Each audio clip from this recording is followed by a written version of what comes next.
The Rustlers of Pecos County, Zane Grey, Chapter 1. Vaughn Steele and Russ Sittel. In the morning, after breakfasting early, I took a turn up and down the main street of Sanderson, made observations and got information likely to serve me at some future day, and then I returned to the hotel ready for what might happen. The stagecoach was there and already full of passengers. This stage did not go to Lean Rock, but I had found that another one left for that point 3 days a week. Several cowboy broncos stood hitched to a railing, and a little further down were 2 buckboards, with horses that took my eye. These probably were the teams Colonel Sampson had spoken of to George Wright. As I strolled up, both men came out of the hotel. Wright saw me, and making an almost imperceptible sign to Sampson, he walked toward me. "You're the cowboy, Russ?" he asked. I nodded and looked him over. By day he made as striking a figure as I had noted by night, but the light was not generous to his dark face. "Here's your pay," he said, handing me some bills. "Miss Sampson won't need you out at the ranch anymore." "What do you mean?" "This is the first I've heard about that. Sorry, kid." "That's it," he said abruptly. "She just gave me the money, told me to pay you off. You needn't bother to speak with her about it." He might as well have said, just as politely, that my seeing her, even to say goodbye, was undesirable. As my luck would have it, the girls appeared at the moment, and I went directly up to them, to be greeted in a manner I was glad George Wright could not help but see. In Miss Sampson's smile and "Good morning, Russ," there was not the slightest discoverable sign that I was not to serve her indefinitely. It was as I had expected. She knew nothing of Wright's discharging me in her name. "Miss Sampson," I said, in dismay, "what have I done? Why did you let me go?" She looked astonished. "Russ, I don't understand you. Why did you discharge me?" I went on, trying to look heartbroken. "I haven't had a chance yet. I wanted so much to work for you, Miss Sally. What have I done?" "Why did she discharge me?" "I did not," declared Miss Sampson, her dark eyes lighting. "But look here, here's my pay," I went on, exhibiting the money. "Mr. Wright just came to me, said you sent this money that you wouldn't need me out at the ranch." It was Miss Sally then who uttered a little exclamation. Miss Sampson seemed scarcely to have believed what she had heard. "My cousin Mr. Wright said that?" I nodded vehemently. At this juncture Wright strode before me, practically thrusting me aside. "Come girls, let's walk a little before we start," he said gaily. "I'll show you Sanderson." "Wait, please," Miss Sampson replied, looking directly at him. "Cousin George, I think there's a mistake, perhaps a misunderstanding. Here's the cowboy I've engaged, Mr. Russ. He declares you gave him money, told him I discharged him." "Yes, cousin, I did," he replied, his voice rising a little. There was a tinge of red in his cheek. "You don't need him out at the ranch. We've any numbers of boys. I just told him that let him down easy, didn't want to bother you." Certain it was that George Wright had made a poor reckoning. First she showed utter amaze, then distinct disappointment, and then she lifted her head with a kind of haughty grace. She would have addressed him then, had not Colonel Sampson come up. "Papa, did you instruct Cousin George to discharge Russ?" she asked. "I sure didn't," declared the Colonel, with a laugh. "George took that upon his own hands." "Indeed. I'd like my cousin to understand that I'm my own mistress. I've been accustomed to attending to my own affairs and shall continue doing so." "Russ, I'm sorry you've been treated this way. Please, in future, take your orders from me." "Then I'm to go to Lean Rock with you?" I asked, assuredly. "Ride with Sally and me today, please." She turned away with Sally, and they walked toward the first buckboard. Colonel Sampson found a grim enjoyment in Wright's discomfiture. "Diane's like her mother was, George," he said. "You've made a bad start with her." Here Wright showed manifestation of the Sampson temper, and I took him to be a dangerous man, with unbridled passions. "Russ, here's my own talk to you," he said, hard and dark, leaning toward me. "Don't go to Lean Rock." "Say, Mr. Wright," I blustered for all the world like a young and frightened cowboy, "if you threaten me I'll have you put in jail." Both men seemed to have received a slight shock. Wright hardly knew what to make of my boyish speech. "Are you going to Lean Rock?" he asked thickly. I eyed him with an entirely different glance from my other fearful one. "I should smile," was my reply, as caustic as the most reckless cowboys, and I saw him shake. Colonel Sampson laid a restraining hand upon Wright. Then they both regarded me with undisguised interest. I sauntered away. "George, your temp'll do for you someday," I heard the colonel say. "You'll get in bad with the wrong man sometime." "Hello, here are Joe and Brick." Mention of these fellows engaged my attention once more. I saw two cowboys, one evidently getting his name from his brick red hair. They were the roistering type, hard drinkers, devil-may-care fellows, packing guns and wearing bold fronts, a kind that the Rangers always called for flushes. However, as the Rangers' standard of nerve was high, there was room left for cowboys like these to be dangerous to ordinary men. The little one was Joe, and directly Wright spoke to him he turned to look at me, and his thin mouth slanted down as he looked. Brick eyed me, too, and I saw that he was heavy, not a hard-riding cowboy. Here right at the start were three enemies for me, Wright and his cowboys. But it did not matter, under any circumstances there would have been friction between such men and me. I believed there might have been friction right then had not Miss Sampson called for me. "Get our baggage, Russ," she said. I hurried to comply, and when I had fetched it out Wright and the cowboys had mounted their horses, Colonel Sampson was in the one buckboard with two men I had not before observed, and the girls were in the other. The driver of this one was a tall, lanky, tow-headed youth, growing like a Texas weed. We had not any too much room in the buckboard, but that fact was not going to spoil the ride for me. We followed the leaders through the main street, out into the open, onto a wide, hard-packed road, showing years of travel. It headed northwest. To our left rose the range of low, bleak mountains I had noted yesterday, and to our right sloped the mesquite-patched sweep of ridge and flat. The driver pushed his team to a fast trot, which gate surely covered ground rapidly. We were close behind Colonel Sampson, who, from his vehement gestures, must have been engaged in very earnest colloquy with his companions. The girls behind me, now that they were nearing the end of the journey, manifested less interest in the ride, and were speculating upon Lean Rock, and what it would be like. Occasionally I asked the driver a question, and sometimes the girls did likewise, but, to my disappointment, the ride seemed not to be the same as that of yesterday. Every half-mile or so we passed a ranch house, and as we traveled on these ranches grew further apart, until, 12 or 15 miles out of Sanderson, they were so widely separated that each appeared alone on the wild range. We came to a stream that ran north and I was surprised to see a goodly volume of water.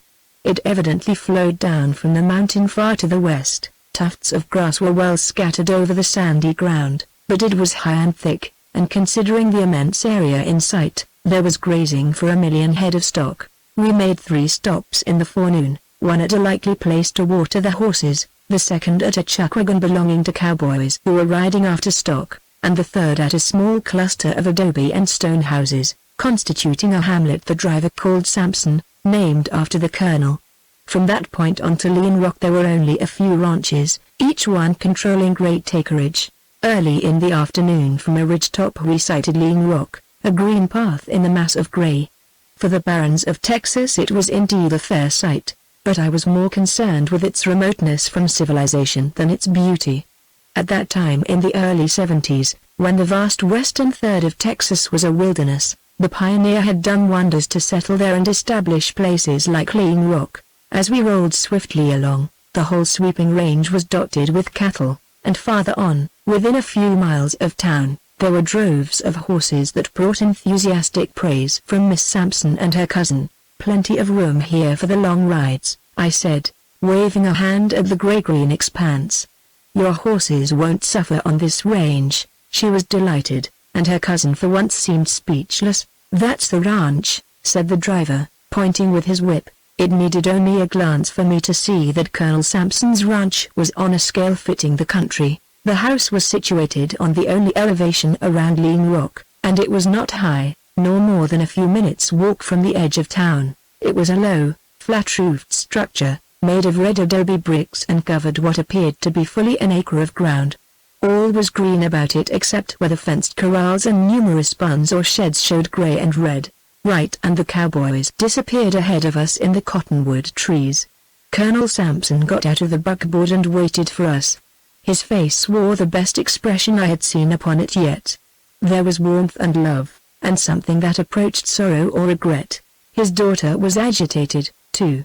I got out and offered my seat, which Colonel Sampson took. It was scarcely a time for me to be required, or even noticed at all, and I took advantage of it and turned toward the town. 10 minutes of leisurely walking brought me to the shady outskirts of Lean Rock, and I entered the town with mingled feelings of curiosity, eagerness, and expectation. The street I walked down was not a main one. There were small, red houses among oaks and cottonwoods. I went clear through to the other side, probably more than half a mile. I crossed a number of intersecting streets, met children, nice-looking women, and more than one dusty-booted man. Halfway back this street I turned at right angles and walked up several blocks till I came to a tree-bordered plaza. On the far side opened a broad street which for all its horses and people had a sleepy look. I walked on, alert, trying to take in everything, wondering if I would meet Steele, wondering how I would know him if we did meet. But I believed I could have picked that ranger out of 1,000 strangers, though I had never seen him. Presently the residences gave place to buildings fronting right upon the stone sidewalk. I passed a grain store, a hardware store, a grocery store, then several unoccupied buildings and a vacant corner. The next block, aside from the rough fronts of the crude structures, would have done credit to a small town even in eastern Texas. Here was evidence of business consistent with any prosperous community of 2,000 inhabitants. The next block, on both sides of the street, was a solid row of saloons, resorts, hotels. Saddled horses stood hitched all along the sidewalk in 2 long lines, with a buckboard and team here and there breaking the continuity. This block was busy and noisy. From all outside appearances, Lean Rock was no different from other frontier towns, and my expectations were scarcely realized. As the afternoon was waning I retraced my steps and returned to the ranch. The driver boy, whom I had heard called Dick, was looking for me, evidently at Miss Sampson's order, and he led me up to the house. It was even bigger than I had conceived from a distance, and so old that the adobe bricks were worn smooth by rain and wind. I had a glimpse in at several doors as we passed by. There was comfort here that spoke eloquently of many a freighter's trip from Del Rio. For the sake of the young ladies, I was glad to see things little short of luxurious for that part of the country. At the far end of the house Dick conducted me to a little room, very satisfactory indeed to me. I asked about bunk houses for the cowboys, and he said they were full to overflowing. Colonel Sampson has a big outfit, eh? Reckon he has, replied Dick. Don't know how many cowboys. They're always comin' and goin'. I ain't acquainted with half of them. Much movement of stock these days? Stock's always movin', he replied with a queer look. Rustlers? But he did not follow up that look with the affirmative I expected. Lively place, I hear Lean Rock is? Ain't so lively as Sanderson, but it's bigger. Yes, I heard it was. Fellow down there was talking about 2 cowboys who were arrested. Sure. I heard all about that. Jobin and Brick Higgins they belong he, but they ain't he much. I did not want Dick to think me over-inquisitive, so I turned the talk into other channels. It appeared that Miss Sampson had not left any instructions for me, so I was glad to go with Dick to supper, which we had in the kitchen. Dick informed me that the cowboys prepared their own meals down at the bunks, and as I had been given a room at the ranch house he supposed I would get my meals there, too. After supper I walked all over the grounds, had a look at the horses in the corrals, and came to the conclusion that it would be strange if Miss Sampson did not love her new home, and if her cousin did not enjoy her sojourn there. From a distance I saw the girls approaching with Wright, and not wishing to meet them I sheered off. When the sun had set I went down to the town with the intention of finding Steele. This task, considering I dared not make inquiries and must approach him secretly, might turn out to be anything but easy. While it was still light, I strolled up and down the main street. When darkness set in I went into a hotel, bought cigars, sat around and watched, without any clue. Then I went into the next place.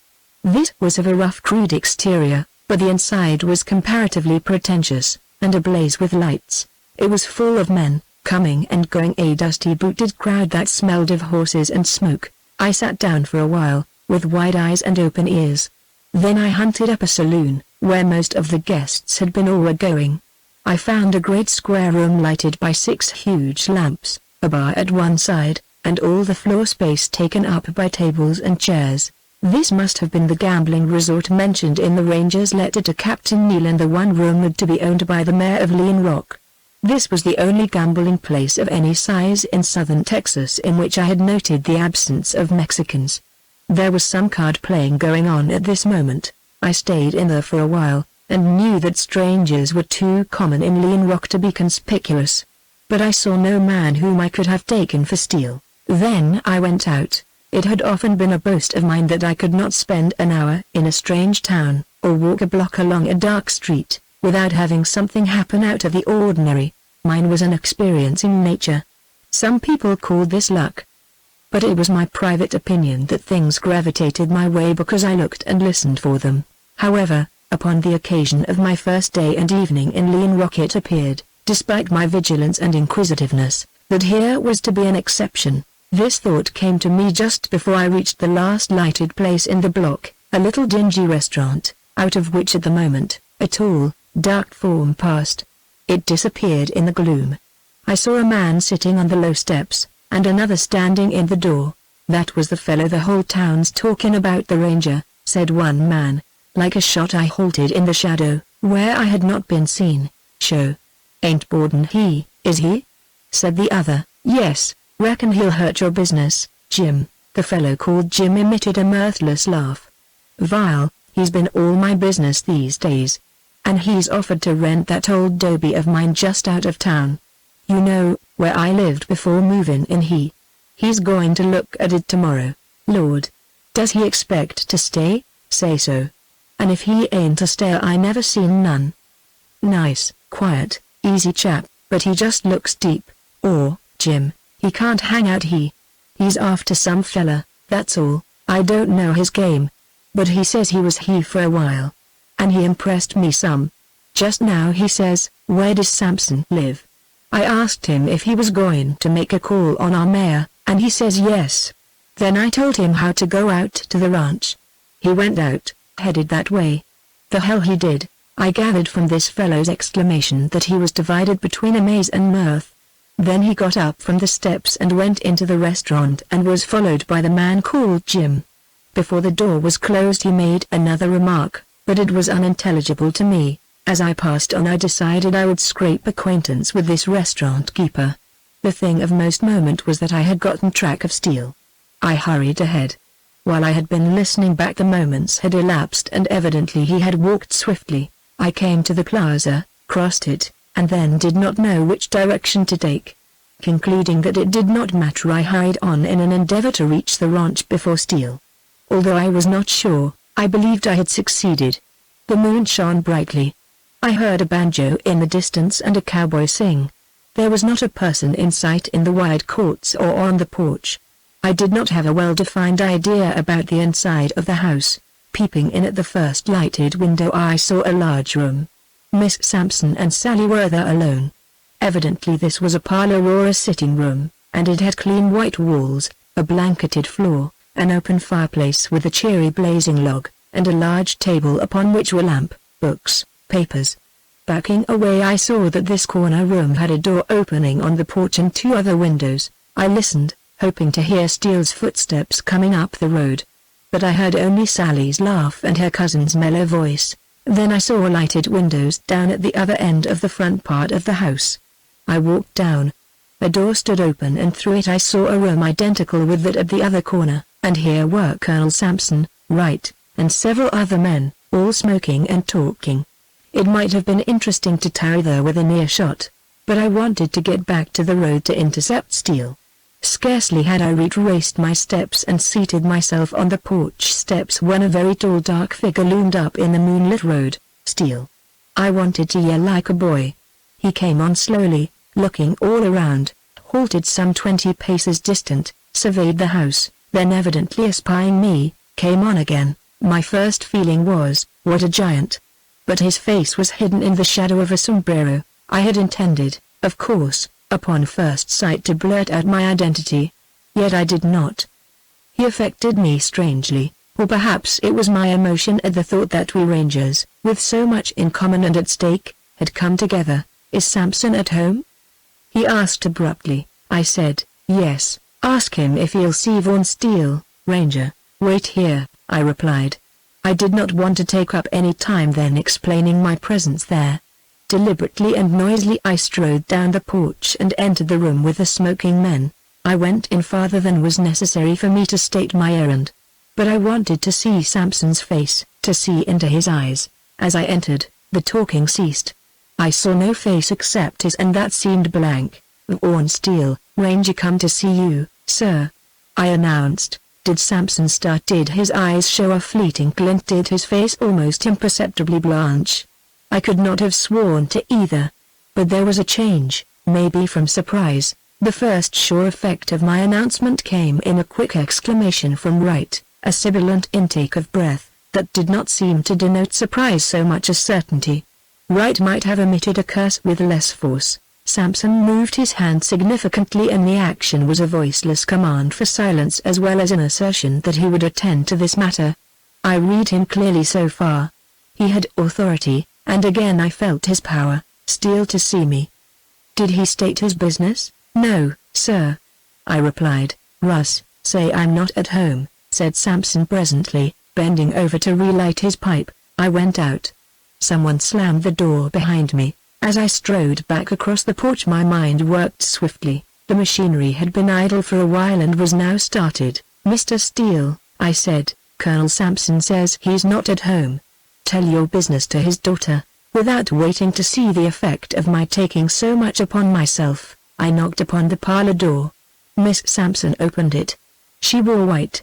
Looking at her, I thought it would be strange if Steele's well-known indifference to women did not suffer an eclipse. "Miss Sampson, here is Vaughn Steele to see you," I said. "Won't you come in?" she said graciously. Steele had to bend his head to enter the door. I went in with him, an intrusion, perhaps, that in the interest of the moment she appeared not to notice. Steele seemed to fill the room with his giant form. His face was fine, stern, clear-cut, with blue or gray eyes, strangely penetrating. He was coatless, vestless. He wore a gray flannel shirt, corduroys, a big gun swinging low, and top boots reaching to his knees. He was the most stalwart son of Texas I had seen in many a day, but neither his great stature nor his striking face accounted for something I felt, something spiritual, vital, compelling, that drew me. "Mr. Steele, I'm pleased to meet you," said Miss Sampson. "This is my cousin, Sally Langdon.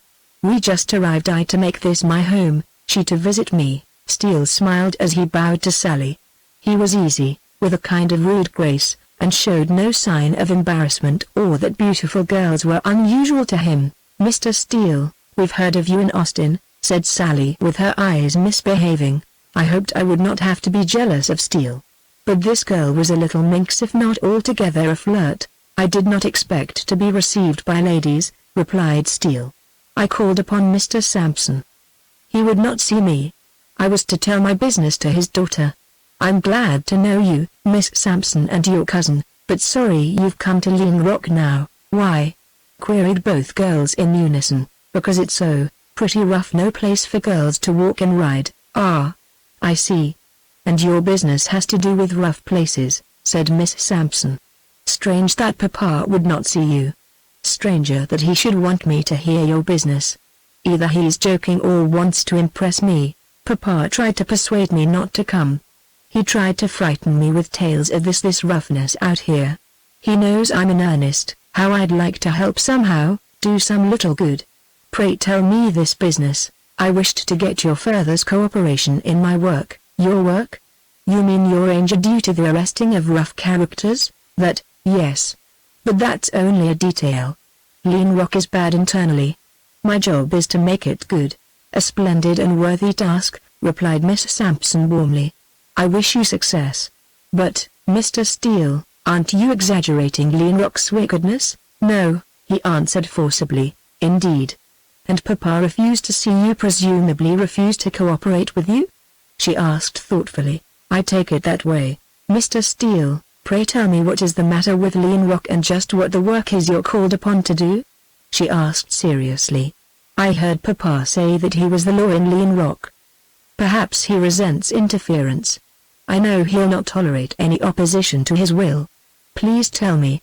I may be able to influence him." I listened to Steele's deep voice as he talked about Lean Rock. What he said was odd to me, and I gave heed only to its effect. Miss Sampson's expression, which at first had been earnest and grave, turned into one of incredulous amaze. She, and Sally too, watched Steele's face in fascinated attention. When it came to telling what he wanted to do, the ranger warmed to his subject. He talked beautifully, convincingly, with a certain strange, persuasive power that betrayed how he worked his way, and his fine face, losing its stern, hard lines, seemed to glow and give forth a spirit austere, yet noble, almost gentle, assuredly something vastly different from what might have been expected in the expression of a gun-fighting ranger. I sensed that Miss Sampson felt this just as I did. "Papa said you were a hounder of outlaws, a man who'd rather kill than save," she exclaimed. The old stern cast returned to Steele's face. It was as if he had suddenly remembered himself. "My name is infamous, I am sorry to say," he replied. "You have killed men?" she asked, her dark eyes dilating. Had anyone ever dared ask Steele that before? His face became a mask. It told truth to me, but she could not see, and he did not answer. "Oh, you are above that. Don't kill anyone here, Miss Sampson." "I hope I won't." His voice seemed to check her. I had been right in my estimate of her character, young, undried, but all pride, fire, passion. She was white then, and certainly beautiful. Steele watched her, could scarcely have failed to see the white gleam of her beauty, and all that evidence of a quick and noble heart. "Pardon me, please, Mr. Steele," she said, recovering her composure. "I am just a little overexcited. I didn't mean to be inquisitive. Thank you for your confidence. I've enjoyed your call, though your news did distress me. You may rely upon me to talk to Papa." That appeared to be a dismissal, and, bowing to her and Sally, the ranger went out. I followed, not having spoken. At the end of the porch I caught up with Steele and walked out into the moonlight beside him. Just why I did not now reveal my identity I could not say, for certainly I was bursting with the desire to surprise him, to earn his approval. He loomed dark above me, appearing not to be aware of my presence. What a cold, strange proposition this ranger was. Still, remembering the earnestness of his talk to Miss Sampson, I could not think him cold. But I must have thought him so to any attraction of those charming girls. Suddenly, as we passed under the shade of cottonwoods, he clamped a big hand down on my shoulder. "My God, Russ, isn't she lovely?" he ejaculated. In spite of my being dumbfounded, I had to hug him. "He knew me, thought you didn't swear," I gasped. Ridiculously, those were my first words to Vaughn Steele. "My boy, I saw you parading up and down the street looking for me," he said. "I intended to help you find me tomorrow." We gripped hands, and that strong feel and clasp meant much. "Yes, she's lovely, Steele," I said. "But did you look at the cousin, the little girl with the eyes?" Then we laughed and loosed hands. "Come on, let's get out somewhere. I've a million things to tell you."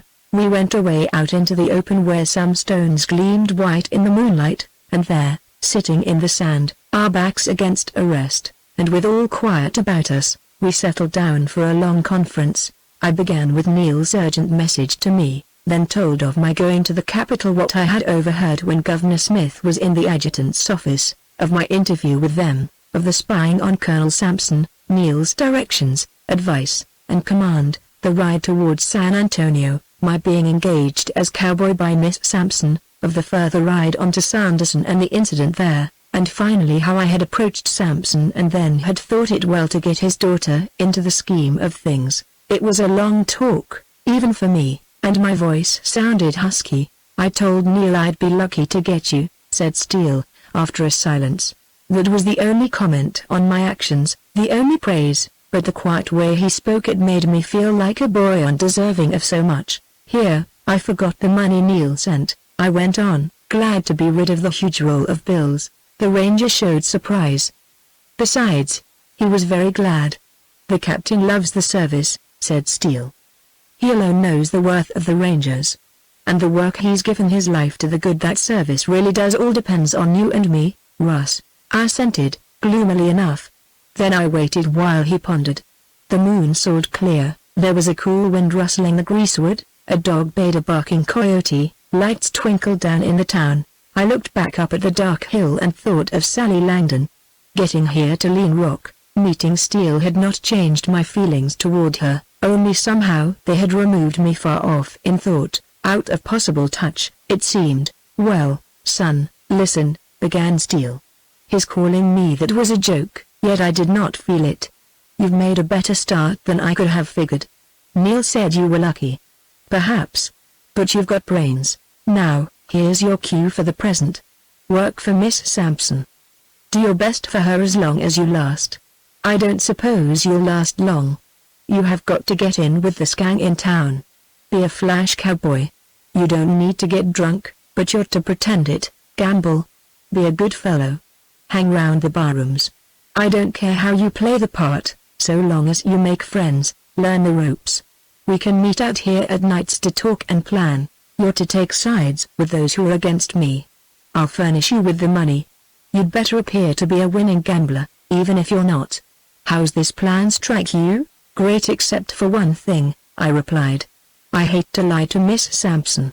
She's true blue, Steele, son. You haven't got soft on her, not a bit. Maybe I'm soft on the little cousin. But I just like Miss Sampson, think she's fine, could look up to her. And I hate to be different from what she thinks." "I understand, Russ," he replied in his deep voice that had such quality to influence a man. "It's no decent job. You'll be ashamed before her. So would I. But here's our work, the hardest ever cut out for Rangers. Think what depends upon it." "And, there's something wrong with Miss Sampson's father," I interrupted, "something strange if not wrong. No man in this community is beyond us, Russ, or above suspicion. You've a great opportunity. I needn't say use your eyes and ears as never before. I hope Sampson turns out to be on the square," I replied. "He might be a lax mayor, too good-natured to uphold law in a wild country. And his southern pride would fire at interference. I don't like him, but for his daughter's sake I hope we're wrong."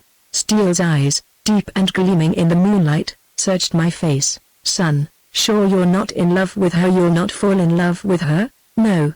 I'm positive." "Why?"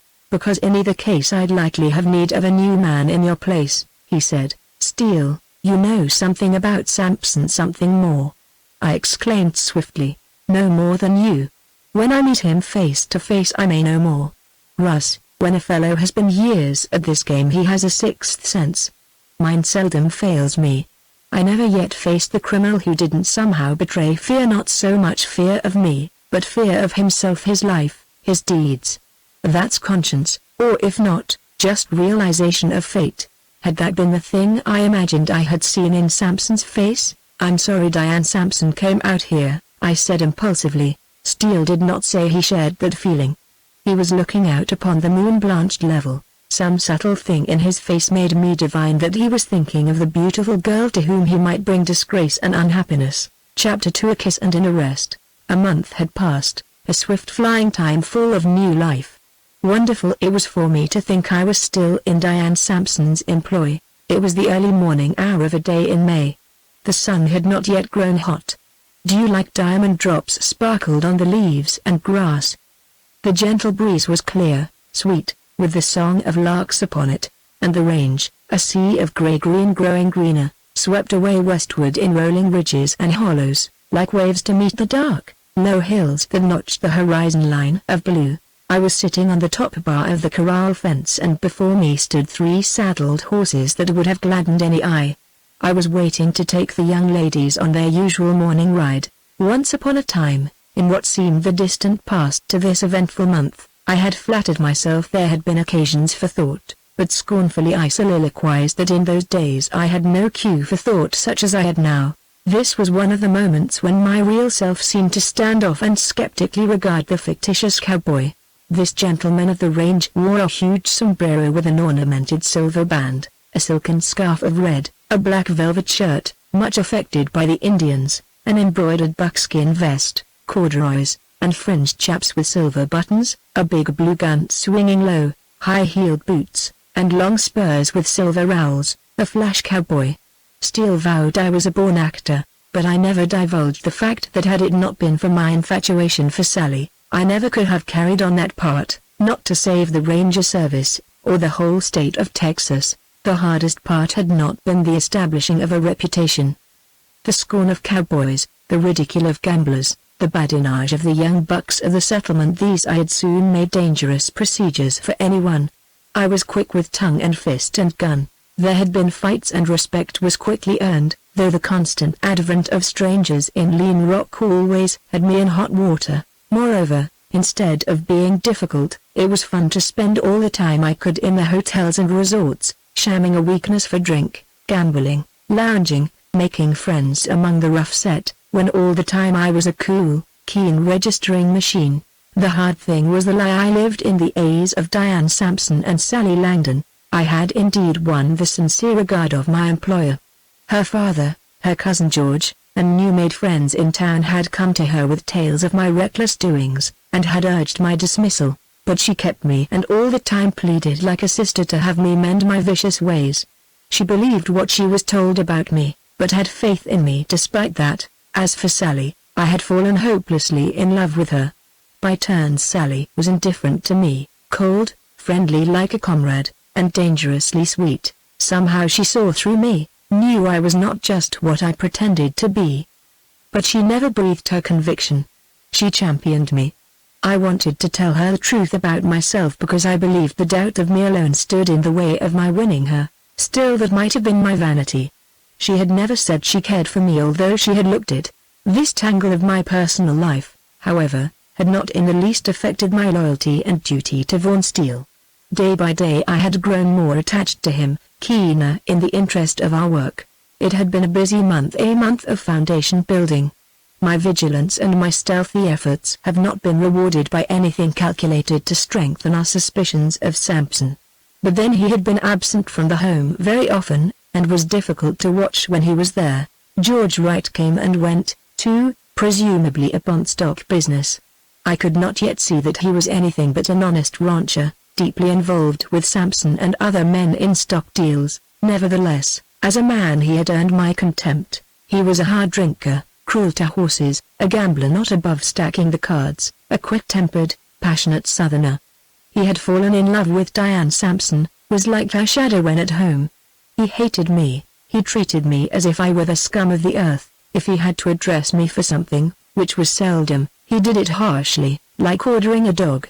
Whenever I saw his sinister, handsome face, with its dark eyes always half shut, my hand itched for my gun, and I would go my way with something thick and hot inside my breast.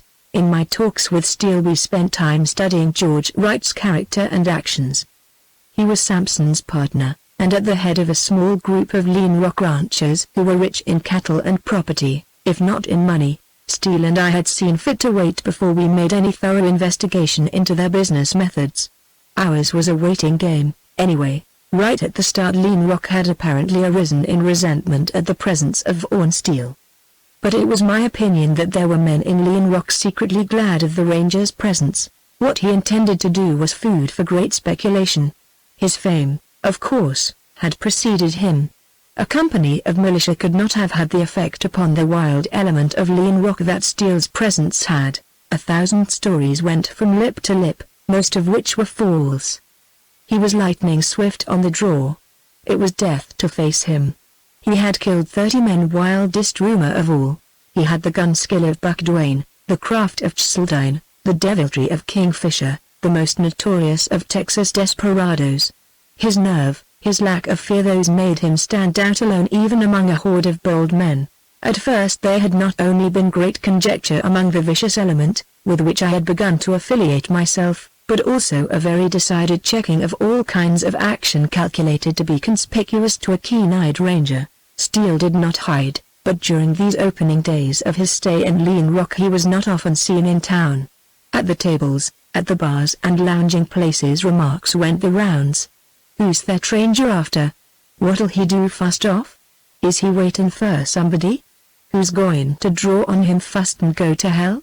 Just about how soon will he be found somewhere full of lead?" Those whom it was my interest to cultivate grew more curious, more speculative and impatient as time went by. when it leaked out somewhere that Steele was openly cultivating the honest stay-at-home citizens, to array them in time against the other element, then Lean Rock showed its wolf teeth hinted of and the letters to Captain Neal. Several times Steele was shot at in the dark and once slightly injured. Rumor had it that Jack Blome, the gunman of those parts, was coming in to meet Steele. Part of Lean Rock awakened and another part, much smaller, became quieter, more secluded. Strangers upon whom we could get no line mysteriously came and went. The drinking, gambling, fighting in the resorts seemed to gather renewed life. Abundance of money floated in circulation, and rumors, vague and unfounded, crept in from Sanderson and other points, rumors of a gang of rustlers off here, a hold-up of the stage off here, robbery of a rancher at this distant point, and murder done at another.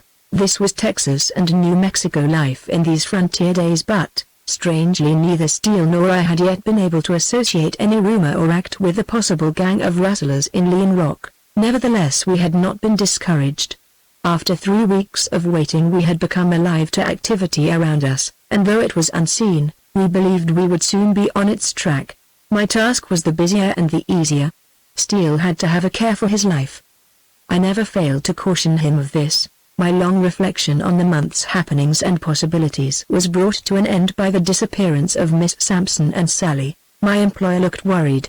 Sally was in a regular cowgirl riding costume, in which her trim, shapely figure showed at its best, and her face was saucy, sparkling, daring.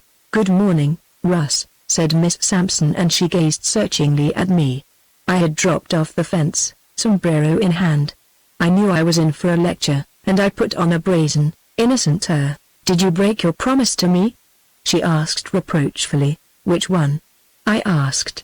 It was Sally's bright eyes upon me, rather than Miss Sampson's reproach, that bothered me. "About getting drunk again," she said. "I didn't break that one. My cousin George saw you in the Hope So gambling place last night, drunk, staggering, mixing with that riffraff, on the verge of a brawl. Miss Sampson, with all due respect to Mr. Wright, I want to say that he has a strange wish to lower me in the eyes of you ladies," I protested with a fine show of spirit. "Russ, were you drunk?" she demanded. "No. I should think you needn't ask me that. Didn't you ever see a man the morning after a carouse?" Evidently she had. And there I knew I stood, fresh, clean-shaven, clear-eyed as the morning. Sally's saucy face grew thoughtful, too. The only thing she had ever asked of me was not to drink. The habit had gone hard with the Sampson family. "Russ, you look just as nice as I'd want you to," Miss Sampson replied. "I don't know what to think. They tell me things. You deny. Whom shall I believe?" "George swore he saw you, Miss Sampson. Did I ever lie to you?" "Not to my knowledge." Then I looked at her, and she understood what I meant. "George has lied to me. That day at Sanderson. And since, too, I fear." "Do you say he lies, Miss Sampson?" "I would not call your cousin a liar." Here Sally edged closer, with the bridle rein of her horse over her arm. "Russ, cousin George isn't the only one who saw you. Bert Waters told me the same," said Sally nervously. I believed she hoped I was telling the truth. "Waters. So he runs me down behind my back. All right, I won't say a word about him. But do you believe I was drunk when I say no?" "I'm afraid I do, Russ," she replied in reluctance. Was she testing me? "See here, Miss Sampson," I burst out. "Why don't you discharge me? Please let me go. I'm not claiming much for myself, but you don't believe even that. I'm pretty bad. I never denied the scraps, the gambling, all that. But I did do as Miss Sally asked me. I did keep my promise to you. Now, discharge me. Then I'll be free to call on Mr. Bert Waters." Miss Sampson looked alarmed and Sally turned pale. To my extreme joy, those girls believed I was a desperate devil of a cowboy, who had been held back from spilling blood solely through their kind relation to me. "Oh, no!" exclaimed Sally. "Diane, don't let him go. Russ, pray don't get angry," replied Miss Sampson, and she put a soft hand on me that thrilled me, while it made me feel like a villain. "I won't discharge you. I need you. Sally needs you. After all, it's none of my business what you do away from here. But I hoped I would be so happy to reclaim you from. Didn't you ever have a sister, Russ?" I kept silent for fear that I would perjure myself anew. Yet the situation was delicious, and suddenly I conceived a wild idea. "Miss Sampson," I began haltingly, but with brave front, "I've been wild in the past. But I've been tolerably straight here, trying to please you. Lately I have been going to the bad again. Not drunk, but leaning that way. Lord knows what I'll do soon if my trouble isn't cured." "Russ." "What trouble? You know what's the matter with me," I went on hurriedly. "Anybody could see that." Sally turned a flaming scarlet. Miss Sampson made it easier for me by reason of her quick glance of divination. "I've fallen in love with Miss Sally. I'm crazy about her. Here I've got to see these fellows flirting with her. And it's killing me." If you're crazy about me, you don't have to tell," cried Sally, red and white by turns. "I want to stop your flirting one way or another. I've been in earnest." "I wasn't flirting. I begged you to." "You never did," interrupted Sally furiously. That hint had been a spark. "I couldn't have dreamed it," I protested, in a passion to be earnest, yet tingling with the fun of it. "That day when I didn't ask. If my memory serves me correctly, you didn't ask anything," she replied, with anger and scorn now struggling with mirth. "But, Sally, I meant to. You understood me? Say you didn't believe I could take that liberty without honorable intentions." That was too much for Sally. She jumped at her horse, made the quickest kind of a mount, and was off like a flash. "Stop me if you can," she called back over her shoulder, her face alight and saucy. "Russ, go after her," said Miss Sampson. "In that mood she'll ride to Sanderson." "My dear fellow, don't stare so. I understand many things now. Sally is a flirt. She would drive any man mad. Russ, I've grown in a short time to like you. If you'll be a man, give up drinking and gambling, maybe you'll have a chance with her. Hurry now, go after her." I mounted and spurred my horse after Sally's. She was down on the level now, out in the open, and giving her mount his head. Even had I wanted to overhaul her at once, the matter would have been difficult, well nigh impossible under 5 miles. Sally had as fast a horse as there was on the range. She made no weight in the saddle, and she could ride. From time to time she looked back over her shoulder. I gained enough to make her think I was trying to catch her. Sally loved a horse, she loved a race, she loved to win. My good fortune had given me more than one ride alone with Sally. Miss Sampson enjoyed riding, too, but she was not a madcap, and when she accompanied us there was never any race. When Sally got out alone with me, she made me ride to keep her from disappearing somewhere on the horizon. This morning I wanted her to enjoy to the fullest her utter freedom and to feel that for once I could not catch her. Perhaps my declaration to Miss Sampson had liberated my strongest emotions. However that might be, the fact was that no ride before had ever been like this one. No sky so blue, no scene so open, free, and enchanting as that beautiful grey-green range, no wind so sweet. The breeze that rushed at me might have been laden with the perfume of Sally Langdon's hair. I sailed along on what seemed a strange ride. Grazing horses pranced and whistled as I went by, jackrabbits bounded away to hide in the longer clumps of grass, a prowling wolf trotted from his covert near a herd of cattle. Far to the west rose the low, dark lines of bleak mountains. They were always mysterious to me, as if holding a secret I needed to know. It was a strange ride because in the back of my head worked a haunting consciousness of the deadly nature of my business there on the frontier. A business in such contrast with this dreaming and dallying, this longing for what surely was futile. Any moment I might be stripped of my disguise. Any moment I might have to be the ranger. Sally kept the lead across the wide plain, and mounted to the top of a ridge, where tired out, and satisfied with her victory, she awaited me. I was in no hurry to reach the summit of the long, slow-sloping ridge, and I let my horse walk. Just how would Sally Langdon meet me now, after my regretted exhibition before her cousin? There was no use to conjecture, but I was not hopeful. When I got there to find her in her sweetest mood, with some little difference never before noted, a touch of shyness, I concealed my surprise. "Russ, I gave you a run that time," she said. 10 miles and you never caught me. But look at the start you had. I've had my troubles beating you with an even break." Sally was susceptible to flattery in regard to her riding, a fact that I made subtle use of. "But in a long race I was afraid you'd beat me. Russ, I've learned to ride out here. Back home I never had room to ride a horse. Just look. Miles and miles of level, of green. Little hills with black bunches of trees. Not a soul in sight. Even the town hidden in the green. All wild and lonely. Isn't it glorious, Russ? Lately it's been getting to me, I replied soberly. We both gazed out over the sea of grey-green, at the undulating waves of ground in the distance. On these rides with her I had learned to appreciate the beauty of the lonely reaches of plain, but when I could look at her I seldom wasted time on scenery. Looking at her now I tried to get again that impression of a difference in her.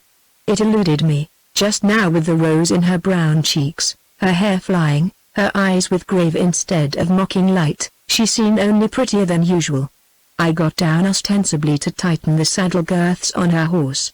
But I lingered over the task. Presently, when she looked down at me, I received that subtle impression of change, and read it as her soft mood of dangerous sweetness that came so seldom, mingled with something deeper, more of character and womanliness than I had ever sensed in her. Russ, it wasn't nice to tell Diane that, she said. Nice.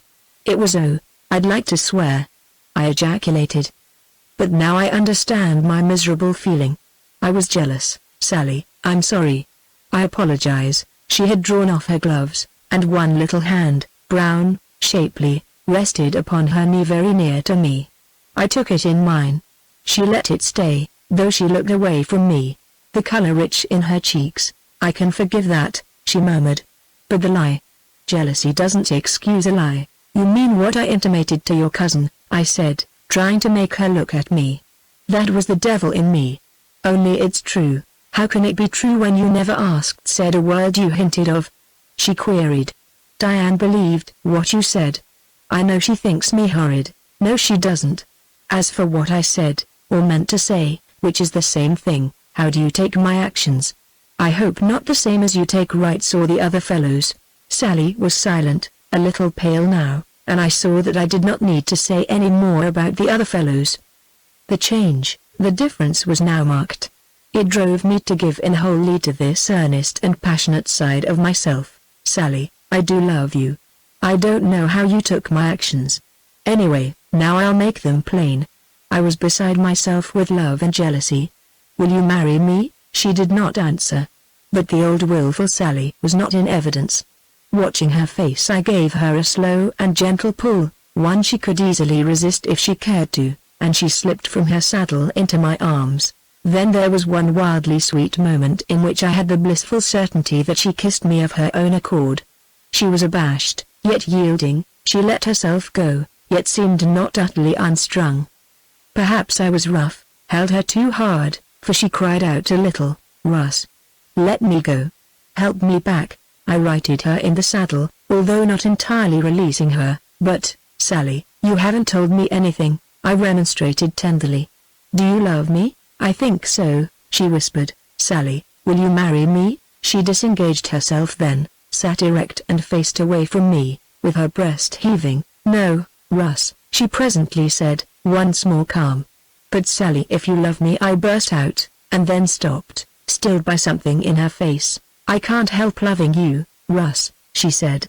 But to promise to marry you, that's different. Why, Russ, I know nothing about you, not even your last name. You're not a steady fellow. You drink, gamble, fight. You'll kill somebody yet. Then I'll not love you. Besides, I've always felt you're not just what you seemed. I can't trust you. There's something wrong about you.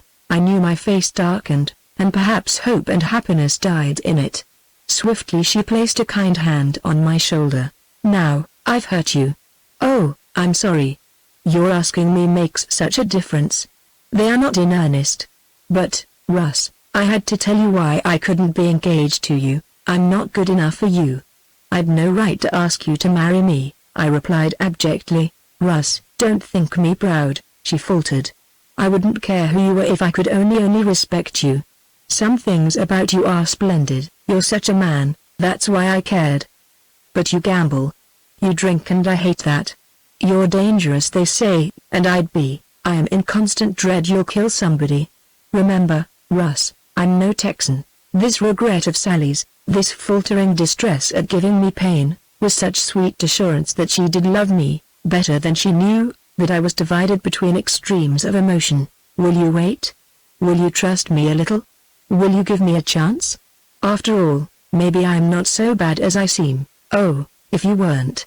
Russ, are you asking me to trust you? I beg you to, dearest. Trust me and wait. Wait? What for? Are you really on the square, Russ?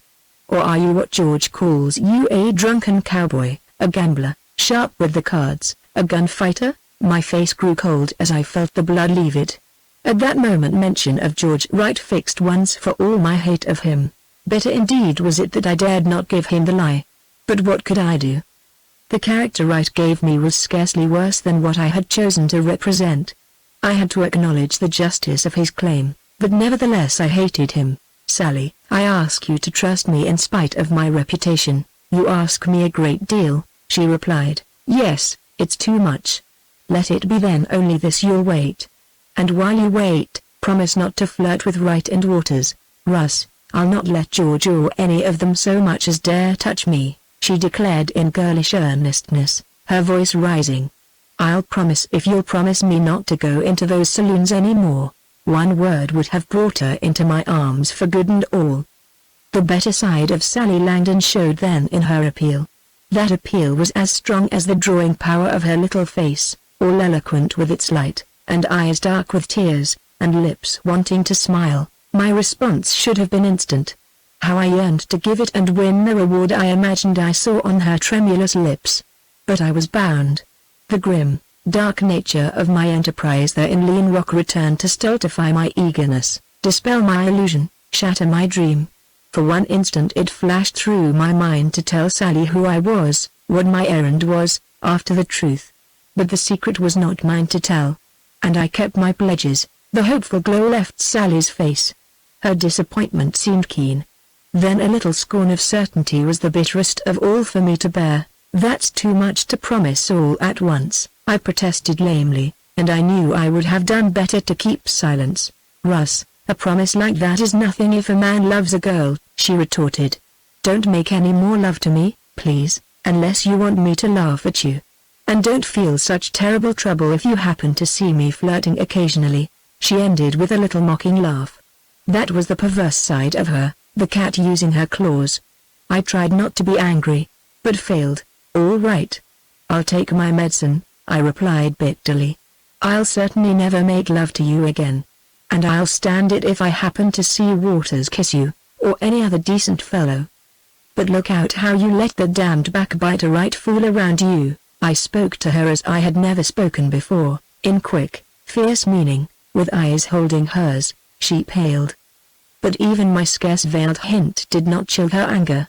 Tossing her head she wheeled and rode away. I followed at a little distance, and thus we traveled the 10 miles back to the ranch. When we reached the corrals she dismounted and, turning her horse over to Dick, she went off toward the house without so much as a nod or goodbye to me. I went down to town for once in a mood to live up to what had been heretofore only a sham character, but turning a corner into the main street I instantly forgot myself at the sight of a crowd congregated before the town hall. There was a babel of voices and an air of excitement that I immediately associated with Sampson, who as mayor of Lean Rock, once in a month of moons held court in this hall. It took slipping and elbowing to get through the crowd. Once inside the door I saw that the crowd was mostly outside, and evidently not so desirous as I was to enter. The first man I saw was Steele looming up. The next was Sampson chewing his mustache. The third, Wright, whose dark and sinister face told much. Something was up in Lean Rock. Steele had opened the hall. There were other men in the hall, a dozen or more, and all seemed shouting excitedly in unison with the crowd outside. I did not try to hear what was said. I edged closer in, among the men to the front. Sampson sat at a table up on a platform. Near him sat a thick-set grizzled man, with deep eyes, and this was Hanford Owens, county judge. To the right stood a tall, angular, yellow-faced fellow with a drooping, sandy mustache. Conspicuous on his vest was a huge silver shield. This was Gorst, one of Sampson's sheriffs. There were 4 other men whom I knew, several whose faces were familiar, and half a dozen strangers, all dusty horsemen. Steele stood apart from them, a little to one side. so that he faced them all. His hair was disheveled, and his shirt open at the neck. He looked cool and hard. When I caught his eye, I realized in an instant that the long-deferred action, the beginning of our real fight, was at hand. Sampson pounded hard on the table to be heard. Mayor or not, he was unable at once to quell the excitement. Gradually, however, it subsided, and from the last few utterances before quiet was restored I gathered that Steele had intruded upon some kind of a meeting in the hall. "Steele, what did you break in here for?" demanded Sampson. "Isn't this court? Aren't you the mayor of Lean Rock?" interrogated Steele. His voice was so clear and loud, almost piercing, that I saw at once that he wanted all those outside to hear. "Yes," replied Sampson. Like flint he seemed, yet I felt his intense interest. I had no doubt then that Steele intended to make him stand out before this crowd as the real mayor of Lean Rock, or as a man whose office was a sham. "I've arrested a criminal," said Steele. "Bud Snell. I charge him with assault on Jim Houghton and attempted robbery if not murder. Snell had a shady past here, as the court will know if it keeps a record." Then I saw Snell hunching down on a bench, a nerveless and shaken man if there ever was one. He had been a hanger-on round the gambling dens, the kind of sneak I never turned my back to. Jim Houghton, the restaurant keeper, was present also, and on second glance I saw that he was pale. There was blood on his face. I knew Jim, liked him, had tried to make a friend of him. I was not dead to the stinging interrogation in the concluding sentence of Steele's speech. Then I felt sure I had correctly judged Steele's motive. I began to warm to the situation. "What's this I hear about you, Bud? Get up and speak for yourself," said Sampson, gruffly. Snell got up, not without a furtive glance at Steele, and he had shuffled forward a few steps toward the mayor. He had an evil front, but not the boldness even of a rustler. "It ain't so, Sampson," he began loudly. "I went in Houghton's place for a grub.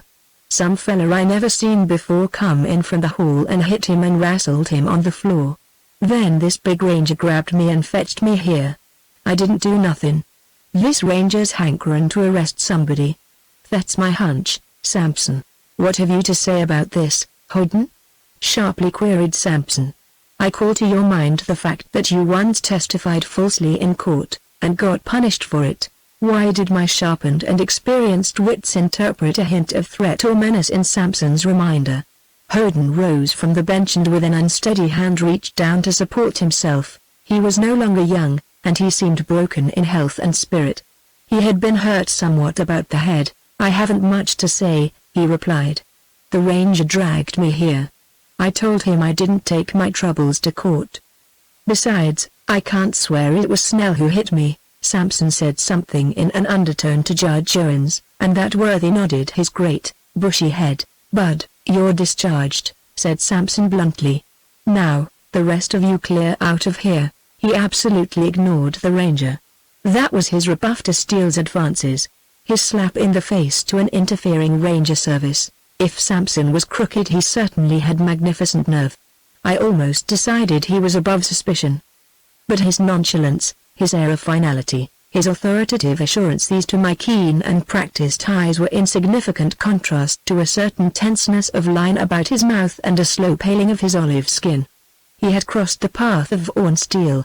He had blocked the way of this Texas Ranger. If he had intelligence and remembered Steele's fame, which surely he had, then he had some appreciation of what he had undertaken. In that momentary lull my scrutiny of Sampson gathered an impression of the man's intense curiosity. Then Bud Snell, with a cough that broke the silence, shuffled a couple of steps toward the door. "Hold on," called Steele.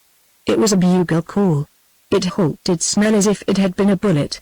He seemed to shrink. "Sampson, I saw Snell attack Houghton," said Steele, his voice still ringing. "What has the court to say to that?" The moment for open rupture between Ranger Service and Sampson's idea of law was at hand.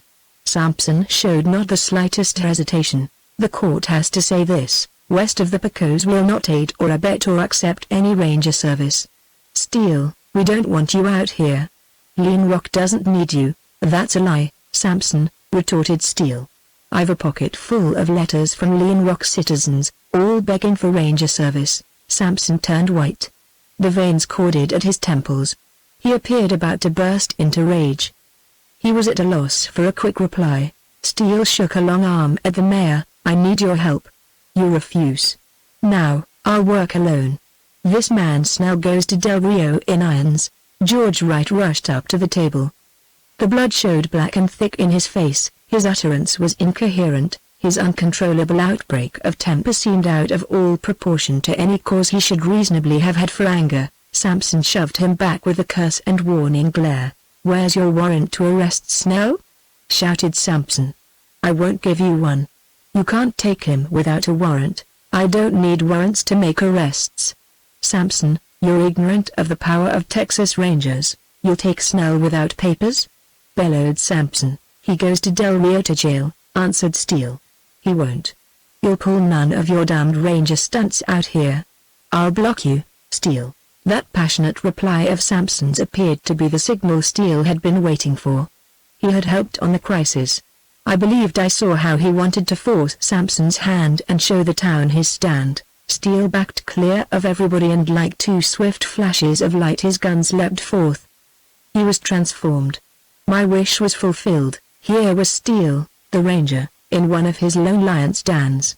Not exactly alone either, for my hands itched for my guns. Men. I call on you all.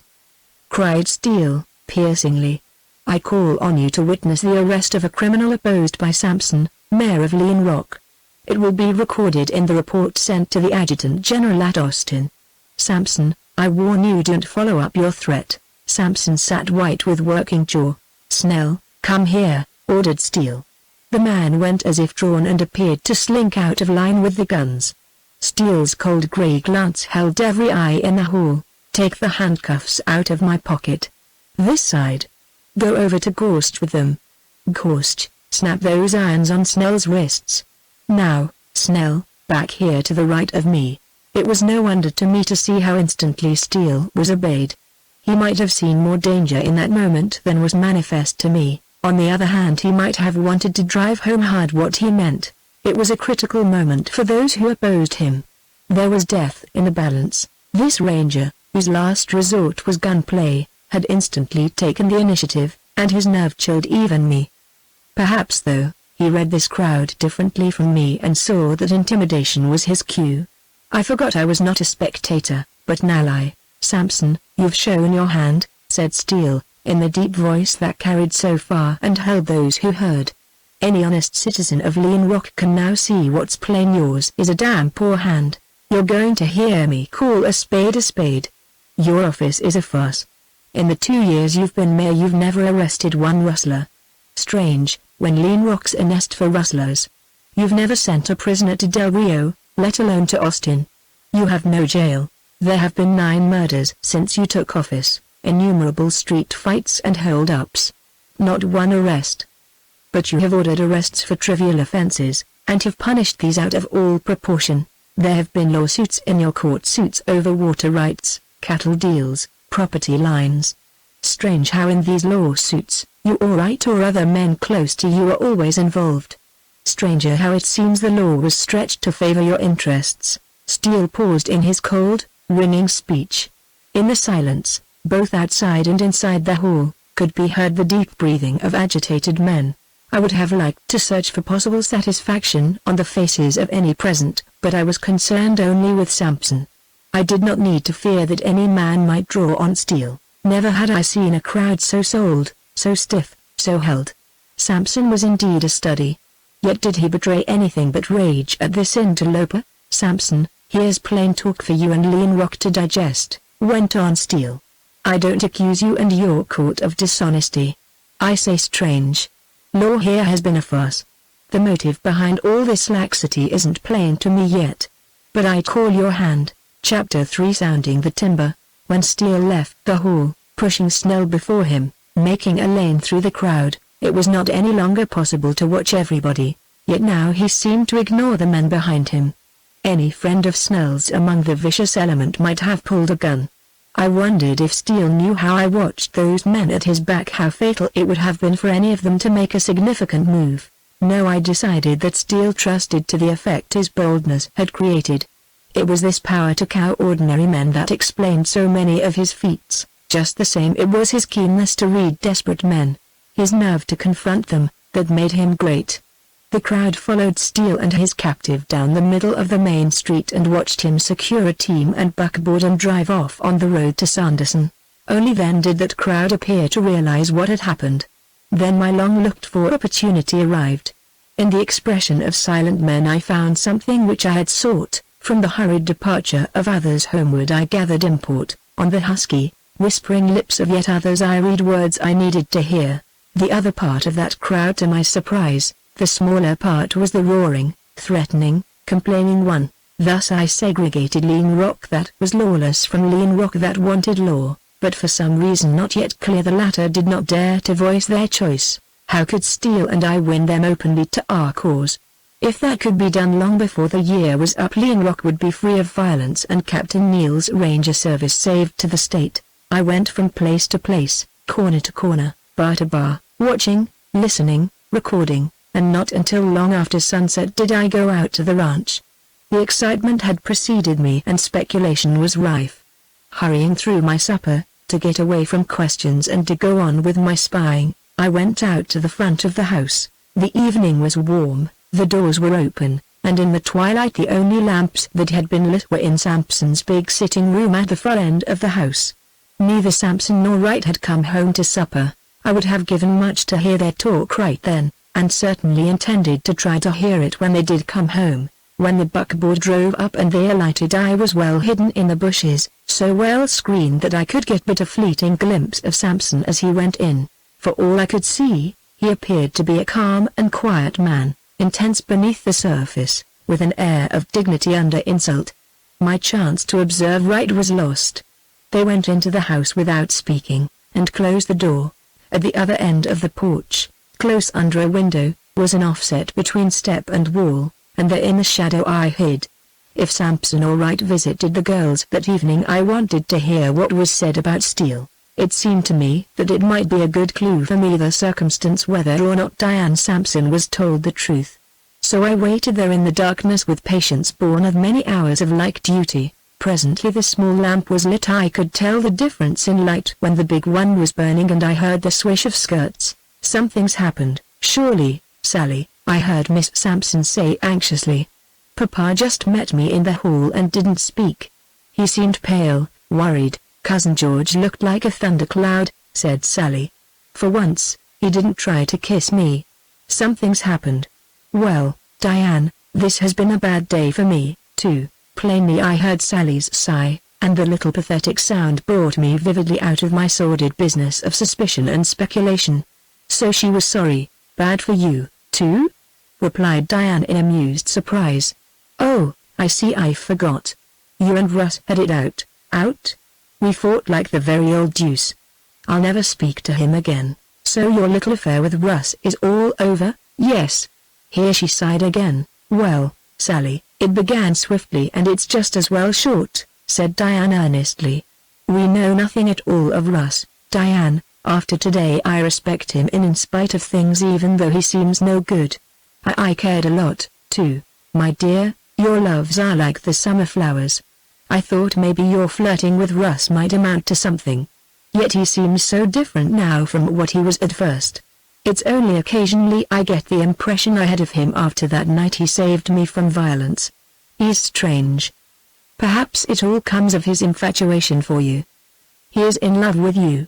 I'm afraid of what may come of it, Diane. He'll do something dreadful to George, mark my words, whispered Sally. He swore he would if George fooled around me any more. Oh, dear. Sally, what can we do? These are wild men. George makes life miserable for me. And he teases you, Unma. I don't call it teasing. George wants to spoon, declared Sally emphatically. He'd run after any woman. A fine compliment to me, Cousin Sally, laughed Diane. I don't agree, replied Sally stubbornly. It's so. He's spoony. And when he's been drinking and tries to kiss me, I hate him. Sally, you look as if you'd rather like Russ to do something dreadful to George, said Diane with a laugh that this time was only half mirth. Half of me wouldn't, half of me would not, returned Sally. But all of me would if I weren't afraid of Russ. I've got a feeling I don't know what something will happen between George and Russ someday. There were quick steps on the hall floor, steps I thought I recognized. "Hello, girls," sounded out Wright's voice, minus its usual gaiety. Then ensued a pause that made me bring to mind a picture of Wright's glum face. "George, what's the matter?" asked Diane presently. "I never saw Papa as he is tonight, nor you so worried. Tell me, what has happened?" "Well, Diane, we had a jar today," replied Wright, with a blunt, expressive laugh. "Jar?" echoed both the girls curiously. "Jar? We had to submit to a damnable outrage," added Wright passionately, as if the sound of his voice augmented his feeling. "Listen, girls. I'll tell you all about it," he coughed, clearing his throat in a way that betrayed he had been drinking. I sunk deeper in the shadow of my cover, and stiffening my muscles for a protracted spell of rigidity, prepared to listen with all acuteness and intensity. Just one word from this Wright, inadvertently uttered in a moment of passion, might be the word Steele needed for his clue. "It happened at the town hall," began Wright rapidly. "Your father and Judge Owens and I were there in consultation with 3 ranchers from out of town. First we were disturbed by gunshots from somewhere, but not close at hand. Then we heard the loud voices outside. A crowd was coming down street. It stopped before the hall. Men came running in, yelling. We thought there was a fire. Then the ranger, Steele, stalked in, dragging a fellow by the name of Snell. We couldn't tell what was wanted because of the uproar. Finally your father restored order. Steele had arrested Snell for alleged assault on a restaurant keeper named Hoden. It developed that Hoden didn't accuse anybody, didn't know who attacked him. Snell, being obviously innocent, was discharged. Then this gunfighting ranger pulled his guns on the court and halted the proceedings. When Wright paused I plainly heard his intake of breath. Far indeed was he from calm. Steele held everybody in that hall in fear of death, and he began shouting his insults. Law was a farce in Lean Rock. The court was a farce. There was no law. Your father's office as mayor should be impeached. He made arrests only for petty offenses. He was afraid of the rustlers, highwaymen, murderers. He was afraid, or he just let them alone. He used his office to cheat ranchers and cattlemen in lawsuits. All of this Steele yelled for everyone to hear. A damnable outrage. Your father, Diane, insulted in his own court by a rowdy ranger.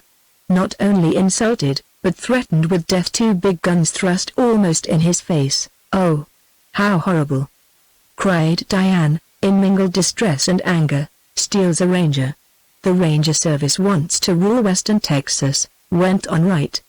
These rangers are all a low set, many of them worse than the outlaws they hunt. Some of them were outlaws and gunfighters before they became rangers. This Steele is one of the worst of the lot. He's keen, intelligent, smooth, and that makes him more to be feared. For he is to be feared. He wanted to kill. He meant to kill. If your father had made the least move, Steele would have shot him. He's a cold-nerved devil, the born gunman. My God, any instant I expected to see your father fall dead at my feet. Oh, George. The unspeakable ruffian. Cried Diane, passionately. You see, Diane, this fellow Steele has failed here in Lean Rock. He's been here weeks and done nothing. He must have got desperate. He's infamous and he loves his name. He seeks notoriety. He made that play with Snell just for a chance to rant against your father. He tried to inflame all Lean Rock against him. That about lawsuits was the worst. Damn him. He'll make us enemies. What do you care for the insinuations of such a man? Said Diane Sampson, her voice now deep and rich with feeling. After a moment's thought, no one will be influenced by them. Do not worry, George, tell Papa not to worry. Surely after all these years he can't be injured in reputation by an adventurer. Yes, he can be injured, replied George quickly. The frontier is a queer place. There are many bitter men here, men who have failed at ranching. And your father has been wonderfully successful. Steele has dropped some poison, and it'll spread. Then followed a silence, during which, evidently, the worried Wright bestrode the floor. Cousin George, what became of Steele and his prisoner? Suddenly asked Sally. How like her it was, with her inquisitive bent of mind and shifting points of view, to ask a question the answering of which would be gall and wormwood to write. It amused while it thrilled me. Sally might be a flirt, but she was no fool. What became of them? Ha! Steele bluffed the whole town, at least all of it, who had heard the mayor's order to discharge Snell, growled Wright. He took Snell, rode off for Del Rio to jail him, George, exclaimed Diane. Then, after all, this ranger was able to arrest Snell, the innocent man further discharged, and take him to jail? Exactly. That's the toughest part. Wright ended abruptly, and then broke out fiercely, but, by God, he'll never come back. Wright's slow pacing quickened and he strode from the parlor, leaving behind him a silence eloquent of the effect of his sinister prediction. Sally, what did he mean? Asked Diane in a low voice. Steele will be killed, replied Sally, just as low-voiced. Killed. That magnificent fellow. Ah, I forgot. Sally, my wits are sadly mixed. I ought to be glad if somebody kills my father's defamer. But, oh, I can't be. This bloody frontier makes me sick. Papa doesn't want me to stay for good. And no wonder. Shall I go back? I hate to show a white feather, do you know, Sally, I was a little taken with this Texas Ranger. Miserably, I confess. He seemed so like in spirit to the grand stature of him. How can so splendid a man be so bloody, base at heart? It's hideous. How little we know of men. I had my dream about Vaughn Steele. I confess, because it shames me, because I hate myself. Next morning I awakened with a feeling that I was more like my old self. In the experience of activity of body and mind, with a prospect that this was merely the forerunner of great events, I came round to my own again. Sally was not forgotten, she had just become a sorrow. So perhaps my downfall as a lover was a precursor of better results as an officer. I held in abeyance my last conclusion regarding Sampson and Wright, and only awaited Steele's return to have fixed in mind what these men were. Wright's remark about Steele not returning did not worry me. I had heard many such dark sayings in reference to Rangers. Rangers had a trick of coming back. I did not see any man or men on the present horizon of Lean Rock equal to the killing of Steele. As Miss Sampson and Sally had no inclination to ride, I had even more freedom. I went down to the town and burst, cheerily whistling, into Jim Howden's place. Jim always made me welcome there, as much for my society as for the money I spent, and I never neglected being free with both. I bought a handful of cigars and shoved some of them in his pocket. How's tricks, Jim? I asked cheerily. Reckon I'm feeling as well as could be expected, replied Jim. His head was circled by a bandage that did not conceal a lump where he had been struck. Jim looked a little pale, but he was bright enough. That was a hell of a biff Snell gave you, the skunk, I remarked with the same cheery assurance. Russ, I ain't accusing Snell, remonstrated Jim with eyes that made me thoughtful. Sure, I know you're too good a sport to send a fellow up. But Snell deserved what we got. I saw his face when he made his talk to Sampson's court. Snell lied. And I'll tell you what, Jim, if it had been me instead of that Ranger, Bud Snell would have got settled. Jim appeared to be agitated by my forcible intimation of friendship. Jim, that's between ourselves, I went on. I'm no fool. And much as I blab when I'm hunky, it's all air. Maybe you've noticed that about me. In some parts of Texas it's policy to be close-mouthed. Policy and healthy. Between ourselves, as friends, I want you to know I lean some on Steele's side of the fence. As I lighted a cigar I saw, out of the corner of my eye, how Howden gave a quick start. I expected some kind of a startling idea to flash into his mind. Presently I turned and frankly met his gaze. I had startled him out of his habitual set taciturnity, but even as I looked the light that might have been amaze and joy faded out of his face, leaving it the same old mask. Still I had seen enough. Like a bloodhound, I had a scent. That's funny, Russ, seeing as you drift with the gang Steele's bound to fight, remarked Howden. Sure. I'm a sport. If I can't gamble with gentlemen I'll gamble with rustlers. Again he gave a slight start, and this time he hid his eyes. Vile, Russ, I've heard you were slick, he said. You tumble, Jim. I'm a little better on the draw. On the draw? With cards, and gun, too, eh? Now, Jim, that last follows natural. I haven't had much chance to show how good I am on the draw with a gun. But that'll come soon. Reckon that talks a little said Hoden with his dry laugh. Same as you leaning a little on the ranger's side of the fence, but, Jim, wasn't he game? What did you think of that stand? Bluffed the whole gang. The way he called Samson, why, it was great. The justice of that call doesn't bother me. It was Steele's nerve that got me. That'd warm any man's blood. There was a little red in Hoden's pale cheeks and I saw him swallow hard. I had struck deep again. Say, don't you work for Samson? He queried. Me? I guess not. I'm Miss Sampson's man. He and Wright have tried to fire me many a time. That so? He said curiously. What for? Too many silver trimmings on me, Jim. And I pack my gun low down. Vile, them two don't go much together out here, replied Hoden. But I ain't seen that anyone has shot off the trimmings. Maybe it'll commence, Jim, as soon as I stop buying drinks. Talking about work, who'd you say Snell worked for? I didn't say. Well, say so now, can't you? Jim, you're powerful peevish today. It's the bump on your head. Who does Snell work for? When he works at all, which sure ain't often, he rides for Samson. Humphrey. Seems to me, Jim, that Samson's the whole circus round Lean Rock. I was some sore the other day to find I was losing good money at Samson's fair game. Sure, if I'd won I wouldn't have been sorry, eh?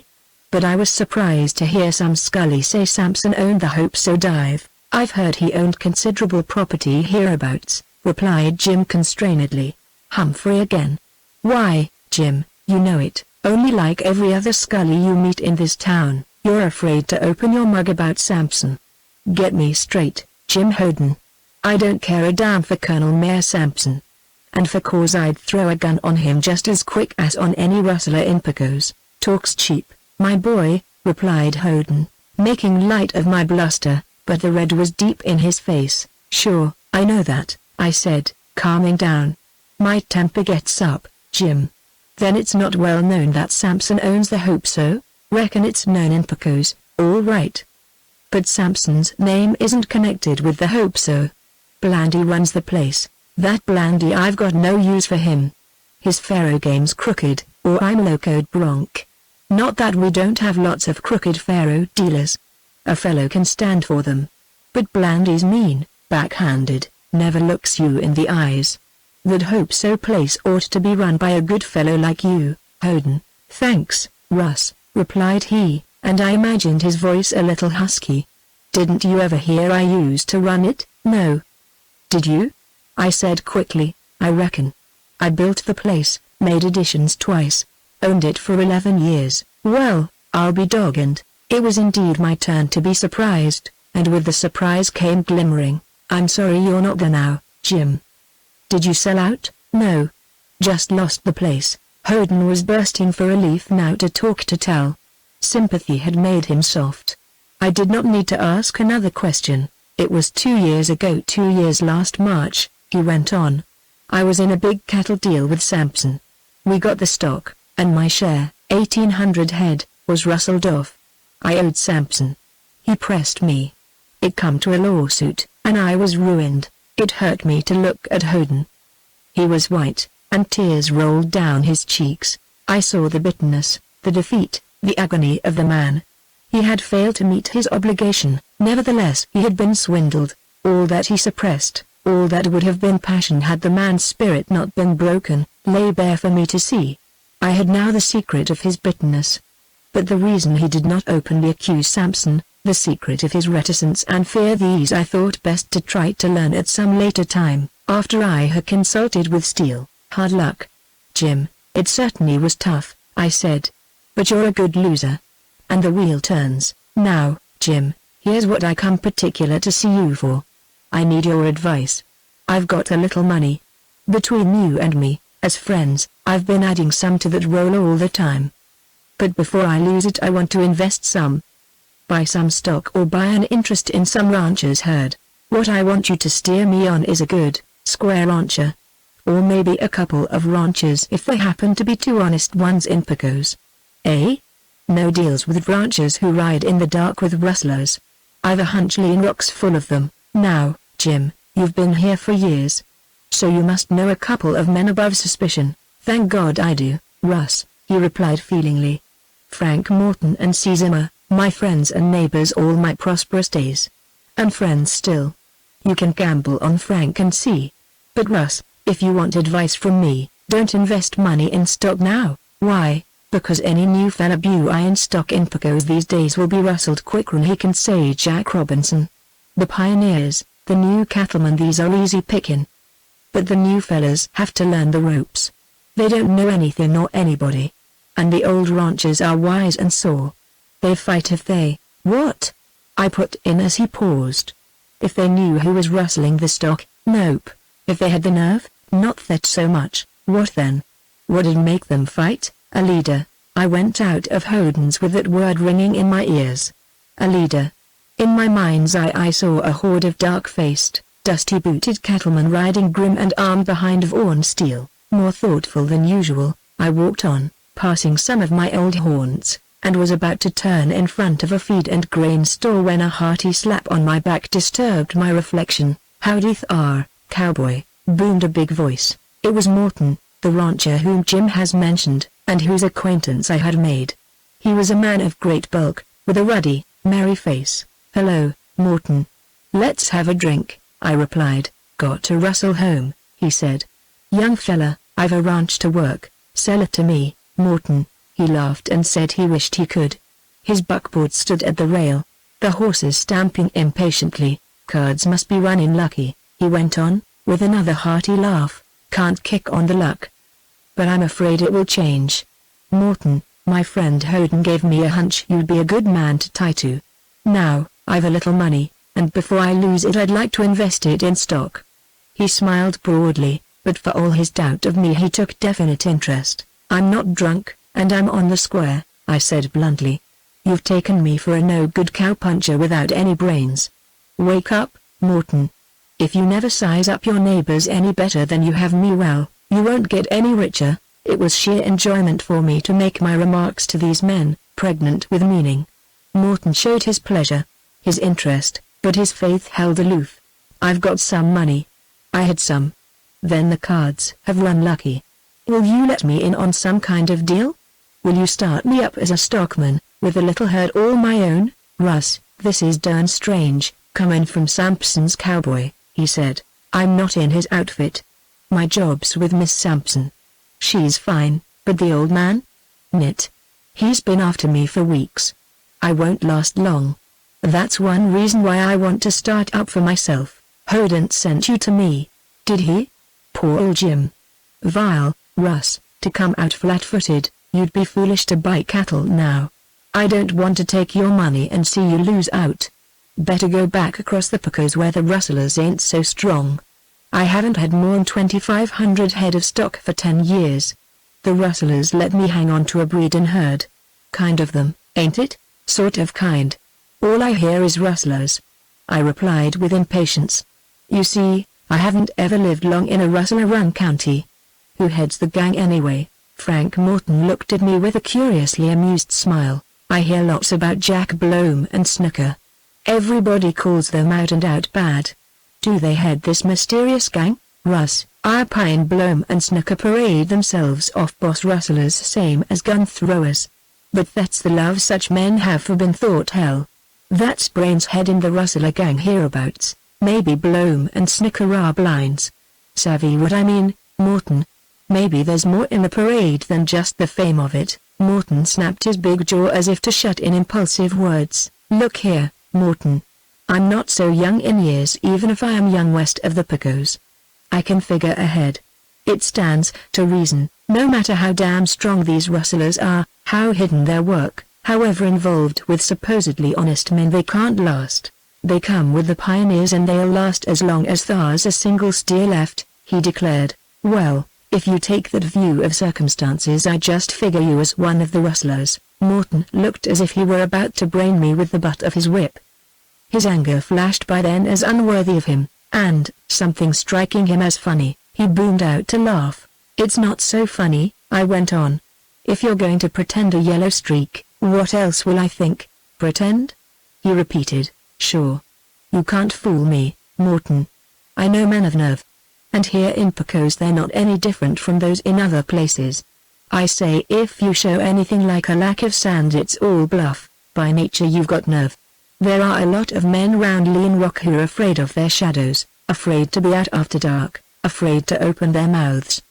But you're not one, so, I say, if you claim these rustlers will last, you're pretending lack of nerve just to help the popular idea along.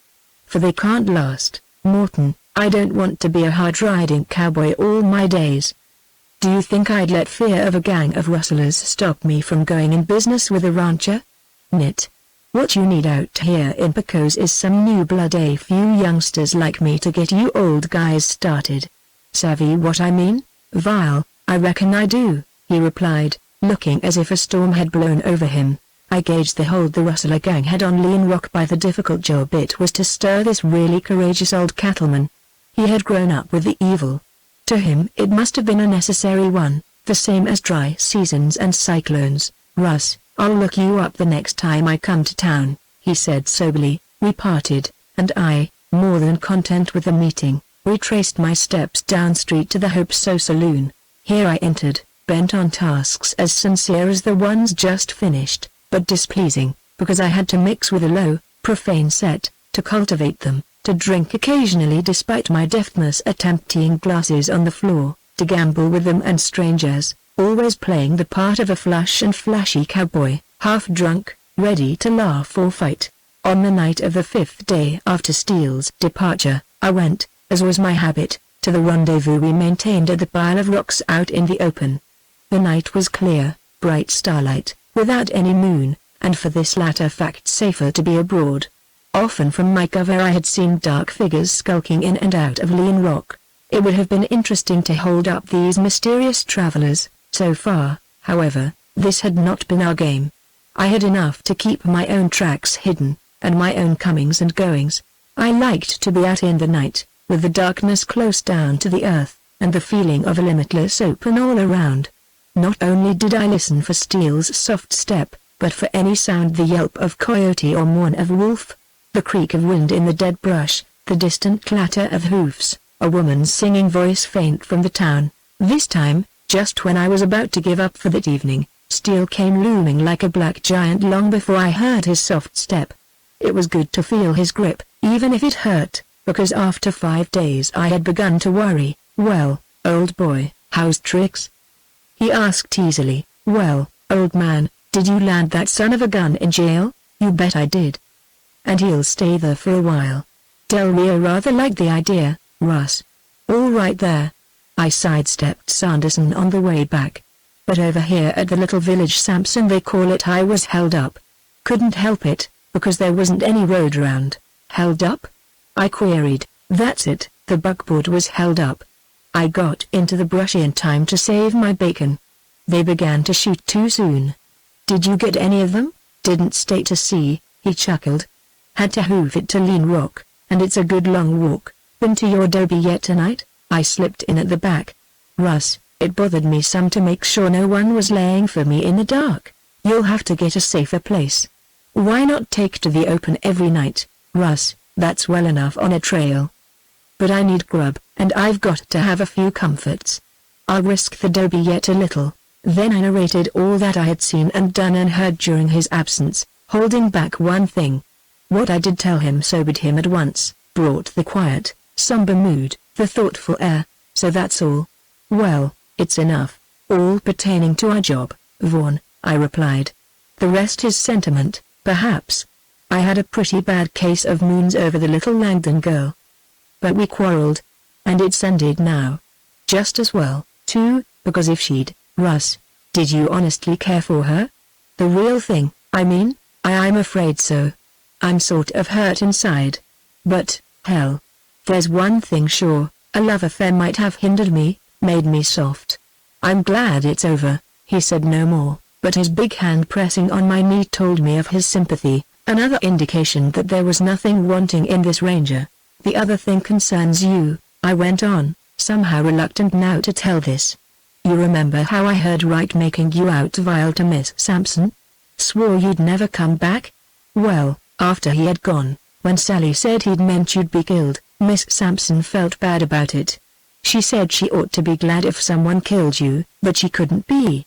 She called you a bloody ruffian, yet she didn't want you shot. She said some things about the difference between your hideous character and your splendid stature.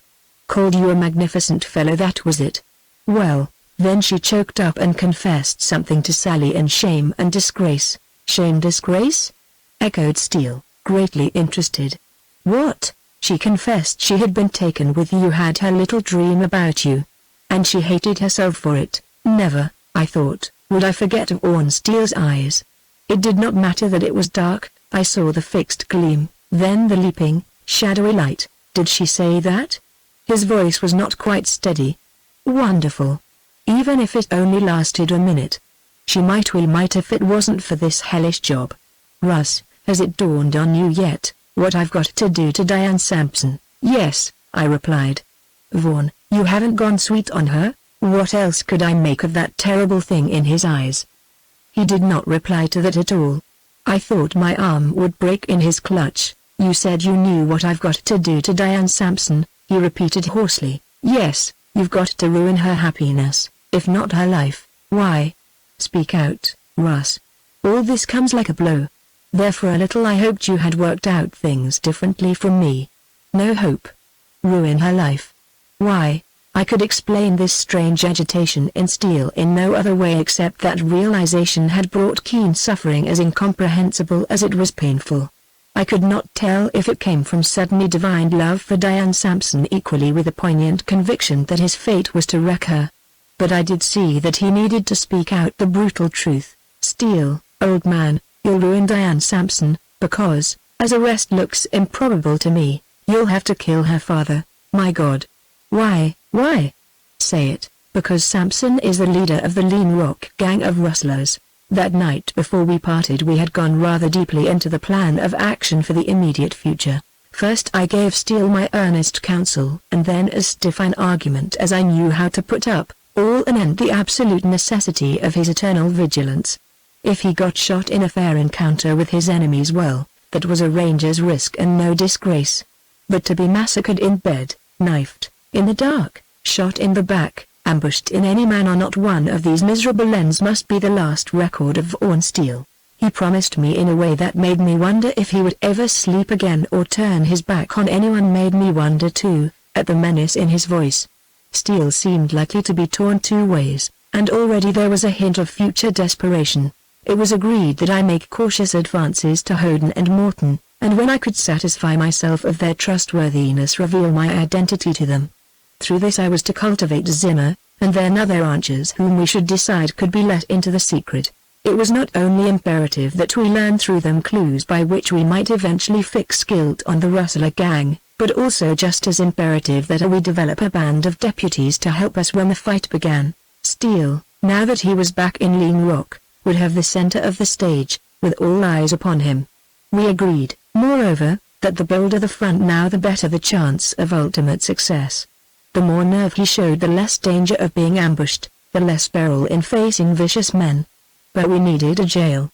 Prisoners had to be corralled after arrest, or the work would be useless, almost a farce, and there was no possibility of repeating trips to Del Rio. We could not use an adobe house for a jail, because that could be easily cut out of or torn down. Finally I remembered an old stone house near the end of the main street. It had one window and one door, and had been long in disuse. Steele would rent it, hire men to guard and feed his prisoners, and if these prisoners bribed or fought their way to freedom, that would not injure the great principle for which he stood. Both Steele and I simultaneously, from different angles of reasoning, had arrived at a conviction of Sampson's guilt. It was not so strong as realization, rather a divination. Long experience in detecting, in feeling the hidden guilt of men, had sharpened our senses for that particular thing. Steele acknowledged a few mistakes in his day, but I, allowing for the same strength of conviction, have never made a single mistake. But conviction was one thing and proof vastly another. Furthermore, when proof was secured, then came the crowning task, that of taking desperate men in a wild country they dominated. Verily, Steele and I had our work cut out for us. However, we were prepared to go at it with infinite patience and implacable resolve. Steele and I differed only in the driving incentive, of course, outside of that one binding vow to save the Ranger service. He had a strange passion, almost an obsession, to represent the law of Texas, and by so doing render something of safety and happiness to the honest pioneers. Besides Steele, I knew I shrunk to a shadow. I was not exactly a heathen, and certainly I wanted to help harassed people, especially women and children, but mainly with me it was the zest, the thrill, the hazard, the matching of wits, in a word, the adventure of the game. Next morning I rode with the young ladies. In the light of Sally's persistently flagrant advances, to which I was apparently blind, I saw that my hard-won victory over self was likely to be short-lived. That possibility made me outwardly like ice. I was an attentive, careful, reliable, and respectful attendant, seeing to the safety of my charges, but the one-time gay and debonair cowboy was a thing of the past. Sally, womanlike, had been a very little repentant. She had showed it, my indifference had piqued her, she had made advances, and then my coldness had roused her spirit. She was the kind of girl to value most what she had lost, and to throw consequences to the winds in winning it back. When I divined this, I saw my revenge. To be sure, when I thought of it, I had no reason to want revenge. She had been most gracious to me, but there was the catty thing she had said about being kissed again by her admirers. Then, in all seriousness, sentiment aside, I dared not make up with her, so the cold and indifferent part one played was imperative. We halted out on the ridge and dismounted for the usual little rest. My night took in the shade of a scrubby mesquite. The girls strolled away out of sight. It was a drowsy day, and I nearly fell asleep. Something aroused me, a patter of footsteps or a rustle of skirts. Then a soft thud behind me gave me at once a start and a thrill. First I saw Sally's little brown hands on my shoulders. Then her head, with hair all shiny and flying and fragrant, came round over my shoulder, softly smoothing my cheek, until her sweet, saucy, heated face was right under my eyes. "Russ, don't you love me anymore?" she whispered. Chapter 4. Steele breaks up the party. That night, I saw Steele at our meeting place, and we compared notes and pondered details of our problem. Steele had rented the stone house to be used as a jail.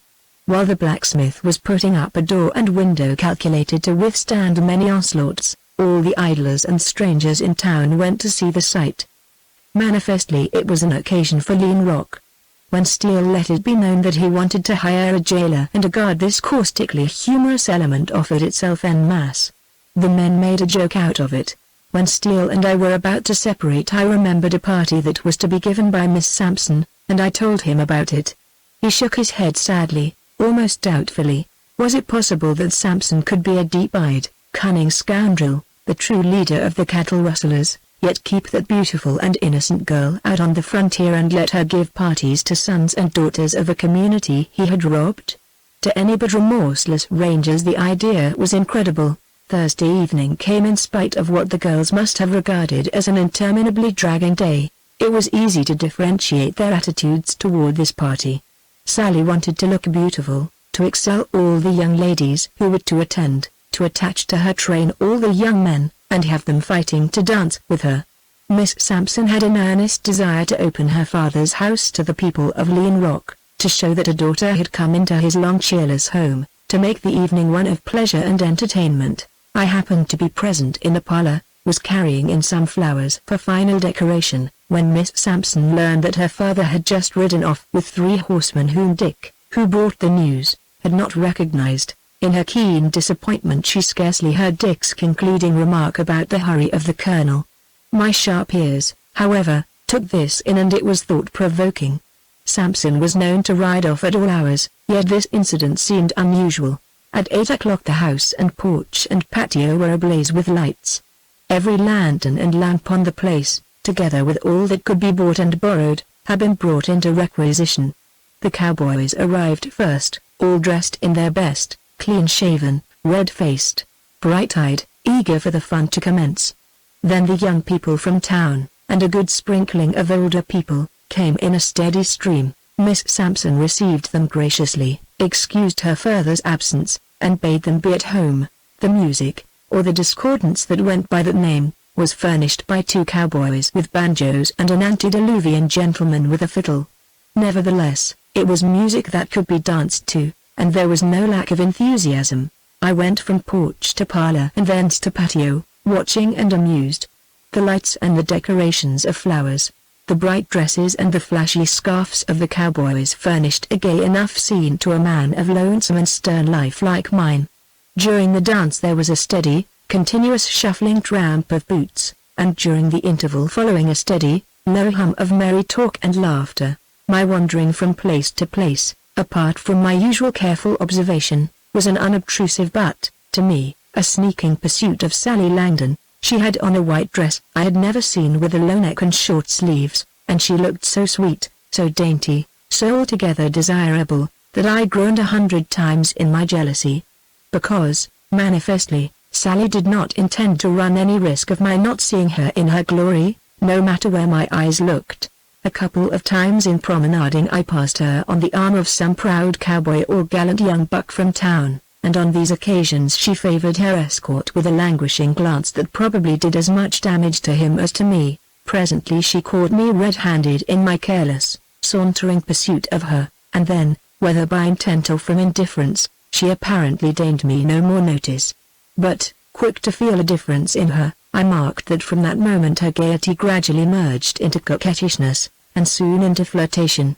Then, just to see how far she would go, perhaps desperately hoping she would make me hate her, I followed her shamelessly from patio to parlor, porch to court, even to the waltz. To her credit, she always weakened when some young fellow got her in a corner and tried to push the flirting to extremes. Young Waters was the only one lucky enough to kiss her, and there was more of strength in his conquest of her than any decent fellow could be proud of. When George Wright sought Sally out there was added to my jealousy a real anxiety. I had brushed against Wright more than once that evening.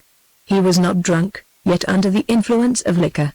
Sally, however, evidently did not discover that, because, knowing her abhorrence of drink, I believed she would not have walked out with him had she known.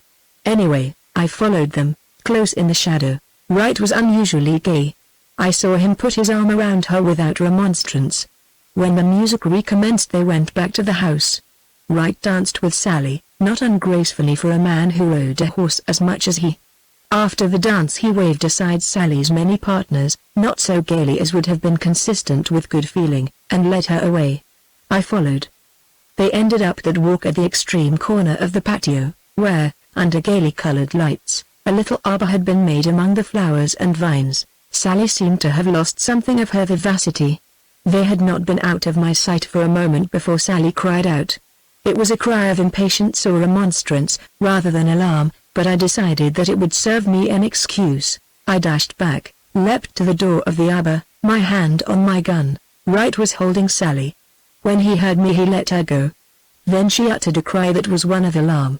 Her face blanched, her eyes grew strained. One hand went to her breast. She thought I meant to kill Wright. "Excuse me," I burst out frankly, turning to Wright. I never saw a hyena, but he looked like one. I heard a squeal. Thought a girl was hurt, or something. Miss Sampson gave me orders to watch out for accidents, fire, anything. So excuse me, Wright. As I stepped back, to my amazement, Sally, excusing herself to the scowling Wright, hurriedly joined me. "Oh, it's our dance, Russ." She took my arm and we walked through the patio. "I'm afraid of him, Russ," she whispered. "You frightened me worse though. You didn't mean to. I made a bluff. Saw he'd been drinking, so I kept near you." "You return good for evil," she replied, squeezing my arm. "Russ, let me tell you, whenever anything frightens me since we got here I think of you. If you're only near I feel safe." We paused at the door leading into the big parlor. Couples were passing. Here I could scarcely distinguish the last words she said. She stood before me, eyes downcast, face flushed, as sweet and pretty a lass as man could want to see, and with her hand she twisted round and round a silver button on my buckskin vest. "Dance with me, the rest of this," she said. George shooed away my partner. "I'm glad for the chance. Dance with me, Russ, not gallantly or dutifully because I ask you, but because you want to. Else not at all." There was a limit to my endurance. There would hardly be another evening like this, at least, for me, in that country. I capitulated with what grace I could express. We went into the parlor, and as we joined the dancers, Despite all that confusion, I heard her whisper, "I've been a little beast to you." That dance seemingly lasted only a moment while she was all airy grace, radiant, and alluring, floating close to me, with our hands clasped. Then it appeared the music had ceased, the couples were finding seats, and Sally and I were accosted by Miss Sampson. She said we made a graceful couple in the dance. And Sally said she did not have to reach up a mile to me. I was not so awfully tall, and I, tongue-tied for once, said nothing. Wright had returned and was now standing, cigarette between lips, in the door leading out to the patio. At the same moment that I heard a heavy tramp of boots, from the porch side I saw Wright's face change remarkably, expressing amaze, consternation, then fear. I wheeled in time to see Von Steele bend his head to enter the door on that side. The dancers fell back. At sight of him I was again the ranger, his ally. Steele was pale, yet heated. He panted. He wore no hat. He had his coat turned up and with left hand he held the lapels together. In a quick ensuing silence Miss Sampson rose, white as her dress. The young women present stared in astonishment and their partners showed excitement. "Miss Sampson, I came to search your house," panted Steele, courteously, yet with authority. I disengaged myself from Sally, who was clinging to my hands, and I stepped forward out of the corner. Steele had been running. Why did he hold his coat like that? I sensed action, and the cold thrill animated me. Miss Sampson's astonishment was succeeded by anger difficult to control. "In the absence of my father I am mistress here. I will not permit you to search my house." "Then I regret to say I must do so without your permission," he said sternly. "Do not dare." She flashed. She stood erect, her bosom swelling, her eyes magnificently black with passion. "How dare you intrude here? Have you not insulted us enough? To search my house tonight to break up my party? Oh, it's worse than outrage. Why on earth do you want to search here?" "Ah, for the same reason you dragged a poor innocent man into my father's court. Sir, I forbid you to take another step into this house." Steele's face was bloodless now, and I wondered if it had to do with her scathing scorn or something that he hid with his hand closing his coat that way. "Miss Sampson, I don't need warrants to search houses," he said. "But this time I'll respect your command. It would be too bad to spoil your party. Let me add, perhaps you do me a little wrong. God knows I hope so. I was shot by a rustler. He fled. I chased him here. He has taken refuge here in your father's house. He's hidden somewhere." Steele spread wide his coat lapels. He wore a light shirt, the color of which in places was white. The rest was all a bloody mass from which dark red drops fell to the floor. "Oh!" cried Miss Sampson. Scorn and passion vanished in the horror, the pity, of a woman who imagined she saw a man mortally wounded. It was a hard sight for a woman's eyes, that crimson, heaving breast. "Surely I didn't see that," went on Steele, closing his coat. "You used unforgettable words, Miss Sampson. From you they hurt. For I stand alone. My fight is to make Lean Rock safer, cleaner, a better home for women and children. Someday you will remember what you said, how splendid he looked, how strong against odds. How simple a dignity fitted his words. Why, a woman far blinder than Diane Sampson could have seen that here stood the man." Steele bowed, turned on his heel, and strode out to vanish in the dark. Then while she stood bewildered, still shocked, I elected to do some rapid thinking. How seriously was Steele injured? An instant's thought was enough to tell me that if he had sustained any more than a flesh wound he would not have chased his assailant, not with so much at stake in the future. Then I concerned myself with a cold grip of desire to get near the rustler who had wounded Steele. As I started forward, however, Miss Sampson defeated me. Sally once more clung to my hands, and directly we were surrounded by an excited circle. It took a moment or two to calm them. "Then there's a rustler here hiding?" repeated Miss Sampson. "Miss Sampson, I'll find him. I'll rout him out," I said. Yes, find him, Russ, but don't use violence," she replied. "Send him away." "No, give him over to—" "Nothing of the kind," interrupted George Wright, loud-voiced. "Cousin, go on with your dance. I'll take a couple of cowboys. I'll find this rustler, if there's one here. But I think it's only another bluff of Steele's." This from Wright angered me deeply. and I strode right for the door. "Where are you going?" he demanded. "I've Miss Sampson's orders. She wants me to find this hidden man. She trusts me not to allow any violence. Didn't I say I'd see to that?" He snarled. "Right, I don't care what you say," I retorted. "But I'm thinking you might not want me to find this rustler." Wright turned black in the face. Verily, if he had worn a gun he would have pulled it on me. As it was, Miss Sampson's interference probably prevented more words, if no worse. "Don't quarrel," she said. "George, you go with Russ. Please hurry. I'll be nervous till the rustlers found, or you're sure there's not one." We started with several cowboys to ransack the house. We went through the rooms, searching, calling out, flashing our lanterns in dark places. It struck me forcibly that Wright did all the calling. He hurried, too, tried to keep in the lead. I wondered if he knew his voice would be recognized by the hiding man. Be that as it might, it was I who peered into a dark corner, and then with a cocked gun leveled I said, "Come out." He came forth into the flare of lanterns, a tall, slim, dark-faced youth, wearing dark sombrero, blouse and trousers.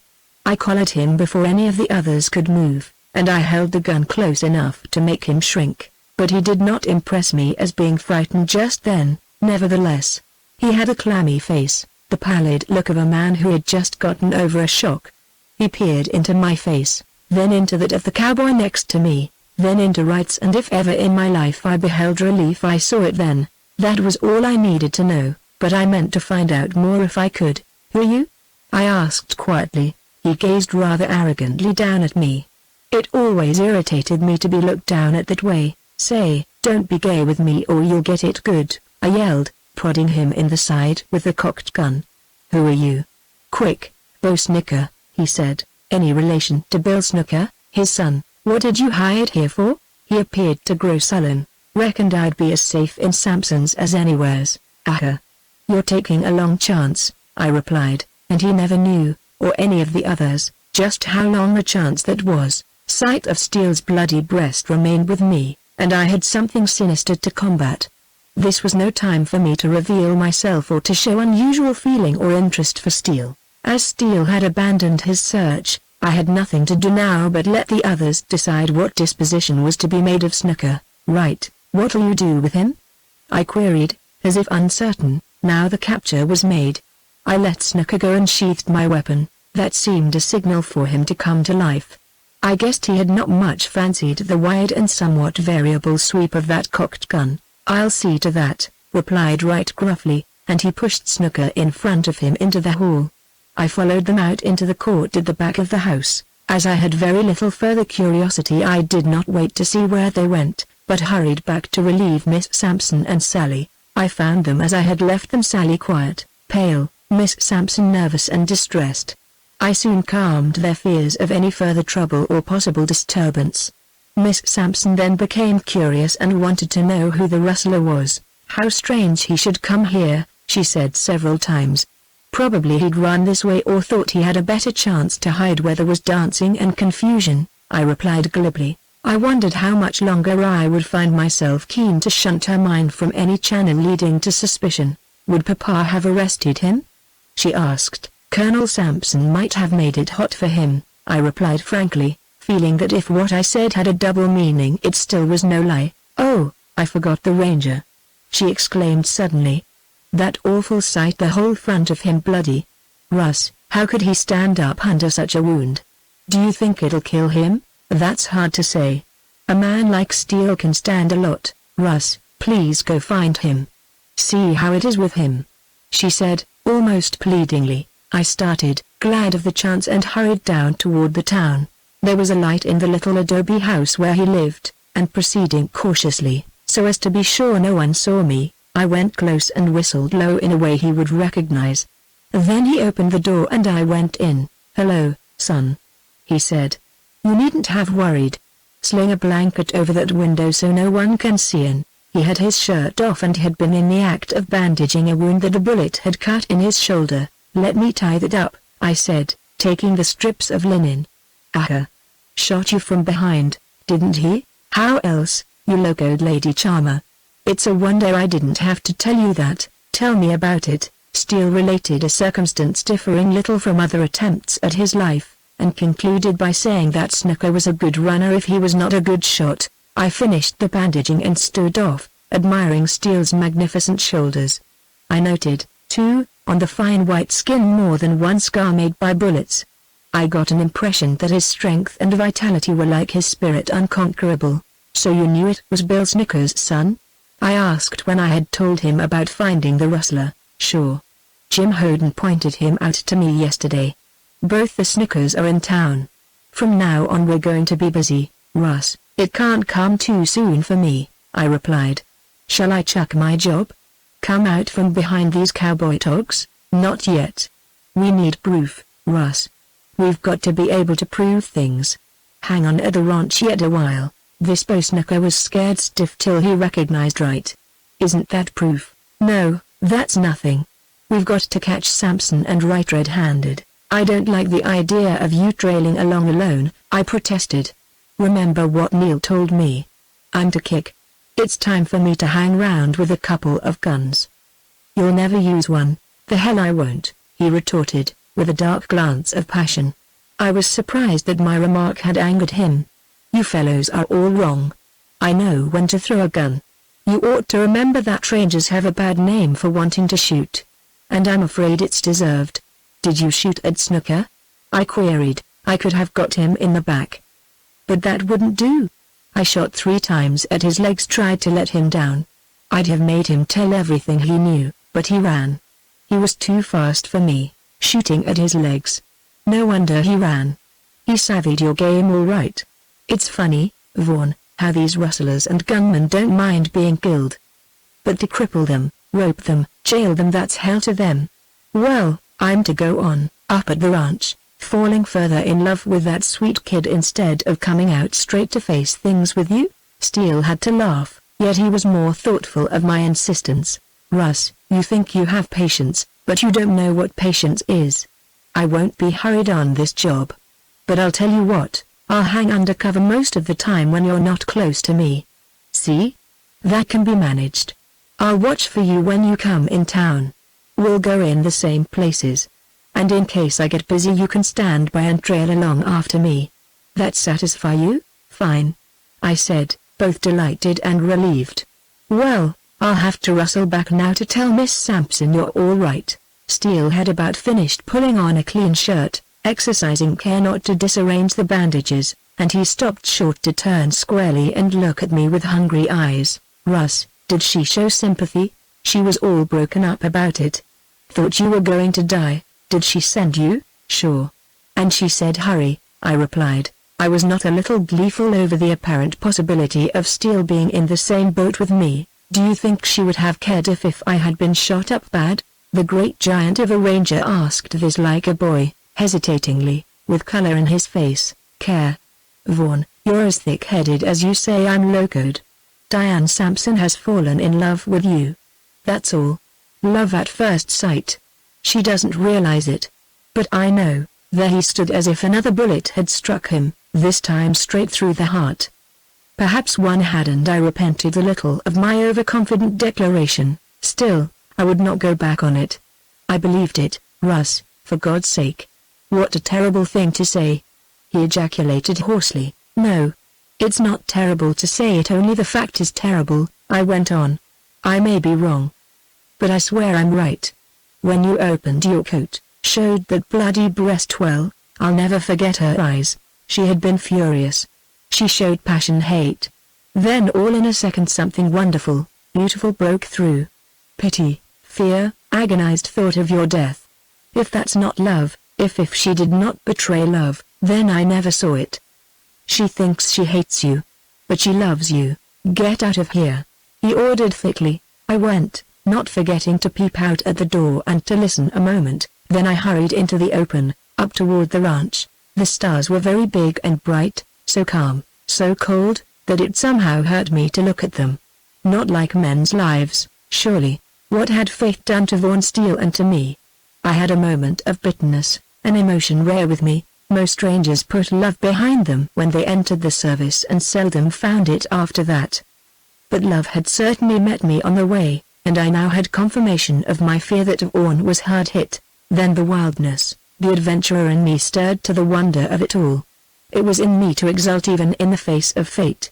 Steele and I, while balancing our lives on the hair trigger of a gun, had certainly fallen into a tangled web of circumstances not calculated in the role of rangers. I went back to the ranch with regret, remorse, sorrow knocking at my heart, but notwithstanding that, tingling alive to the devilish excitement of the game. I knew not what it was that prompted me to sow the same seed in Diane Sampson's breast that I had sown in Steele's. Probably it was just a propensity for sheer mischief. Probably a certainty of the truth and a strange foreshadowing of a coming event. If Diane Sampson loved, through her this event might be less tragic. Somehow love might save us all.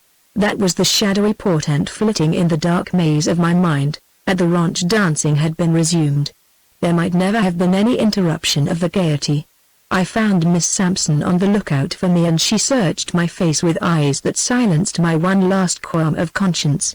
"Let's go out in the patio," I suggested. "I don't want anyone to hear what I say." Outside in the starlight she looked white and very beautiful. I felt her tremble.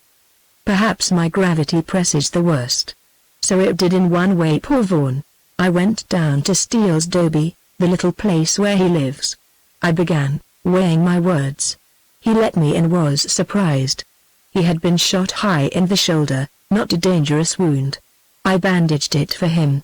He was grateful, said he had no friends, poor fellow. "Oh, I'm glad it isn't bad," said Miss Sampson. Something glistened in her eyes. He looked strange, sort of forlorn. "I think your words, what you said, hurt him more than the bullet." "I'm sure of that, Miss Sampson." "Oh, I saw that myself." I was furious. "But I meant what I said. You wronged Steele. I happen to know. I know his record along the Rio Grande. It's scarcely my place, Miss Sampson, to tell you what you'll find out for yourself, sooner or later." "What shall I find out?" she demanded. "I've said enough." "No. You mean my father and cousin George are misinformed or wrong about Steele?" I feared it this last hour. It was his look that pierced me. "Oh, I'd hate to be unjust. You say I wronged him, Russ? Then you take sides with him against my father?" "Yes," I replied very low. She was keenly hurt and seemed, despite an effort, to shrink from me. "It's only natural you should fight for your father," I went on. "Perhaps you don't understand. He has ruled here for long. He's been, well, let's say, easy with the evildoers. But times are changing. He opposed the ranger idea, which is also natural, I suppose. Still, he's wrong about Steele, terribly wrong, and it means trouble." "Oh, I don't know what to believe. It might be well for you to think things out for yourself, Russ. I feel as though I couldn't. I can't make head or tail of life out here. My father seems so strange. Though, of course, I've only seen him twice a year since I was a little girl. He has two sides to him. When I come upon that strange side, the one I never knew, he's like a man I never saw. I want to be a good and loving daughter. I want to help him fight his battles. But he doesn't satisfy me. He's grown impatient and wants me to go back to Louisiana. That gives me a feeling of mystery." "Oh, it's all mystery." "True, you're right," I replied, my heart aching for her. "It's all mystery and trouble for you, too. Perhaps you'd do well to go home, Russ." "You suggest I leave my father?" she asked. "I advise it. You struck a rather troublesome time. Later you might return if—" "Never. I came to stay, and I'll stay," she declared.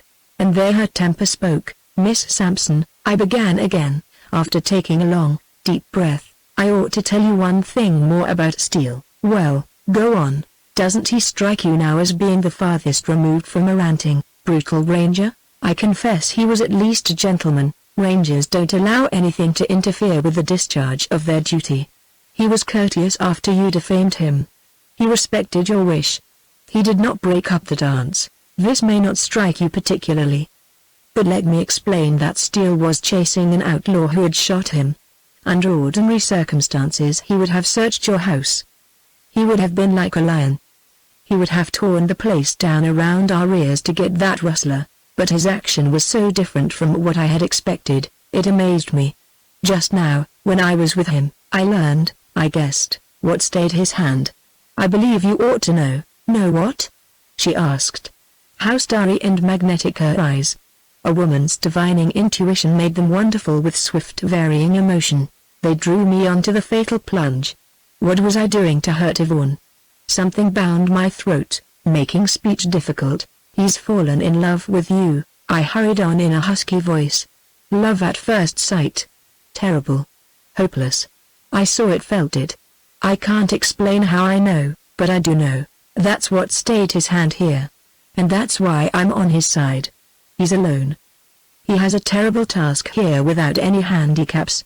Every man is against him. If he fails, you might be the force that weakened him. So you ought to be kinder in your thought of him. Wait before you judge him further. If he isn't killed, time will prove him noble instead of vile. If he is killed, which is more than likely, you'll feel the happier for a generous doubt in favor of the man who loved you." Like one stricken blind, she stood an instant, then, with her hands at her breast, she walked straight across the patio into the dark, open door of her room. Chapter 5. Cleaning out Lean Rock. Not much sleep visited me that night.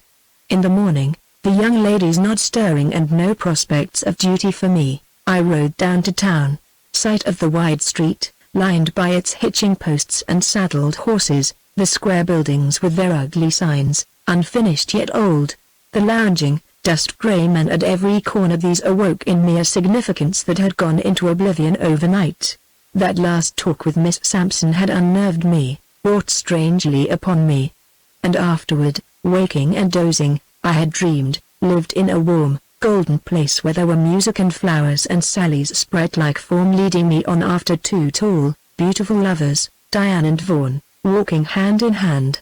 Fine employment of mind for a ranger whose single glance down a quiet street pictured it with dark-garbed men in grim action, guns spouting red, horses plunging. In front of Hoden's restaurant I dismounted and threw my bridle. Jim was unmistakably glad to see me. "Where've you been?" Morton was in a powerful set on seeing you. I steered him from going up to Sampson's. "What kind of a game was you giving Frank, Jim?" "I just wanted to see if he was a safe rancher to make a stock deal for me. He says you told him he didn't have no yellow streak and that he was a rustler." "Frank can't get over them two hunches. When he sees you he's going to swear he's no rustler, but he has got a yellow streak, unless—" This little, broken-down Texan had eyes like flint striking fire. "Unless?" I queried sharply. Jim breathed a deep breath and looked around the room before his gaze fixed again on mine. "Vile," he replied, speaking low, "me and Frank allows you've picked the right men. It was me that sent them letters to the ranger captain at Austin. Now who in hell are you?" It was my turn to draw a deep breath. I had taken 6 weeks to strike fire from a Texan whom I instinctively felt had been prey to the power that shadowed Lean Rock. There was no one in the room except us, no one passing, nor near. Reaching into the inside pocket of my buckskin vest, I turned the lining out. A star-shaped, bright, silver object flashed as I shoved it, pocket and all, under Jim's hard eyes. He could not help but read, "United States Deputy Marshal." "By golly," he whispered, cracking the table with his fist. "Russ, you sure untrue to me. But never as a cowboy, Jim. The woods is full of us." Heavy footsteps sounded on the walk. Presently Steele's bulk darkened the door. "Hello," I greeted. "Steele, shake hands with Jim Hoden." "Hello," replied Steele slowly. "Say, I reckon I know Hoden, nit. Not this one. He's the old Hoden. He used to own the Hope So Saloon.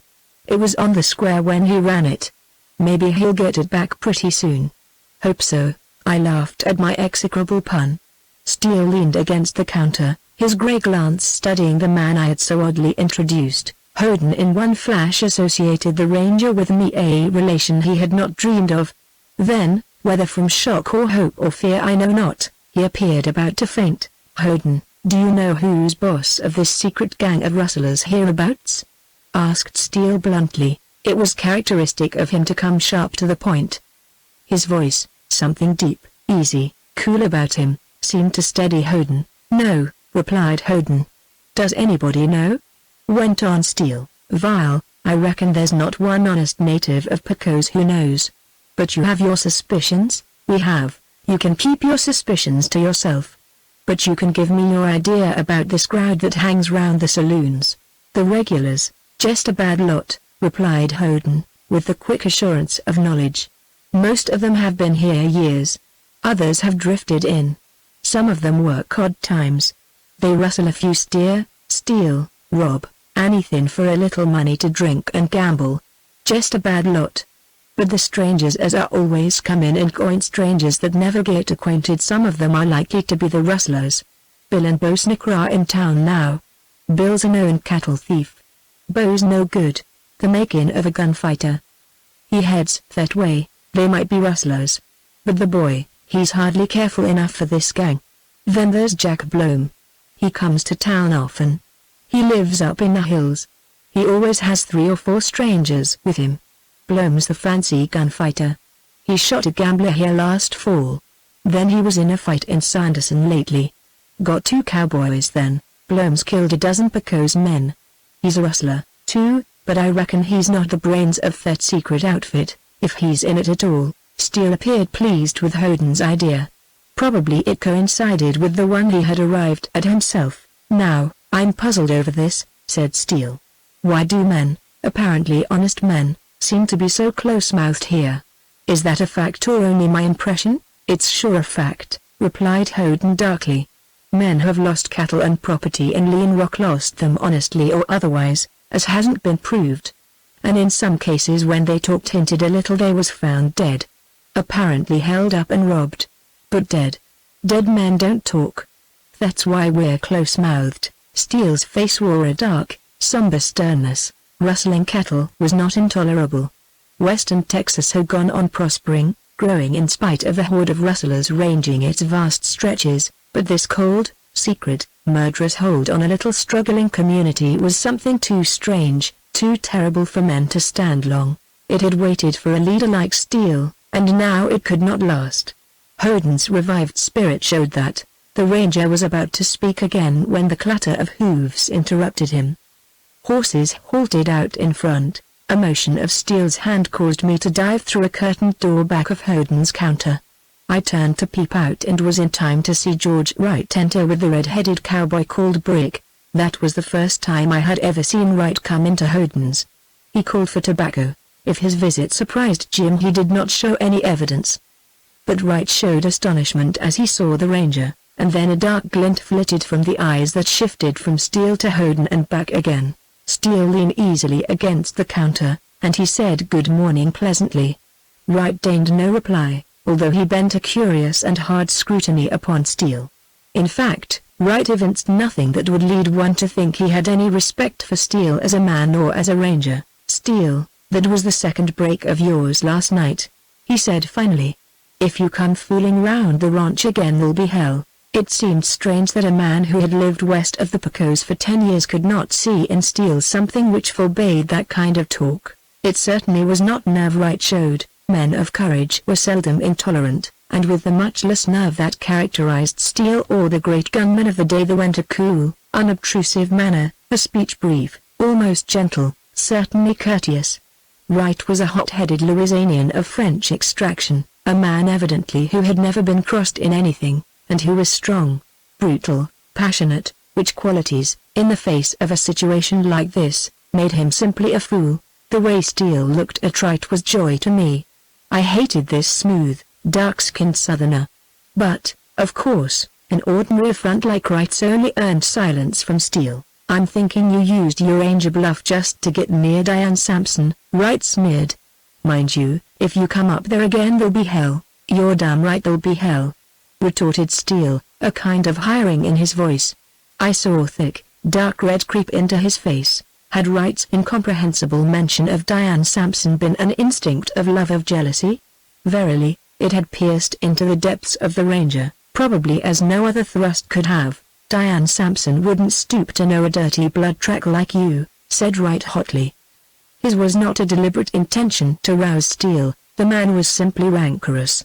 I'll call you Wright, you cheap bluffer. You four-flush. You damned interfering conceited ranger. Long before Wright ended his tirade Steele's face had lost the tinge of color, so foreign to it in moments like this, and the cool shade, the steady eyes like eyes on fire. The ruthless lips had warned me, if they had not. Right, I'll not take offense, because you seem to be championing your beautiful cousin, replied Steele in slow speech, biting. But let me return your compliment. You're a fine southerner. Why, you're only a cheap four-flush-damned bull-headed rustler. Steele hissed the last word. Then for him, for me, for Hoden, there was the truth in Wright's working passion-blackened face. Wright jerked, moved, meant to draw. But how slow? Steele lunged forward. His long arm swept up, and Wright staggered backward, knocking table and chairs, to fall hard, in a half-sitting posture, against the wall. Don't draw, warned Steele. Wright, get away from your gun, yelled the cowboy Brick, but Wright was crazed by fury. He tugged at his hip, his face corded with purple welts, malignant, murderous. While he got to his feet, I was about to leap through the door when Steele shot. Wright's gun went ringing to the floor. Like a beast in pain, Wright screamed. Frantically he waved a limp arm, flinging blood over the white tablecloths. Steele had crippled him. Here, you cowboy, ordered Steele, take him out, quick. Brick saw the need of expediency, if Wright did not realize it, and he pulled the raving man out of the place. He hurried right down the street, leaving the horses behind. Steele calmly sheathed his gun. Well, I guess that opens the ball, he said as I came out. Hoden seemed fascinated by the spots of blood on the tablecloths. It was horrible to see him rubbing his hands like a ghoul. I tell you what, fellows, said Steele, we've just had a few pleasant moments with the man who has made it healthy to keep close-mouthed in Lean Rock. Hoden lifted his shaking hands. What did you wing him for? He wailed. He was drawing on you. Shooting arms off men like him won't do out here. I was inclined to agree with Hoden. That bull-headed fool will roar and butt himself with all his gang right into our hands. He's just the man I've needed to meet. Besides, shooting him would have been murder for me. Murder! Exclaimed Hoden. He was a fool, and slow at that. Under such circumstances could I kill him when I didn't have to? Sure, it had been the trick, declared Jim positively. I'm not alone for whether he's really a rustler or not. It just won't do, because these fellows out here ain't going to be afraid of you. See here, Hoden. If a man's going to be afraid of me at all, the trick will make him more afraid of me. I know it. It works out. When Wright cools down, he'll remember. He'll begin to think. He'll realize that I could more easily have killed him than risk a snapshot at his arm. I'll bet you he goes pale to the gills next time he even sees me. That may be true, Steele. But if Wright's the man you think he is, he'll begin that secret underground business. It's been tolerable healthy these last 6 months. You can gamble on this. If that secret work does commence, you'll have more reason to suspect Wright. I won't feel very safe from now on. I heard you call him Rustler. He knows that.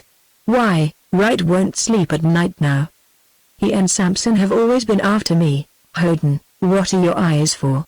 Demanded Steele. Watch out. And now here. See your friend Morton. Tell him this game grows hot. Together you approach 4 or 5 men you know well and can absolutely trust. Hello, there's somebody coming. You meet Russ and me tonight, out in the open, a quarter of a mile, straight from the end of this street. You'll find a pile of stones. Meet us that night at 10 o'clock.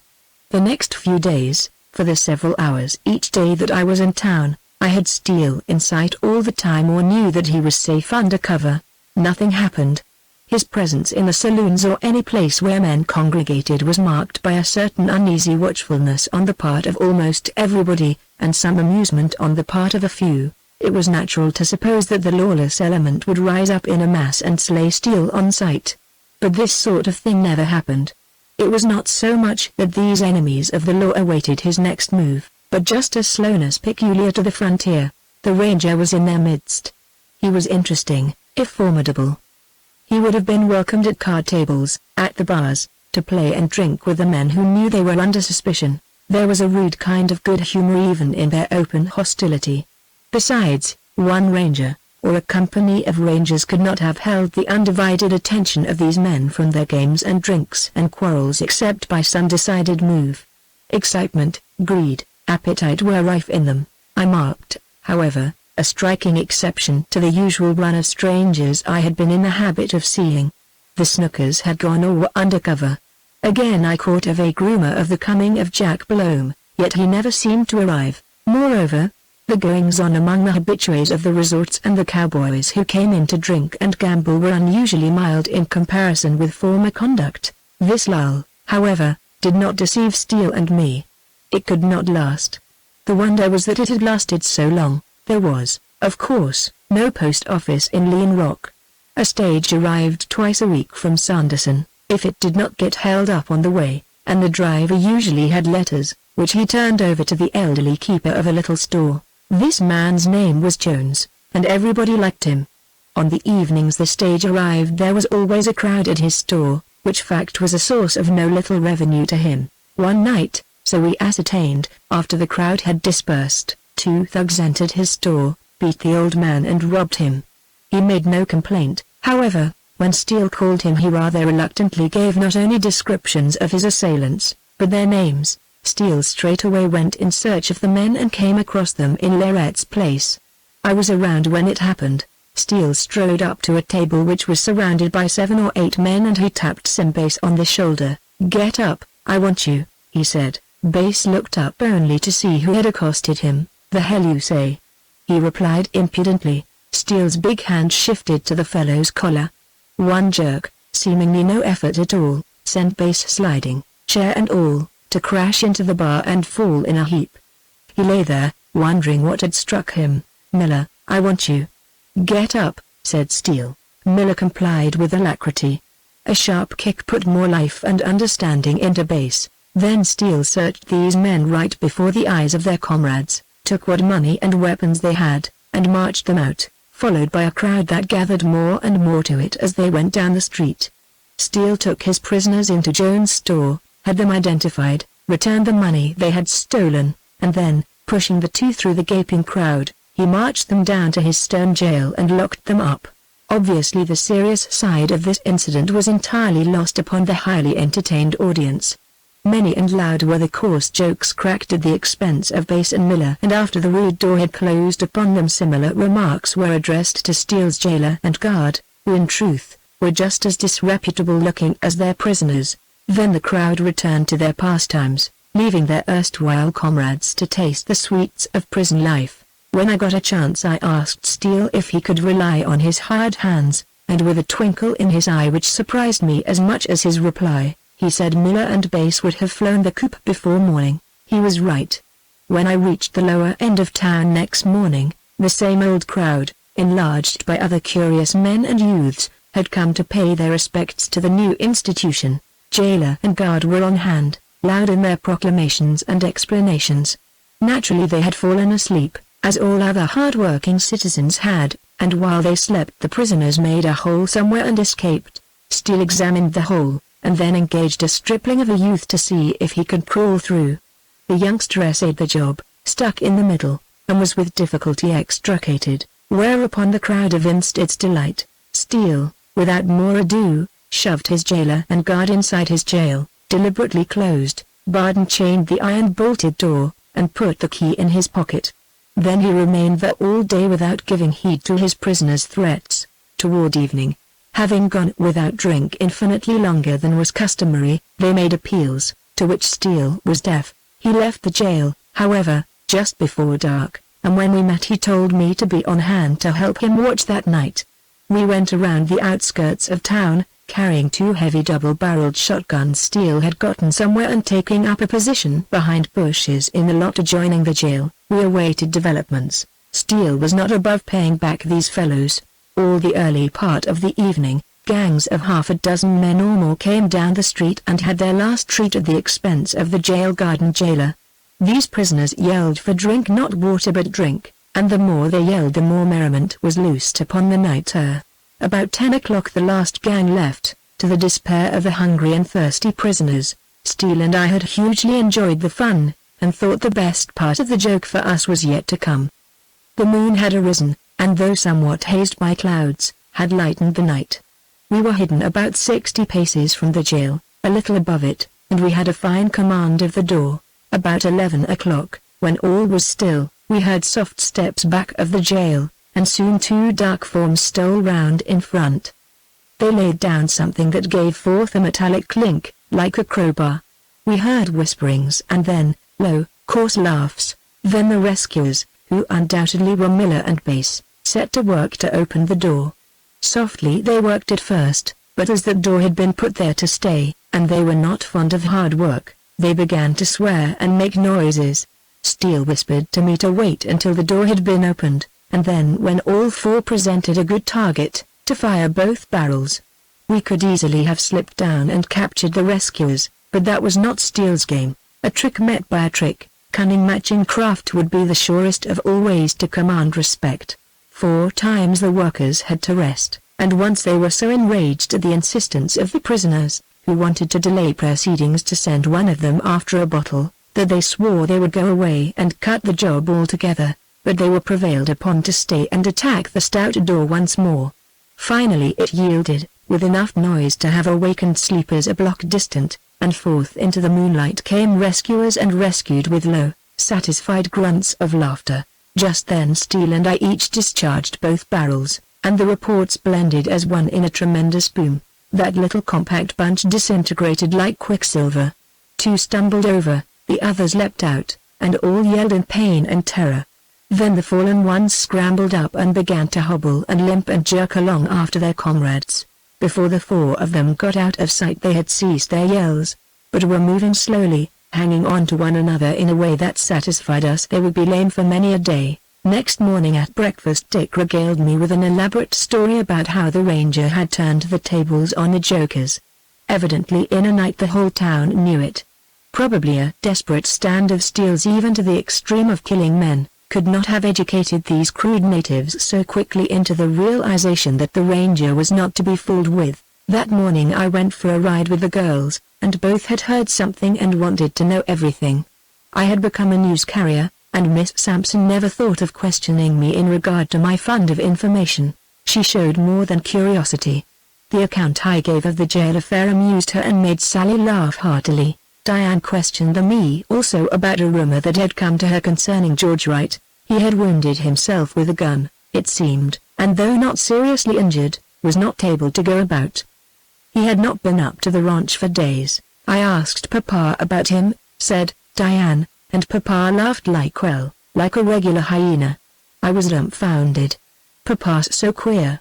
He looked thunderclouds at me, when I insisted, for I wanted to know. He ripped out, "Yes. The damn fool got himself shot, and I'm sorry it's not worse. Now, Russ, what do you make of my dad? Cheerful and kind, isn't he?" I laughed with Sally, but I disclaimed any knowledge of George's accident. I hated the thought of Wright, let alone anything concerning the fatal certainty that sooner or later these cousins of his were to suffer through him. Sally did not make these rides easy for me, for she was sweeter than anything that has a name. Since the evening of the dance I had tried to avoid her. Either she was sincerely sorry for her tantrum or she was bent upon utterly destroying my peace. I took good care we were never alone, for in that case, if she ever got into my arms again I would find the ground slipping from under me. Despite, however, the wear and constant strain of resisting Sally, I enjoyed the ride. There was a charm about being with these girls. Then perhaps Miss Sampson's growing unconscious curiosity in regard to Steele was no little satisfaction to me. I pretended a reluctance to speak of the ranger, but when I did it was to drop a subtle word or briefly tell of an action that suggested such. I never again hinted the thing that had been such a shock to her. What was in her mind I could not guess. Her curiosity, perhaps the greater part, was due to a generous nature not entirely satisfied with itself. She probably had not abandoned her father's estimate of the ranger, but absolute assurance that this was just did not abide with her. For the rest she was like any other girl, a worshipper of the lion in a man, a weaver of romance, ignorant of her own heart. Not the least talked of and speculated upon of all the details of the jail incident was the part played by storekeeper Jones, who had informed upon his assailants. Steele and I both awaited results of this significant fact. When would the town wake up, not only to a little nerve, but to the usefulness of a ranger? 3 days afterwards Steele told me a woman accosted him on the street. She seemed a poor, hard-working person, plain-spoken and honest. Her husband did not drink enough to complain of, but he liked to gamble and he had been fleeced by a crooked game in Jack Martin's saloon. Other wives could make the same complaints. It was God's blessing for such women that Ranger Steele had come to Lean Rock. Of course, he could not get back the lost money, but would it be possible to close Martin's place, or at least break up the crooked game? Steele had asked this woman, whose name was Price, how much her husband had lost, and, being told, he assured her that if he found evidence of cheating, not only would he get back the money, but also he would shut up Martin's place. Steele instructed me to go that night to the saloon in question and get in the game. I complied, and, in order not to be over-carefully sized up by the dealer, I pretended to be well under the influence of liquor. By 9 o'clock, when Steele strolled in, I had the game well studied, and a more flagrantly crooked one I had never sat in. It was barefaced robbery. Steele and I had agreed upon a sign from me, because he was not so adept in the intricacies of gambling as I was. I was not in a hurry, however, for there was a little freckle-faced cattleman in the game, and he had been losing, too. He had sold a bunch of stock that day and had considerable money, which evidently he was to be deprived of before he got started for Del Rio. Steele stood at our backs, and I could feel his presence. He thrilled me. He had some kind of effect on the others, especially the dealer, who was honest enough while the Ranger looked on. When, however, Steele shifted his attention to other tables and players, our dealer reverted to his crooked work. I was about to make a disturbance, when the little cattleman, leaning over, fire in his eye and gun in hand, made it for me. Evidently he was a keener and nervier gambler than he had been taken for. There might have been gunplay right then if Steele had not interfered. Hold on, he yelled, leaping for our table. Put up your gun. Who are you? Demanded the cattleman, never moving. Better keep out of this. I'm Steele. Put up your gun. You're that Ranger, hey? Replied the other. All right. But just a minute. I want this dealer to sit quiet. I've been robbed. And I want my money back. Certainly the dealer and everyone else round the table sat quiet while the cattleman coolly held his gun leveled. Crooked game? Asked Steele, bending over the table. Show me. It did not take the aggrieved gambler more than a moment to prove his assertion. Steele, however, desired corroboration from others beside the cattleman, and one by one he questioned them. To my surprise, one of the players admitted his conviction that the game was not straight. What do you say? Demanded Steele of me. Worsen a hold-up, Mr. Ranger, I burst out. Let me show you. Deftly I made the dealer's guilt plain to all, and then I seconded the cattleman's angry claim for lost money. The players from other tables gathered round, curious, muttering, and just then Martin strolled in. His appearance was not prepossessing. What's this holler? He asked, and halted as he saw the cattleman's gun still in line with the dealer. Martin, you know what it's for, replied Steele. Take your dealer and dig unless you want to see me clean out your place. Sullen and fierce, Martin stood looking from Steele to the cattleman and then the dealer. Some men in the crowd muttered, and that was a signal for Steele to shove the circle apart and get out, back to the wall. The cattleman rose slowly in the center, pulling another gun, and he certainly looked business to me. Vile, Ranger, I reckon I'll hang round and see you ain't bothered none, he said. Friend, he went on, indicating me with a slight wave of one extended gun, just rustle the money in sight.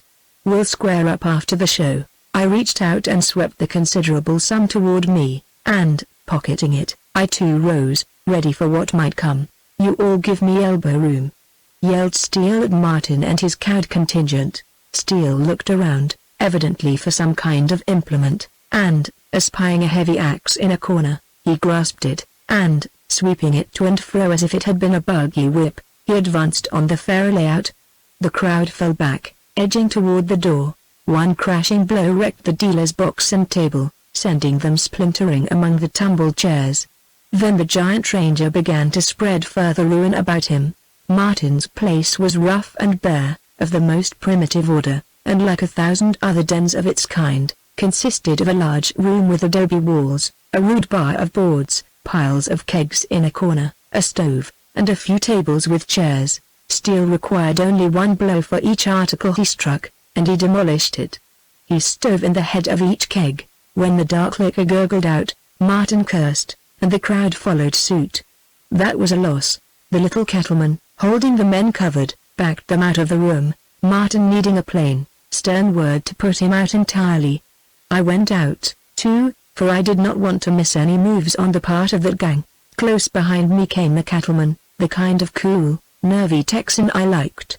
He had Martin well judged, too, for there was no evidence of any bold resistance, but there were shouts and loud acclamations, and these, with the crashing blows of Steele's axe, brought a curious and growing addition to the crowd. Soon sodden thuds from inside the saloon and red dust pouring out the door told that Steele was attacking the walls of Martin's place. Those adobe bricks, when old and crumbly, were easily demolished. Steele made short work of the back wall, and then he smashed out half of the front of the building. That seemed to satisfy him. When he stepped out of the dust he was wet with sweat, dirty, and disheveled, hot with his exertion, a man whose great stature and muscular development expressed a wonderful physical strength and energy. And his somber face, with the big gray eyes, like open furnaces, expressed a passion equal to his strength. Perhaps only then did wild and lawless Lean Rock grasp the real significance of this ranger. Steele threw the axe at Martin's feet. "Martin, don't reopen here," he said curtly. "Don't start another place in Lean Rock. If you do, jail at Austin for years." Martin, livid and scowling, yet seemingly dazed with what had occurred, slunk away, accompanied by his cronies. Steele took the money I had appropriated, returned to me what I had lost, did likewise with the cattleman, and then, taking out the sum named by Mrs. Price, he divided the balance with the other players who had been in the game. Then he stalked off through the crowd as if he knew that men who slunk from facing him would not have nerve enough to attack him even from behind. "Vile, damn me!" ejaculated the little cattleman in mingled admiration and satisfaction. "So that's that Texas Ranger, Steele, hey? Never seen him before. All Texas, that Ranger." I lingered downtown as much to enjoy the sensation as to gain the different points of view. No doubt about the sensation.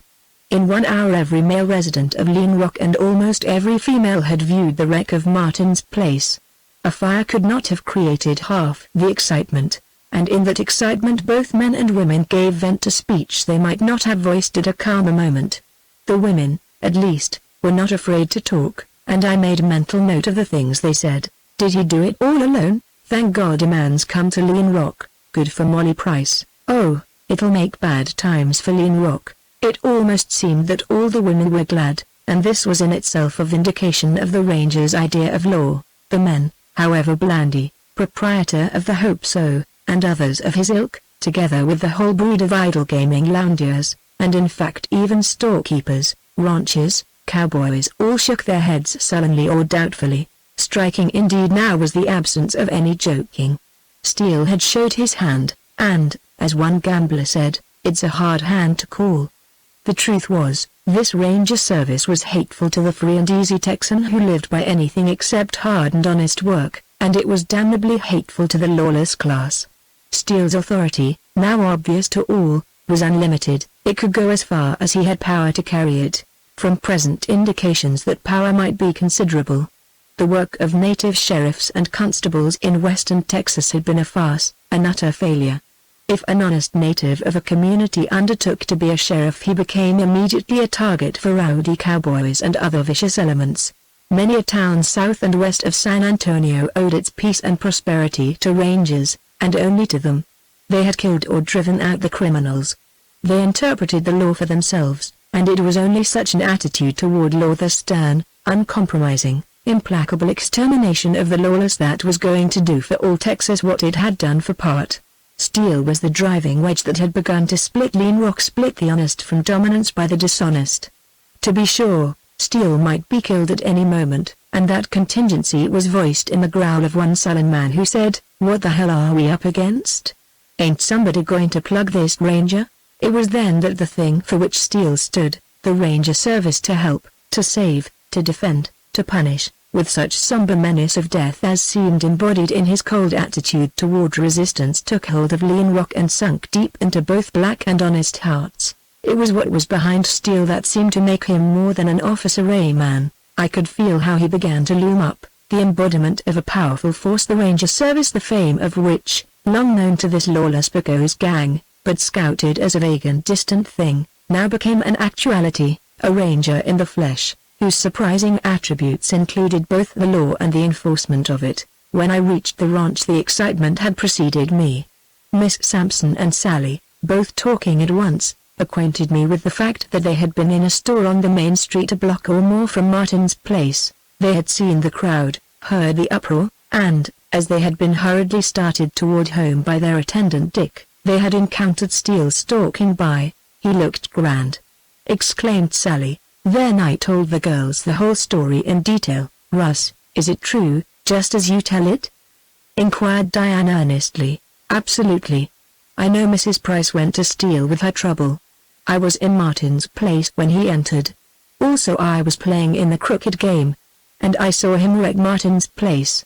Also, I heard him forbid Martin to start another place in Lean Rock. Then he does do splendid things," she said softly, as if affirming to herself. I walked on then, having gotten a glimpse of Colonel Sampson in the background.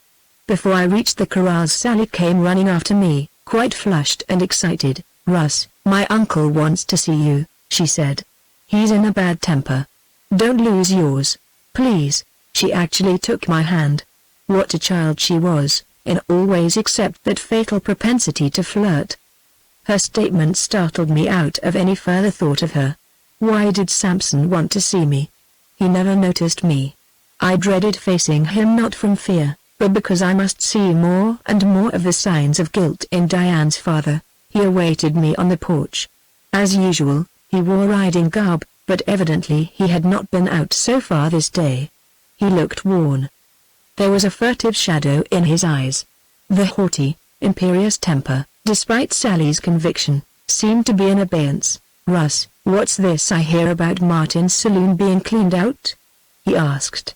Dick can't give particulars. Briefly and concisely I told the colonel exactly what had happened. He chewed his cigar, then spat it out with an unintelligible exclamation. "Martin's no worse than others," he said. "Blandy leans to crooked Pharaoh. I've tried to stop that, anyway. If Steele can, more power to him." Sampson turned on his heel then and left me with a queer feeling of surprise and pity. He had surprised me before, but he had never roused the least sympathy. It was probably that Sampson was indeed powerless, no matter what his position. I had known men before who had become involved in crime, yet were too manly to sanction a crookedness they could not help. Miss Sampson had been standing in her door. I could tell she had heard. She looked agitated. I knew she had been talking to her father. "Russ, he hates the ranger," she said. "That's what I fear. It'll bring trouble on us. Besides, like everybody here, he's biased. He can't see anything good in Steele. Yet he says, more power to him." I'm mystified, and, oh, I'm between two fires. Steele's next noteworthy achievement was as new to me as it was strange to Lean Rock. I heard a good deal about it from my acquaintances, some little from Steele, and the concluding incident I saw and heard myself. Andy V was a broken-down rustler whose activity had ceased and who spent his time hanging on at the places frequented by younger and better men of his kind. As he was a parasite, he was often thrown out of the dens. Moreover, it was an open secret that he had been a rustler, and the men with whom he associated had not yet, to most of Lean Rock, become known as such. One night V had been badly beaten in some back room of a saloon and carried out into a vacant lot and left there. He lay there all that night and all the next day.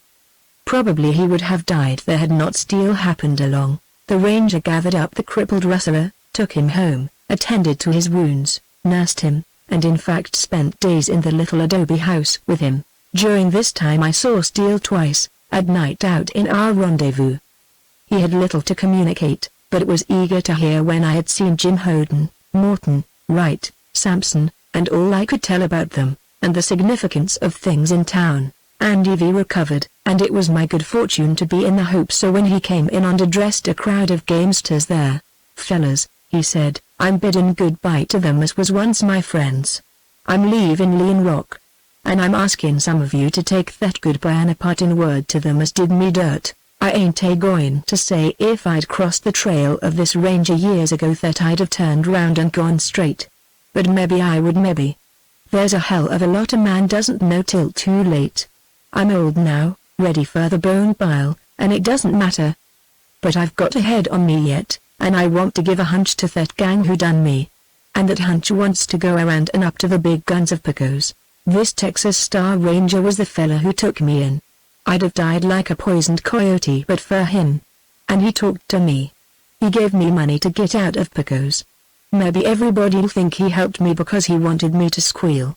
To squeal who's around these rustler diggins. Vile, he never asked me. Maybe he seen I wasn't a squealer. But I'm thinking he wouldn't ask a fella that anyhow, and here's my hunch. Steele has spotted the outfit. That ain't so much, maybe. But I've been with him, and I'm old figurin' men. Just as sure as God made little apples he's a-goin' to put that outfit through or he's a-goin' to kill them. Chapter 6. Enter Jack Blome.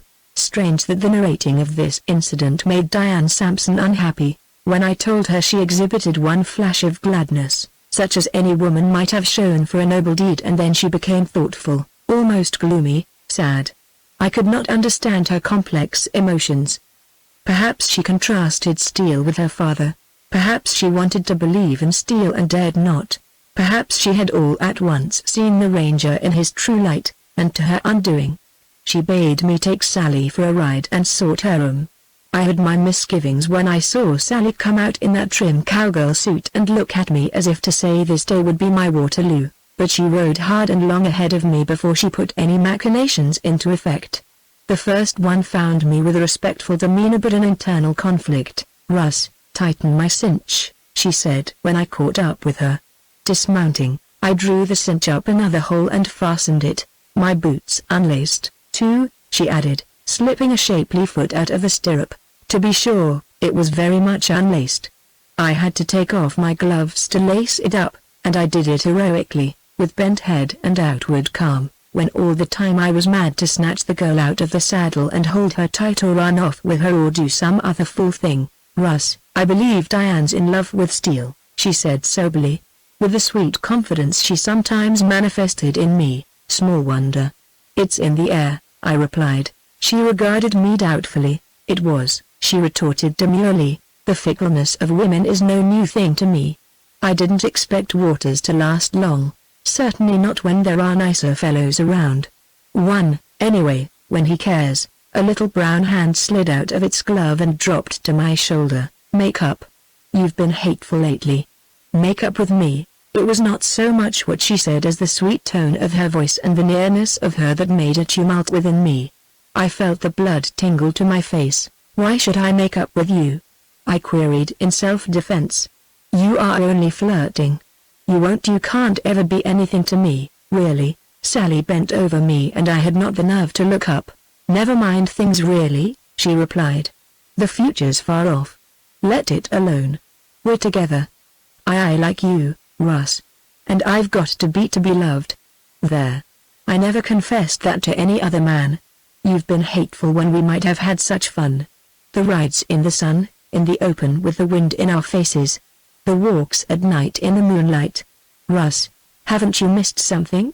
The sweetness and seductiveness of her, the little luring devil of her, irresistible as they were no more irresistible than the naturalness, the truth of her. I trembled even before I looked up into her flushed face and arch eyes, and after that I knew if I could not frighten her out of this daring mood I would have to yield despite my conviction that she only trifled. As my manhood, as well as duty to Steele, forced me to be unyielding, all that was left seemed to be to frighten her. The instant this was decided a wave of emotion, love, regret, bitterness, anger surged over me, making me shake. I felt the skin on my face tighten and chill. I grasped her with strength that might have need to hold a plunging, unruly horse. I hurt her. I held her as in a vice, and the action, the feel of her suddenly uttered cry wrought against all pretense, hurt me as my brutality hurt her, and then I spoke what was hard, passionate truth. "Girl, you're playing with fire," I cried out hoarsely. "I love you as I'd want my sister loved. I asked you to marry me. That was proof, if it was foolish. Even if you were on the square, which you're not, we couldn't ever be anything to each other. Understand? There's a reason, besides your being above me. I can't stand it.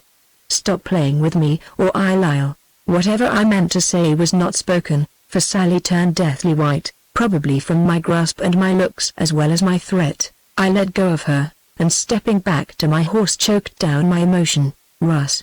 She faltered, and there was womanliness and regret trembling with the fear in her voice. I am on the square.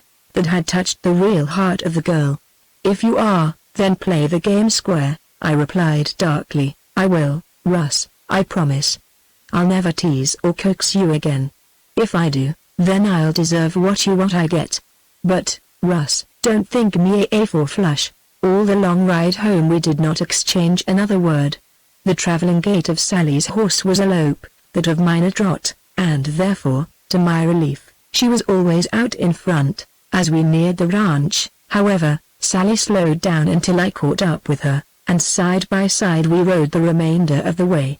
At the corrals, while I unsaddled, she lingered. Russ, you didn't tell me if you agreed with me about Diane, she said finally. Maybe you're right. I hope she's fallen in love with Steele. Lord knows I hope so, I blurted out. I bit my tongue. There was no use in trying to be as shrewd with women as I was with men. I made no reply. Misery loves company. Maybe that's why, she added. You told me Steele lost his head over Diane at first sight. Well, we all have company.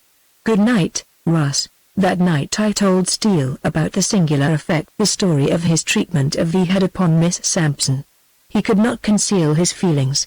I read him like an open book. If she was unhappy because he did something really good, then she was unhappy because she was realizing she had wronged him. Steele never asked questions, but the hungry look in his eyes was enough to make even a truthful fellow exaggerate things. I told him how Diane was dressed, how her face changed with each emotion, how her eyes burned and softened and shadowed, how her voice had been deep and full when she admitted her father hated him, how much she must have meant when she said she was between two fires.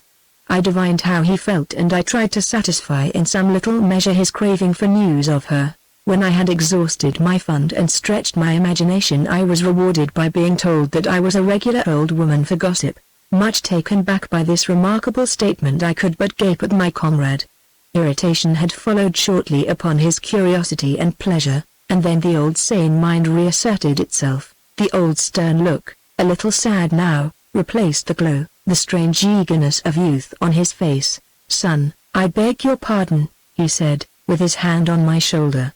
We're angels, but we can't help being human. To speak right out, it seems two sweet and lovable girls have come, unfortunately for us all, across the dark trail we're on. Let us find what solace we can in the hope that somehow, God only knows how, in doing our duty as rangers we may yet be doing right by these two innocent girls. I ask you, as my friend, please do not speak again to me of Miss Sampson. I left him and went up the quiet trail with the thick shadows all around me and the cold stars overhead, and I was sober in thought, sick at heart for him as much as for myself, and I tortured my mind in fruitless conjecture as to what the end of this strange and fateful adventure would be. I discovered that less and less the old wild spirit abided with me, and I became conscious of a dull, deep-seated ache in my breast, a pang in the bone. From that day there was a change in Diane Sampson. She became feverishly active. She wanted to ride, to see for herself what was going on in Lean Rock, to learn of that wild Pecos County life at first hand. She made such demands on my time now that I scarcely ever found an hour to be with or near Steele until after dark. However, as he was playing a waiting game on the Rustlers, keeping out of the resorts for the present, I had not great cause for worry. Houghton was slowly gathering men together, a band of trustworthy ones, and until this organization was complete and ready, Steele thought better to go slow. It was of little use for me to remonstrate with Miss Sampson when she refused to obey a distracted and angry father. I began to feel sorry for Sampson. He was an unscrupulous man, but he loved this daughter who belonged to another and better and past side of his life. I heard him appeal to her to go back to Louisiana, to let him take her home, giving as urgent reason the probability of trouble for him. She could not help, could only handicap him. She agreed to go, provided he sold his property, took the best of his horses and went with her back to the old home to live for the rest of their lives. He replied with considerable feeling that he wished he could go, but it was impossible. Then that settled the matter for her, she averred, failing to persuade her to leave Lean Rock. He told her to keep to the ranch. Naturally, in spite of his anger, Miss Sampson refused to obey, and she frankly told him that it was the free, unfettered life of the country, the riding here and there that appealed so much to her. Sampson came to me a little later and his worn face showed traces of internal storm. "Russ, for a while I wanted to get rid of you," he said. "I've changed. Diane always was a spoiled kid. Now she's a woman.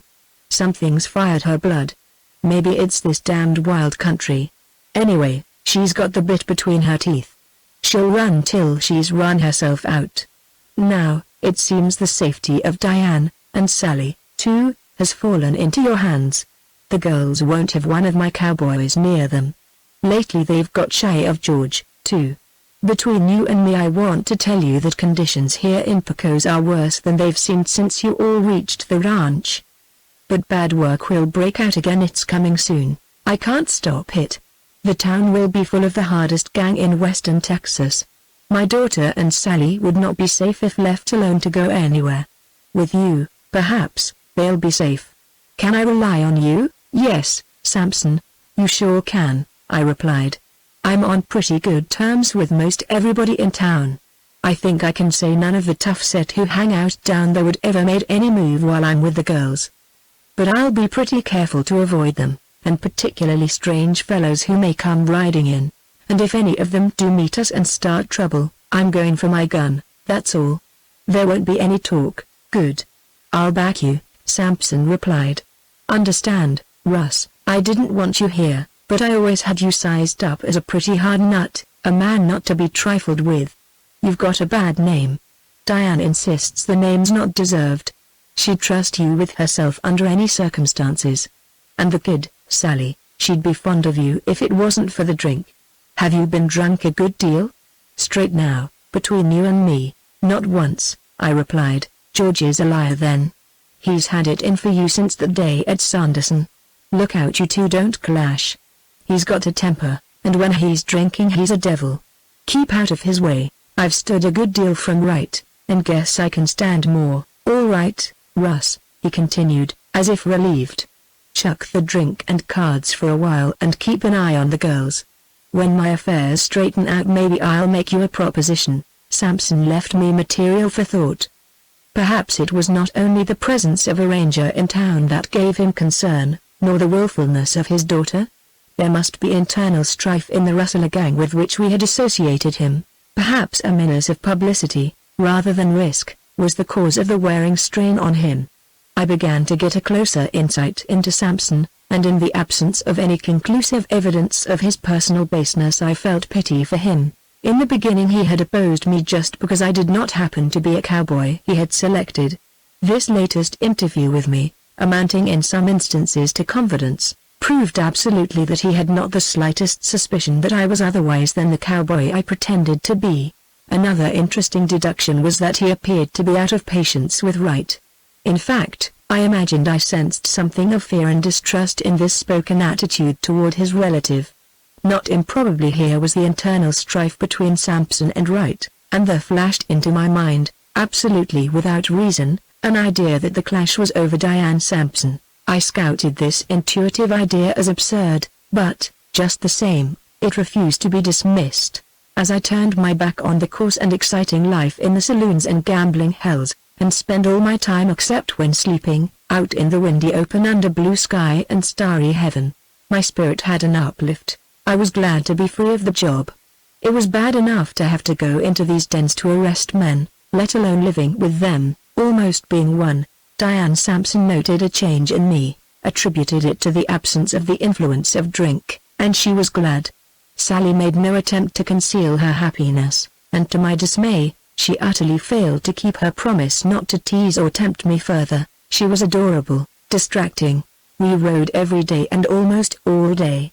We took our dinner and went clear to the foothills to return as the sun set. We visited outlying ranches, water holes, old adobe houses famous in one way or another as scenes of past fights of rustlers and ranchers. We rode to the little village of Sampson, and halfway to Sanderson, and all over the country. There was no satisfying Miss Sampson with rides, new places, new faces, new adventures. And every time we rode out she insisted on first riding through Lean Rock, and every time we rode home she insisted on going back that way. We visited all the stores, the blacksmith, the wagon shop, the feed and grain houses, everywhere that she could find excuse for visiting. I had to point out to her all the infamous dens in town, and all the lawless and lounging men we met.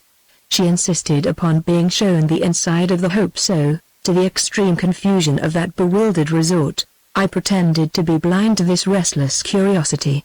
Sally understood the cause, too, and it divided her between a sweet gravity and a naughty humor. The last, however, she never evinced in sight or hearing of Diane. It seemed that we were indeed fated to cross the path of Vaughn Steele. We saw him working round his adobe house, then we saw him on horseback. Once we met him face to face in a store. He gazed steadily into Diane Sampson's eyes and went his way without any sign of recognition. There was red in her face when he passed and white when he had gone. That day she rode as I had never seen her, risking her life, unmindful of her horse. Another day we met Steele down in the valley, where, inquiry discovered to us, he had gone to the home of an old cattleman who lived alone and was ill. Last and perhaps most significant of all these meetings was the one when we were walking tired horses home through the main street of Lean Rock and came upon Steele just in time to see him in action. It happened at a corner where the usual slouchy, shirt-sleeved loungers were congregated. They were in high glee over the predicament of one ruffian who had purchased or been given a poor, emaciated little burro that was on his last legs. The burro evidently did not want to go with its new owner, who pulled on a halter and then viciously swung the end of the rope to make welts on the worn and scarred back. If there was one thing that Diane Sampson could not bear, it was to see an animal in pain. She passionately loved horses, and hated the sight of a spur or whip. When we saw the man beating the little burro, she cried out to me, "Make the brute stop." I might have made a move had I not on the instant seen Steele heaving into sight round the corner. Just then the fellow, whom I now recognized to be a despicable character named Andrews, began to bestow heavy and brutal kicks upon the body of the little burro. These kicks sounded deep, hollow, almost like the boom of a drum. The burro uttered the strangest sound I ever heard issue from any beast, and it dropped in its tracks with jerking legs that told any horseman what had happened. Steele saw the last swings of Andrew's heavy boot. He yelled. It was a sharp yell that would have made anyone start. But it came too late, for the burro had dropped. Steele knocked over several of the jeering men to get to Andrews. He kicked the fellow's feet from under him, sending him hard to the ground. Then Steele picked up the end of the halter and began to swing it powerfully. Resounding smacks mingled with hoarse bellows of fury and pain. Andrews flopped here and there, trying to arise, but every time the heavy knotted halter beat him down. Presently Steele stopped. Andrews rose right in front of the ranger, and there, like the madman he was, he went for his gun, but it scarcely leapt from its holster when Steele's swift hand intercepted it. Steele clutched Andrews' arm. Then came a wrench, a cracking of bones, a scream of agony. The gun dropped into the dust, and in a moment of wrestling fury Andrews, broken, beaten down, just able to moan, lay beside it. Steele, so cool and dark for a man who had acted with such passionate swiftness, faced the others as if to dare them to move. They neither moved nor spoke, and then he strode away. Miss Sampson did not speak a word while we were riding the rest of the way home, but she was strangely white of face and dark of eye. Sally could not speak fast enough to say all she felt, and I, of course, had my measure of feelings. One of them was that as sure as the sun rose and set it was written that Diane Sampson was to love Vaughn Steele. I could not read her mind, but I had a mind of my own. How could any woman, seeing this maligned and menaced stranger, whose life was in danger every moment he spent on the streets, in the light of his action on behalf of a poor little beast, help but wonder and brood over the magnificent height he might reach if he had loved passion a woman for his inspiration? It was the day after this incident that, as Sally, Diane, and I were riding homeward on the road from Sampson, I caught sight of a group of dark horses and riders swiftly catching up with us. We were on the main road, in plain sight of town and passing by ranches. Nevertheless, I did not like the looks of the horsemen and grew uneasy. Still, I scarcely thought it needful to race our horses just to reach town a little ahead of these strangers. Accordingly, they soon caught up with us. They were 5 in number, all dark-faced except one, dark-clad and superbly mounted on dark bays and blacks. They had no pack animals and, for that matter, carried no packs at all. 4 of them, at a swinging canter, passed us, and the 5th pulled his horse to suit our pace and fell in between Sally and me. "Good day," he said pleasantly to me. "Don't mind my riding in with you all, I hope?" Considering his pleasant approach, I could not but be civil. He was a singularly handsome fellow, at a quick glance, under 40 years, with curly, blonde hair, almost gold, a skin very fair for that country, and the keenest, clearest, boldest blue eyes I had ever seen in a man. "You're Russ, I reckon," he said. "Some of my men have seen you riding round with Sampson's girls." "I'm Jack Blome." He did not speak that name with any flaunt or flourish. He merely stated it, Blome, the rustler. I grew tight all over. Still, manifestly there was nothing for me to do but return his pleasantry. I really felt less uneasiness after he had made himself known to me. And without any awkwardness, I introduced him to the girls. He took off his sombrero and made gallant bows to both. Miss Sampson had heard of him and his record, and she could not help a paleness, a shrinking, which, however, he did not appear to notice.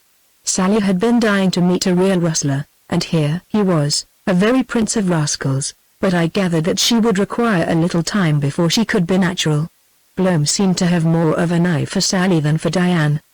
"Do you like Pecos?" he asked Sally. "Out here?" "Oh, yes, indeed," she replied. "Like riding? I love horses." Like almost every man who made Sally's acquaintance, he hit upon the subject best calculated to make her interesting to free-riding, outdoor western men. That he loved a thoroughbred horse himself was plain. He spoke naturally to Sally with interest, just as I had upon first meeting her, and he might not have been Jack Blome, for all the indication he gave of the fact in his talk. But the look of the man was different. He was a desperado, one of the dashing, reckless kind more famous along the Pecos and Rio Grande than more really desperate men. His attire proclaimed a vanity seldom seen in any Westerner except of that unusual brand, yet it was neither gaudy or showy. One had to be close to Blome to see the silk, the velvet, the gold, the fine leather. When I envied a man's spurs, then they were indeed worth coveting. Blome had a short rifle and a gun in saddle sheaths. My sharp eye, running over him, caught a row of notches on the bone handle of the big Colt he packed. It was then that the marshal, the ranger in me, went hot under the collar. The custom that desperados and gunfighters had of cutting a notch on their guns for every man killed was one of which the mere mention made my gorge rise. At the edge of town Blome doffed his sombrero again, said adios, and rode on ahead of us. And it was then I was hard put to it to keep track of the queries, exclamations, and other wild talk of 2 very much excited young ladies. I wanted to think, I needed to think. Wasn't he lovely? Oh, I could adore him, rapturously uttered Miss Sally Langdon several times, to my ultimate disgust. Also, after Blome had ridden out of sight, Miss Sampson lost the evident effect of his sinister presence, and she joined Miss Langdon in paying the rustler compliments, too.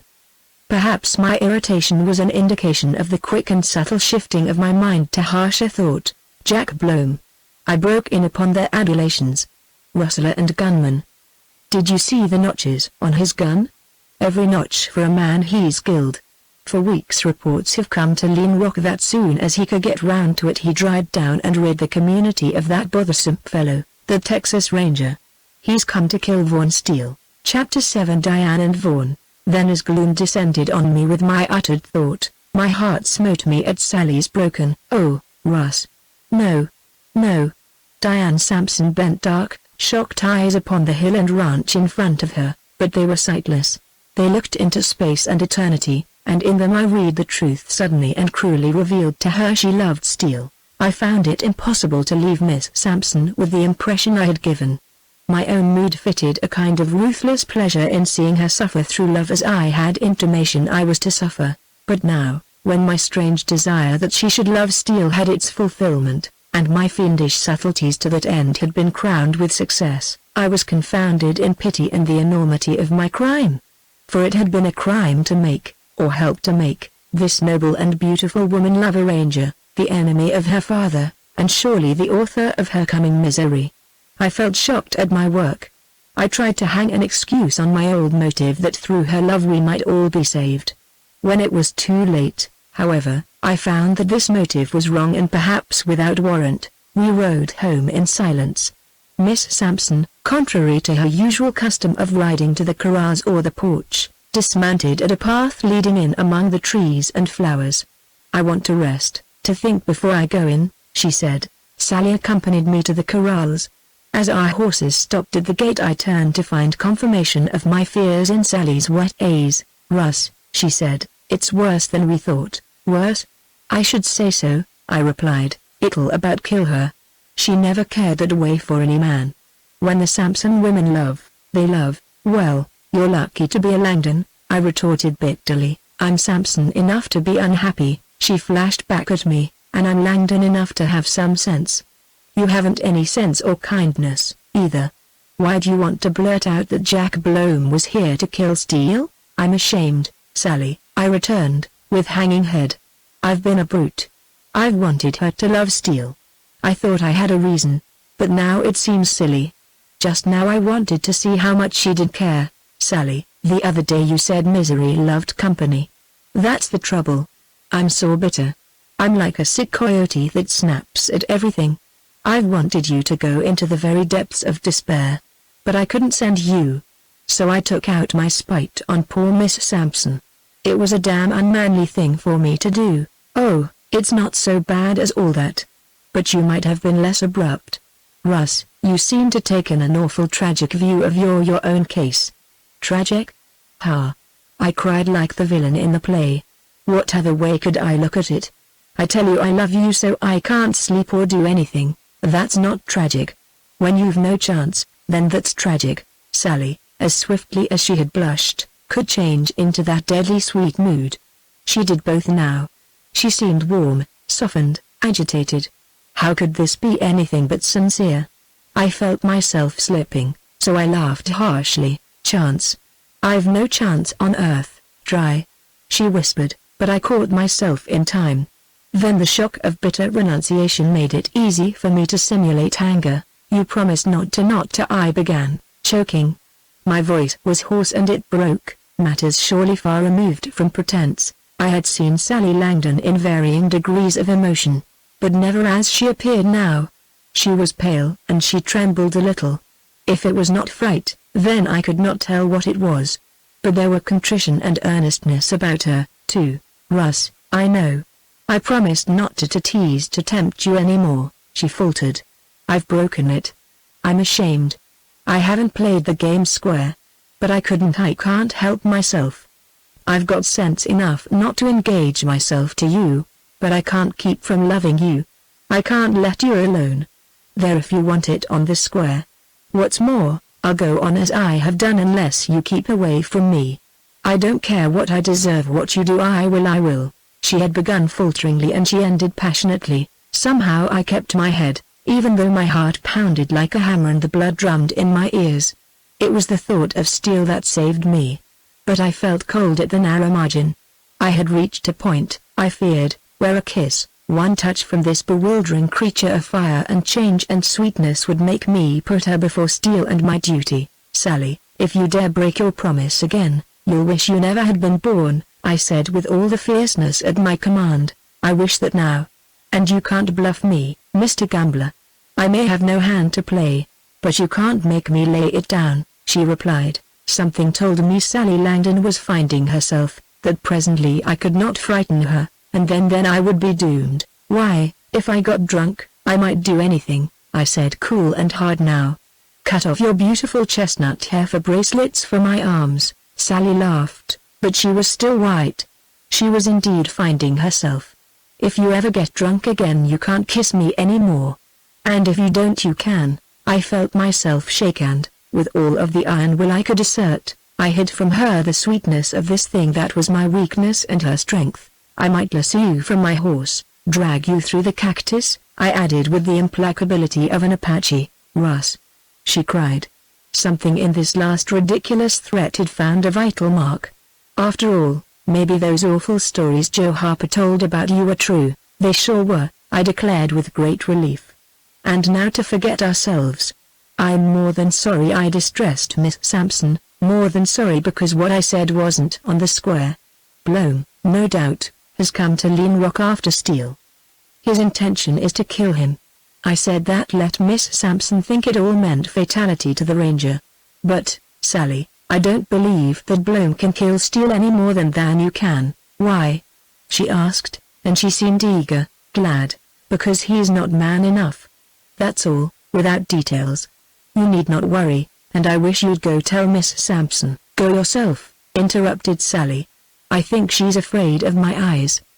But she won't fear you'd guess her secret. Go to her, Russ. Find some excuse to tell her. Say you thought it over, believed she'd be distressed about what might never happen. Go and afterward pray for your sins, you queer, good-natured, love-meddling cowboy devil, you. For once I had no retort ready for Sally. I hurried off as quickly as I could walk in chaps and spurs. I found Miss Sampson sitting on a bench in the shade of a tree. Her pallor and quiet composure told of the conquering and passing of the storm.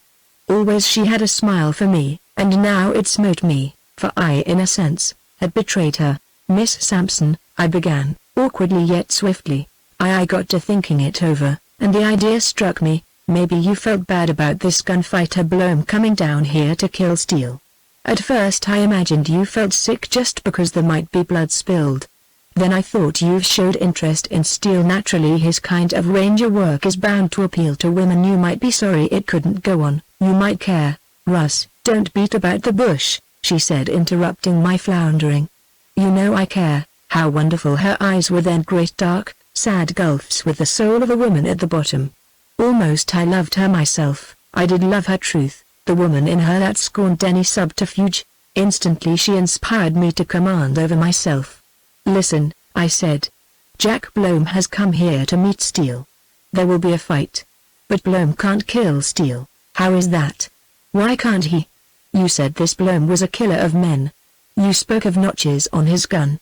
I've heard my father and my cousin, too, speak of Bloom's record. He must be a terrible ruffian. If his intent is evil, why will he fail in it? Because, Miss Sampson, when it comes to the last word, Steele will be on the lookout and Bloom won't be quick enough on the draw to kill him. That's all. Quick enough on the draw? I understand, but I want to know more. I doubt if there's a man on the frontier today quick enough to kill Steele in an even break. That means a fair fight. This Bloom is conceited. He'll make the meeting fair enough. It'll come off about like this, Miss Sampson. Bloom will send out his bluff. He'll begin to blow to look for Steele. But Steele will avoid him as long as possible, perhaps altogether, though that's improbable. If they do meet, then Bloom must force the issue. It's interesting to figure on that. Steele affects men strangely. It's all very well for this Bloom to rant about himself and to hunt Steele up. But the test'll come when he faces the ranger. He never saw Steele. He doesn't know what he's up against. He knows Steele's reputation, but I don't mean that. I mean Steele in the flesh, his nerve, the something that's in his eyes. Now, when it comes to handling a gun, the man doesn't breathe who has anything on Steele. There was an outlaw, Dwayne, who might have killed Steele, had they ever met. I'll tell you Dwayne's story someday. A girl saved him, made a ranger of him, then got him to go far away from Texas. That was wise. Indeed, I'd like to hear the story, she replied. Then, after all, Russ, in this dreadful part of Texas life, when man faces man, it's all in the quickness of hand, absolutely. It's the draw. And Steele's a wonder. See here. Look at this. I stepped back and drew my gun. I didn't see how you did that, she said curiously. Try it again. I complied, and still she was not quick enough of eye to see my draw. Then I did it slowly, explaining to her the action of hand and then of finger. She seemed fascinated, as a woman might have been by the striking power of a rattlesnake. So men's lives depend on that. How horrible for me to be interested to ask about it to watch you. But I'm out here on the frontier now, caught somehow in its wildness, and I feel a relief, a gladness to know Vaughn Steele has the skill you claim. Thank you, Russ. She seemed about to dismiss me then, for she rose and half turned away. Then she hesitated. She had one hand at her breast, the other on the bench. Have you been with him, talked to him lately? She asked, and a faint rose tint came into her cheeks. But her eyes were steady, dark, and deep, and peered through and far beyond me. Yes, I've met him a few times, around places. Did he ever speak of me? Once or twice, and then as if he couldn't help it. What did he say? Well, the last time he seemed hungry to hear something about you. He didn't exactly ask, but, all the same, he was begging. So I told him. What? Oh, how you were dressed, how you looked, what you said, what you did, all about you. Don't be offended with me, Miss Sampson. It was real charity. I talk too much. It's my weakness. Please don't be offended. She never heard my apology or my entreaty. There was a kind of glory in her eyes. Looking at her, I found a dimness hazing my sight, and when I rubbed it away it came back. Then what did he say? This was whispered, almost shyly, and I could scarcely believe the proud Miss Sampson stood before me. Why?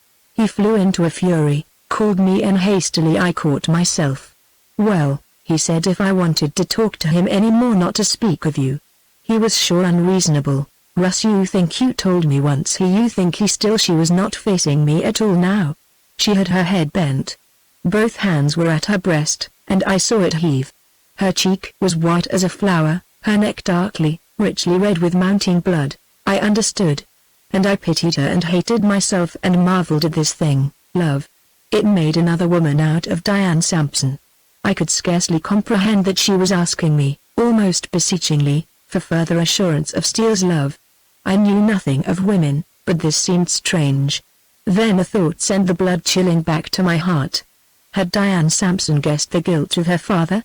Was it more for his sake than for her own that she hoped for? Surely she hoped that Steele loved her? Here was more mystery, more food for reflection. Only a powerful motive or a self-leveling love could have made a woman of Diane Sampson's pride ask such a question. Whatever her reason, I determined to assure her, once and forever, what I knew to be true. Accordingly, I told her in unforgettable words, with my own regard for her and love for Sally filling my voice with emotion, how I could see that Steele loved her, how madly he was destined to love her, how terribly hard that was going to make his work in Lean Rock. There was a stillness about her then, a light on her face, which brought to my mind thought of Sally when I had asked her to marry me. Russ, I beg you bring us together, said Miss Sampson. Bring about a meeting. You are my friend. Then she went swiftly away through the flowers, leaving me there, thrilled to my soul at her betrayal of herself, ready to die in her service, yet cursing the fatal day Vaughn Steele had chosen me for his comrade in this tragic game. That evening in the girls' sitting room, where they invited me, I was led into a discourse upon the gunfighters, outlaws, desperadoes, and bad men of the frontier. Miss Sampson and Sally had been, before their arrival in Texas, as ignorant of such characters as any girls in the North or East. They were now peculiarly interested, fascinated, and at the same time repelled. Miss Sampson must have placed the Rangers in one of those classes, somewhat as Governor Smith had, and her father, too. Sally thought she was in love with a cowboy whom she had been led to believe had as bad a record as any. They were certainly a most persuasive and appreciative audience. So as it was in regard to horses, if I knew any subject well, it was this one of dangerous and bad men. Texas, and the whole developing Southwest, was full of such characters. It was a very difficult thing to distinguish between fighters who were bad men and fighters who were good men.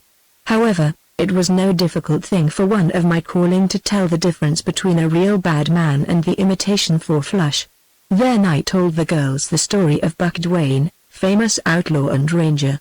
And I narrated the histories of Murrell, most terrible of blood spillers ever known to Texas, of Hardin, whose long career of crime ended in the main street in Huntsville when he faced Buck Duane, of Sandoval, the Mexican terror, of Cheseldine, Bland, Alloway, and other outlaws of the Rio Grande, of Kingfisher and Thompson and Starrett, all still living and still busy adding notches to their guns. I ended my little talk by telling the story of Amos Clark, a criminal of a higher type than most bad men, yet infinitely more dangerous because of that. He was a Southerner of good family. After the war he went to Dimmock County and there developed and prospered with the country.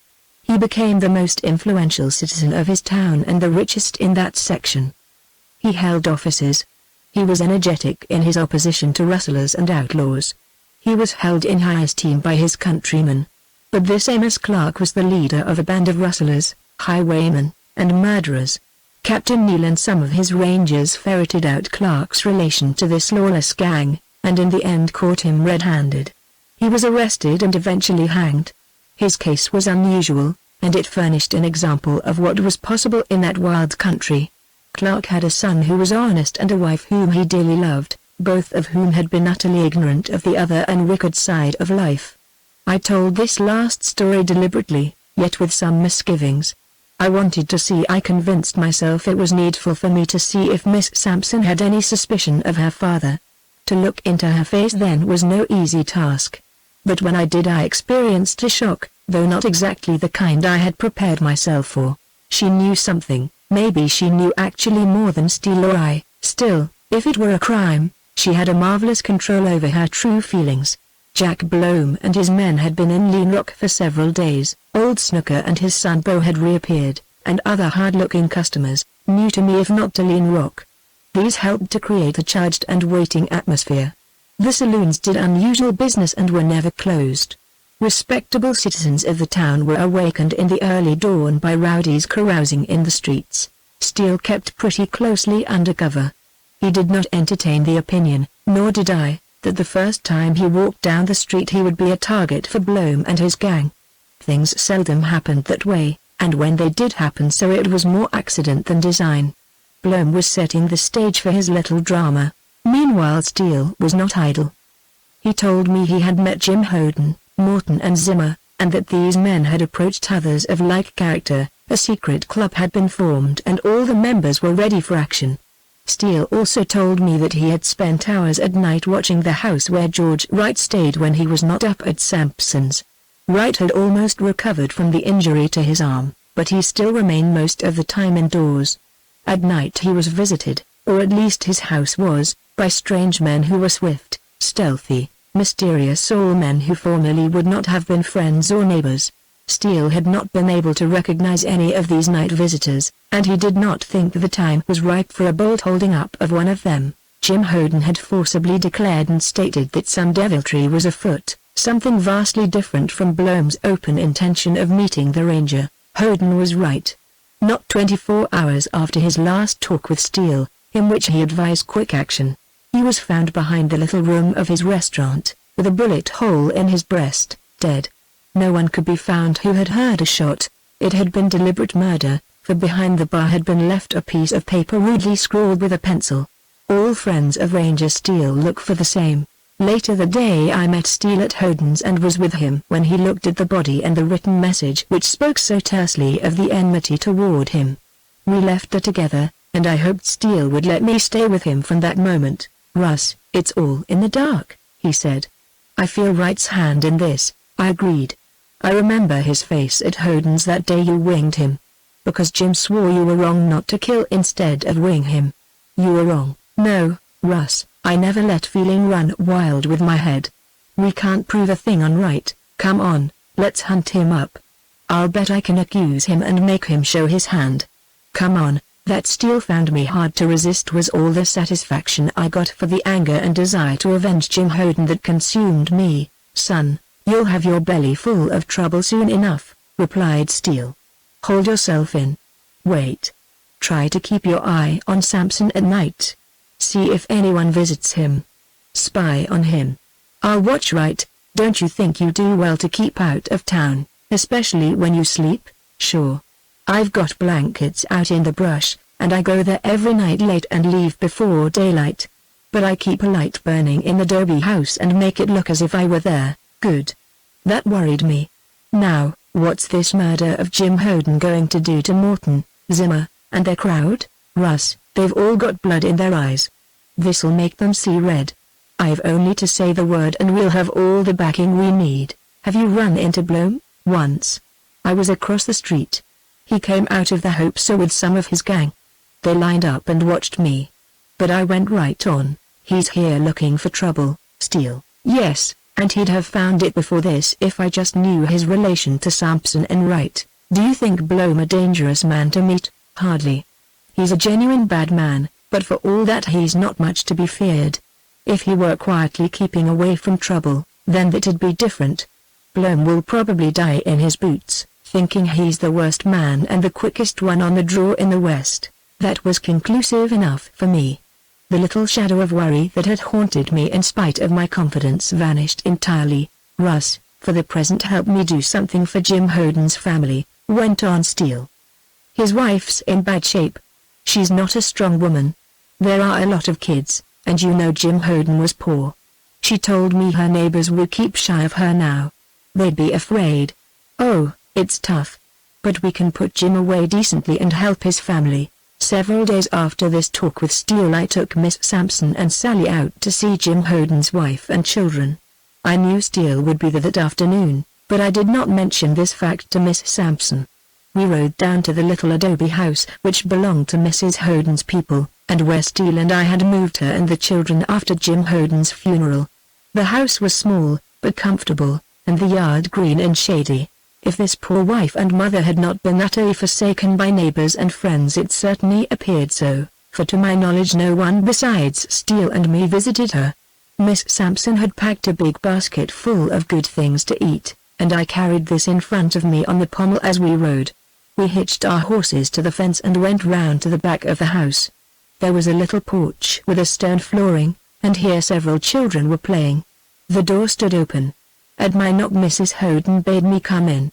Evidently Steele was not there, so I went in with the girls. Mrs. Howden, I've brought Miss Sampson and her cousin to see you, I said cheerfully. The little room was not very light, there being only one window and the door, but Mrs. Howden could be seen plainly enough as she lay, hollow-cheeked and haggard, on a bed. Once she had evidently been a woman of some comeliness.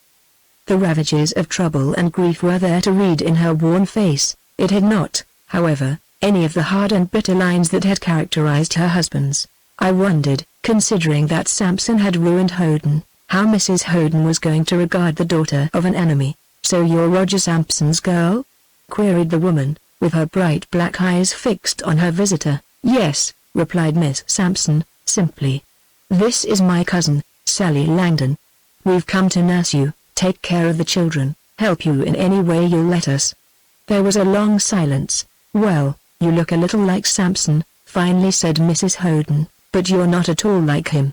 You must take after your mother."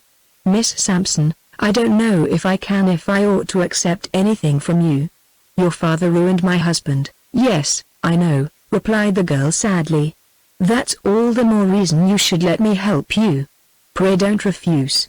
It will mean so much to me." If this poor, stricken woman had any resentment, it speedily melted in the warmth and sweetness of Miss Sampson's manner.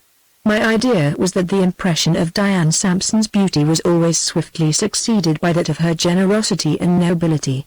At any rate, she had started well with Mrs. Howden, and no sooner had she begun to talk to the children than both they and the mother were won. The opening of that big basket was an event. Poor, starved little beggars. I went out on the porch to get away from them. My feelings seemed too easily aroused. Hard indeed would it have gone with Jim Howden's slayer if I could have laid my eyes on him then. However, Miss Sampson and Sally, after the nature of tender and practical girls, did not appear to take the sad situation to heart. The havoc had already been wrought in that household. The needs now were cheerfulness, kindness, help, action, and these the girls furnished with a spirit that did me good. "Mrs. Howden, who dressed this baby?" presently asked Miss Sampson. I peeped in to see a dilapidated youngster on her knees. That sight, if any other was needed, completed my full and splendid estimate of Diane Sampson. "Mr. Steele," replied Mrs. Howden. "Mr. Steele!" exclaimed Miss Sampson. "Yes, he's taken care of us all since Mrs. Howden choked." "Oh, so you've had no help but his," replied Miss Sampson hastily. "No women? Too bad. I'll send someone, Mrs. Howden, and I'll come myself. It'll be good of you." went on the older woman. You see, Jim had few friends, that is, right in town. And they've been afraid to help us, afraid they'd get what poor Jim. That's awful, burst out Miss Sampson passionately. A brave lot of friends. Mrs. Houghton, don't you worry any more. We'll take care of you. Here, Sally, help me. Whatever is the matter with baby's dress? Manifestly Miss Sampson had some difficulty in subduing her emotion. Why, it's on hindside before, declared Sally. I guess Mr. Steele hasn't dressed many babies. He did the best he could, said Mrs. Houghton. Lord only knows what would have become of us. He brought your cowboy, Russ, who has been very good too. Mr. Steele, then, is something more than a ranger? Queried Miss Sampson, with a little break in her voice. He's more than I can tell, replied Mrs. Houghton. He buried Jim. He paid our debts. He fetched us here. He bought food for us. He cooked for us and fed us. He washed and dressed the baby. He sat with me the first 2 nights after Jim's death, when I thought I'd die myself. He's so kind, so gentle, so patient. He has kept me up just by being near. Sometimes I'd wake from a doze-in, seeing him there. I'd know how false were all these tales Jim heard about him and believed at first. Why, he plays with the children just like any good man might. When he has the baby up, I just can't believe he's a bloody gunman, as they say. He's good, but he isn't happy. He has such sad eyes. He looks far off sometimes when the children climb round him. They love him. I think he must have loved some woman. His life is sad. Nobody need tell me he sees the good in things. Once he said somebody had to be a ranger. Well, I say, thank God for a ranger like him. After that there was a long silence in the little room, broken only by the cooing of the baby. I did not dare to peep in at Miss Sampson then. Somehow I expected Steele to arrive at that moment, and his step did not surprise me. He came round the corner as he always turned any corner, quick, alert, with his hand down. If I had been an enemy waiting there with a gun, I would have needed to hurry. Steele was instinctively and habitually on the defense. Hello, son. How are Mrs. Houghton and the youngster today? He asked. Hello yourself. Why, they're doing fine. I brought the girls down. Then in the semi-shadow of the room, across Mrs. Houghton's bed, Diane Sampson and Steele faced each other. That was a moment. Having seen her face then, I would not have missed sight of it for anything I could name. Never so long as memory remained with me would I forget. She did not speak. Sally, however, bowed and spoke to the ranger. Steele, after the first start, showed no unusual feeling. He greeted both girls pleasantly. Russ, that was thoughtful of you, he said. It was womankind needed here. I could do so little. Mrs. Houghton, you look better today. I'm glad. And here's baby, all clean and white. Baby, what a time I had trying to puzzle out the way your clothes went on. Well, Mrs. Houghton, didn't I tell you friends would come? So will the brighter side. Yes, I've more faith than I had, replied Mrs. Houghton. Roger Sampson's daughter has come to me.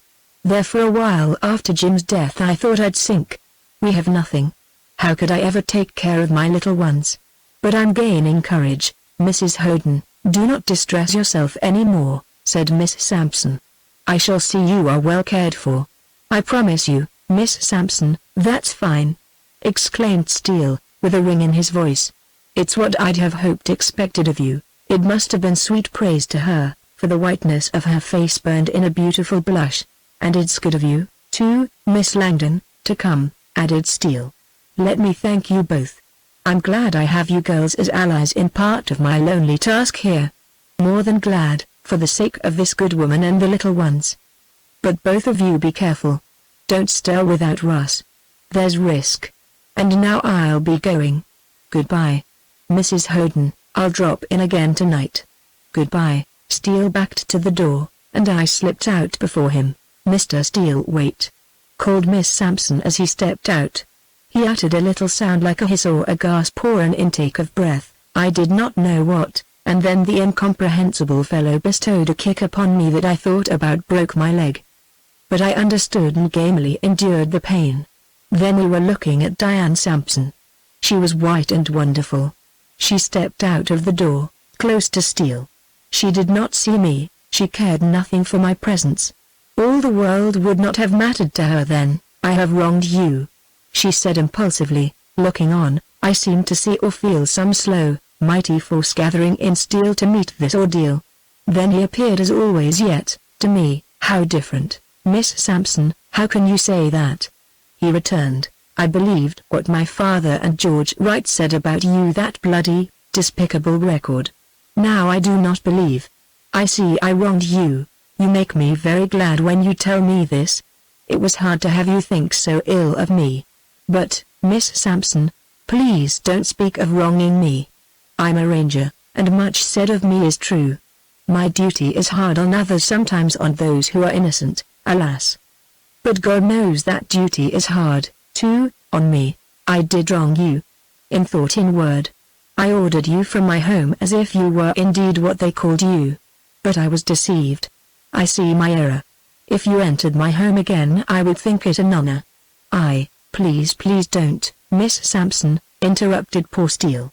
I could see the gray beneath his bronze and something that was like gold deep in his eyes. But, sir, my conscience flays me, she went on. There was no other sound like her voice. If I was all distraught with emotion, what must Steele have been? I make amends. Will you take my hand? Will you forgive me?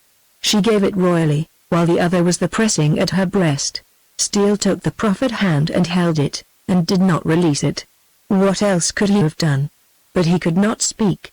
Then it seemed to dawn upon Steele there was more behind this white, sweet, noble intensity of her than just making amends for a fancied or real wrong. For myself, I thought the man did not live on earth who could have resisted her then.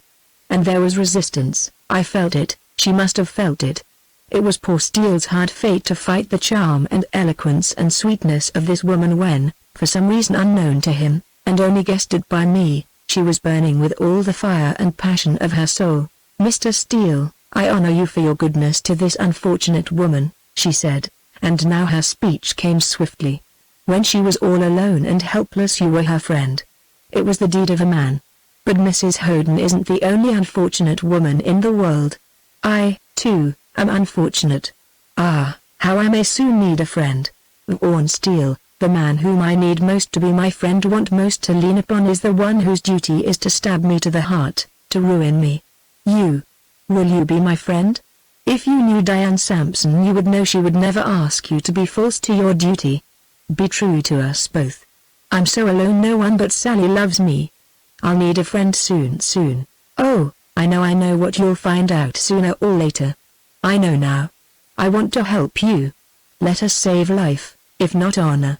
Must I stand alone, all alone? Will you be? Her voice failed. She was swaying toward Steele. I expected to see his arms spread wide and enfold her in their embrace. Diane Sampson, I love you, whispered Steele hoarsely, white now to his lips. I must be true to my duty. But if I can't be true to you, then by God, I want no more of life. He kissed her hand and rushed away. She stood a moment as if blindly watching the place where he had vanished, and then as a sister might have turned to a brother, she reached for me. Chapter 8 The Eavesdropper. We silently rode home in the gathering dusk. Miss Sampson dismounted at the porch, but Sally went on with me to the corrals. I felt heavy and somber, as if a catastrophe was near at hand. Help me down, said Sally. Her voice was low and tremulous. Sally, did you hear what Miss Sampson said to Steele? I asked, a little, here and there. I heard Steele tell her he loved her. Isn't this a terrible mix? It sure is. Did you hear? Do you understand why she appealed to Steele, asked him to be her friend, did she? No, I didn't hear that. I heard her say she had wronged him. Then I tried not to hear any more. Tell me. No, Sally, it's not my secret. I wish I could do something, help them somehow. Yes, it's sure a terrible mix. I don't care so much about myself, nor me, Sally retorted. You. Oh, you're only a shallow, spoiled child. You'd cease to love anything the moment you won it. And I'm no good, you say. But their love. My God, what a tragedy. You've no idea, Sally. They've hardly spoken to each other, yet are ready to be overwhelmed. Sally sat so still and silent that I thought I had angered or offended her. but I did not care much, one way or another. Her coquettish fancy for me and my own trouble had sunk into insignificance. I did not look up at her, though she was so close I could feel her little, restless foot touching me. The horses in the corrals were trooping up to the bars. Dusk had about given place to night, although in the west a broad flare of golden sky showed bright behind dark mountains. "So I say you're no good?" asked Sally after a long silence. Then her voice and the way her hand stole to my shoulder should have been warning for me. But it was not, or I did not care. "Yes, you said that, didn't you?" I replied absently. "I can change my mind, can't I? Maybe you're only wild and reckless when you drink. Mrs. Hoden said such nice things about you." They made me feel so good. I had no reply for that and still did not look up at her. I heard her swing herself around in the saddle. "Lift me down," she said. Perhaps at any other time I would have remarked that this request was rather unusual, considering the fact that she was very light and sure of action, extremely proud of it, and likely to be insulted by an offer of assistance. But my spirit was dead. I reached for her hands, but they eluded mine, slipped up my arms as she came sliding out of the saddle, and then her face was very close to mine. "Russ," she whispered. It was torment, wistfulness, uncertainty, and yet tenderness all in one little whisper. It caught me off guard or indifferent to consequences. So I kissed her, without passion, with all regret and sadness. She uttered a little cry that might have been mingled exultation and remorse for her victory and her broken faith. Certainly the instant I kissed her she remembered the latter. She trembled against me, and leaving unsaid something she had meant to say, she slipped out of my arms and ran. She assuredly was frightened, and I thought it just as well that she was. Presently she disappeared in the darkness and then the swift little clinks of her spurs ceased. I laughed somewhat ruefully and hoped she would be satisfied. Then I put away the horses and went in for my supper. After supper I noisily bustled round my room, and soon stole out for my usual evening's spying. The night was dark, without starlight, and the stiff wind rustled the leaves and tore through the vines on the old house. The fact that I had seen and heard so little during my constant vigilance did not make me careless or the task monotonous. I had so much to think about that sometimes I sat in one place for hours and never knew where the time went. This night, the very first thing, I heard Wright's well-known footsteps, and I saw Sampson's door open, flashing a broad bar of light into the darkness. Wright crossed the threshold. The door closed, and all was dark again outside. Not a ray of light escaped from the window. This was the first visit of Wright for a considerable stretch of time. Little doubt there was that his talk with Sampson would be interesting to me. I tiptoed to the door and listened, but I could hear only a murmur of voices. Besides, that position was too risky. I went round the corner of the house. Some time before I had made a discovery that I imagined would be valuable to me. This side of the big adobe house was of much older construction than the back and larger part. There was a narrow passage about a foot wide between the old and new walls, and this ran from the outside through to the patio. I had discovered the entrance by accident, as it was concealed by vines and shrubbery. I crawled in there, upon an opportune occasion, with the intention of boring a small hole through the adobe bricks. But it was not necessary to do that, for the wall was cracked, and in one place I could see into Sampson's room. This passage now afforded me my opportunity, and I decided to avail myself of it in spite of the very great danger. Crawling on my hands and knees very stealthily, I got under the shrubbery to the entrance of the passage. In the blackness a faint streak of light showed the location of the crack in the wall. I had to slip in sidewise. It was a tight squeeze, but I entered without the slightest sound. If my position were to be betrayed it would not be from noise. As I progressed the passage grew a very little wider in that direction, and this fact gave rise to the thought that in case of a necessary and hurried exit I would do best by working toward the patio. It seemed a good deal of time was consumed in reaching my vantage point. When I did get there the crack was a foot over my head. If I had only been tall like steel. There was nothing to do but find toe holes in the crumbling walls, and by bracing knees on one side, back against the other, hold myself up to the crack. Once with my eye there I did not care what risk I ran. Sampson appeared disturbed. He sat stroking his mustache, His brow was clouded. Wright's face seemed darker, more sullen, yet lighted by some indomitable resolve. "We'll settle both deals tonight," Wright was saying. "That's what I came for. That's why I've asked Snooker and Bloom to be here." "But suppose I don't choose to talk here?" protested Sampson impatiently. "I never before made my house a place to. We've waited long enough. This place is as good as any. You've lost your nerve since that ranger hit the town. First, now, will you give Diane to me?" "George, you talk like a spoiled boy. Give Diane to you? Why, she's a woman and I'm finding out that she's got a mind of her own. I told you I was willing for her to marry you. I tried to persuade her. But Diane hasn't any use for you now. She liked you at first, but now she doesn't. So what can I do?" "You can make her marry me," replied Wright. "Make that girl do what she doesn't want to? It couldn't be done, even if I tried. And I don't believe I'll try. I haven't the highest opinion of you as a prospective son-in-law, George. But if Diane loved you I would consent. We'd all go away together before this damned miserable business is out. Then she'd never know. And maybe you might be more like you used to be before the West ruined you. But as matters stand you fight your own game with her, and I'll tell you now, you'll lose." "What did you want to let her come out here for?" demanded Wright hotly. "It was a dead mistake. I've lost my head over her. I'll have her or die. Don't you think if she was my wife I'd soon pull myself together?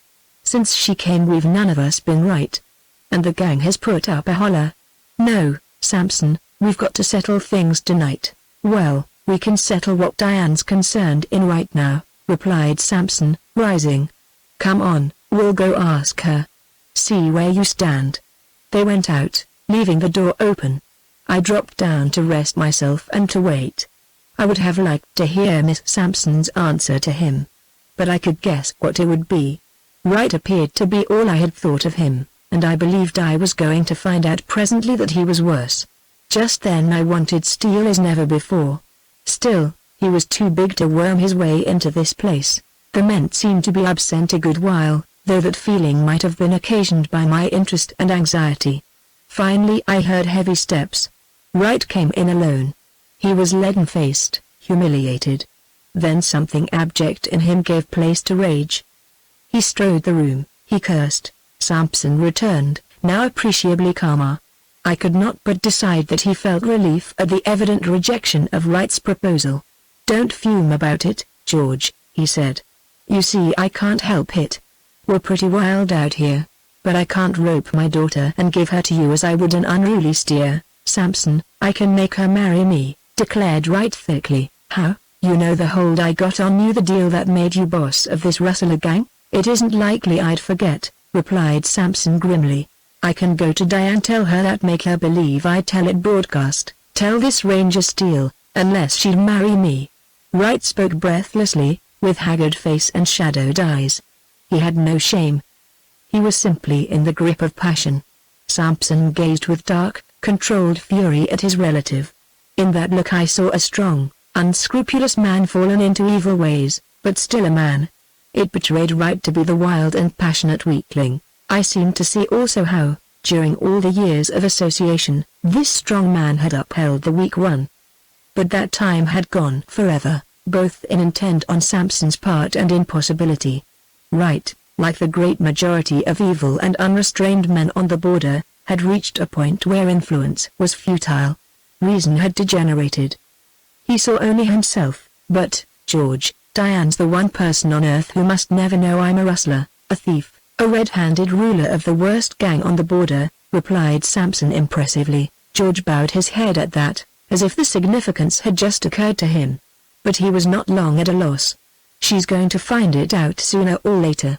I tell you she knows now there's something wrong out here. She's got A's. And that meddling cowboy of hers is smarter than you give him credit for. They're always together. You'll regret the day Russ ever straddled a horse on this ranch. Mark what I say, Diane's changed, I know, but she hasn't any idea yet that her daddy's a boss rustler. Diane's concerned about what she calls my duty as mayor. Also I think she's not satisfied with my explanations in regard to certain property." Wright halted in his restless walk and leaned against the stone mantelpiece. He squared himself as if this was his last stand. He looked desperate, but on the moment showed an absence of his usual nervous excitement. "Samson, that may well be true," he said. "No doubt all you say is true. But it doesn't help me. I want the girl. If I don't get her, I reckon we'll all go to hell." He might have meant anything. Probably meant the worst. He certainly had something more in mind. Samson gave a slight start, barely perceptible, like the twitch of an awakening tiger. He sat there, head down, stroking his mustache. Almost I saw his thought. I had long experience in reading men under stress of such emotion. I had no means to vindicate my judgment, but my conviction was that Samson right then and there decided that the thing to do was to kill right. For my part, I wondered that he had not come to such a conclusion before. Not improbably the advent of his daughter had put Samson in conflict with himself. Suddenly he threw off a somber cast of countenance and began to talk. He talked swiftly, persuasively, yet I imagined he was talking to smooth Right's passion for the moment. Right no more caught the fateful significance of a line crossed, a limit reached, a decree decided, than if he had not been present. He was obsessed with himself. How, I wondered, had a man of his mind ever lived so long and gone so far among the exacting conditions of Pecos County? The answer was perhaps, that Samson had guided him, upheld him, protected him. The coming of Diane Samson had been the entering wedge of dissension. "You're too impatient," concluded Samson. "You'll ruin any chance of happiness if you rush Diane. She might be one. If you told her who I am, she'd hate you forever. She might marry you to save me, but she'd hate you. That isn't the way. Wait. Play for time. Be different with her. Cut out your drinking. She despises that. Let's plan to sell out here, stock, ranch, property, and leave the country. Then you'd have a show with her. I told you we've got to stick," growled Wright. "The gang won't stand for our going. It can't be done unless you want to sacrifice everything." "You mean double-cross the men? Go without their knowing? Leave them here to face whatever comes?" "I mean just that. I'm bad enough, but not that bad," returned Samson. "If I can't get the gang to let me off, I'll stay and face the music." "All the same, Wright, did it ever strike you that most of our deals the last few years have been yours?" "Yes. If I hadn't rung them in, there wouldn't have been any." "You've had cold feet," Owen says, "especially since this Ranger Steel has been here." "Well, call it cold feet if you like. But I call it sense. We reached our limit long ago. We began by rustling a few cattle at a time when rustling was laughed at. But as our greed grew, so did our boldness. Then came the gang, the regular trips, and one thing and another till, before we knew it, before I knew it, we had shady deals, hold-ups, and murders on our record. Then we had to go on. Too late to turn back. I reckon we've all said that. None of the gang wants to quit.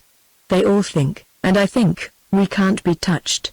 We may be blamed, but nothing can be proved. We're too strong." "There's where you're dead wrong," rejoined Samson, emphatically. "I imagined that once, not long ago. I was bull-headed. Who would ever connect Roger Sampson with a rustler gang? I've changed my mind. I've begun to think. I've reasoned out things. We're crooked and we can't last. It's the nature of life, even in wild Pecos, for conditions to grow better. The wise deal for us would be to divide equally and leave the country, all of us." "But you and I have all the stock, all the gain," protested Wright. "I'll split mine." "I won't." "That settles that," added Wright instantly. Samson spread wide his hands as if it was useless to try to convince this man. Talking had not increased his calmness, and he now showed more than impatience. A dull glint gleamed deep in his eyes. "Your stock and property will last a long time, do you lots of good when Steel, bar," hoarsely croaked Wright. The ranger's name was a match applied to powder. "Haven't I told you he'd be dead soon, same as Hoden is?" "Yes, you mentioned the supposition," replied Samson sarcastically. "I inquired, too, just how that very desired event was to be brought about." "Blome's here to kill Steel, bar," retorted Samson in turn. "Blome can't kill this ranger. He can't face him with a ghost of a show. He'll never get a chance at Steele's back. The man don't live on this border who's quick and smart enough to kill Steele." "I'd like to know why?" demanded Wright sullenly. You ought to know. You've seen the ranger pull a gun. Who told you?" queried Wright, his face working. "Oh, I guessed it. If that'll do you, if Jack doesn't kill this damned ranger I will," replied Wright, pounding the table. Sampson laughed contemptuously. "George, don't make so much noise. And don't be a fool. You've been on the border for 10 years. You've packed a gun and you've used it. You've been with Blome and Snicker when they killed their men. You've been present at many fights. But you never saw a man like Steele. You haven't got sense enough to see him right if you had a chance. Neither has Blome. The only way to get rid of Steele is for the gang to draw on him, all at once. And even then he's going to drop some of them." "Sampson, you say that like a man who wouldn't care much if Steele did drop some of them," declared Wright. And now he was sarcastic. "To tell you the truth I wouldn't," returned the other bluntly. "I'm pretty sick of this mess," Wright cursed in amaze. His emotions were out of all proportion to his intelligence. He was not at all quick-witted. I had never seen a vainer or more arrogant man.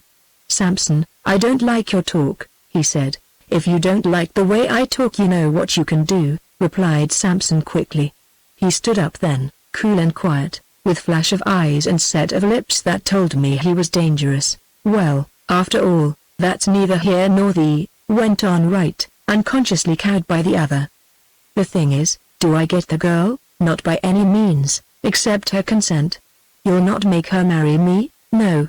No," replied Sampson, his voice still cold, low-pitched. "All right. Then I'll make her."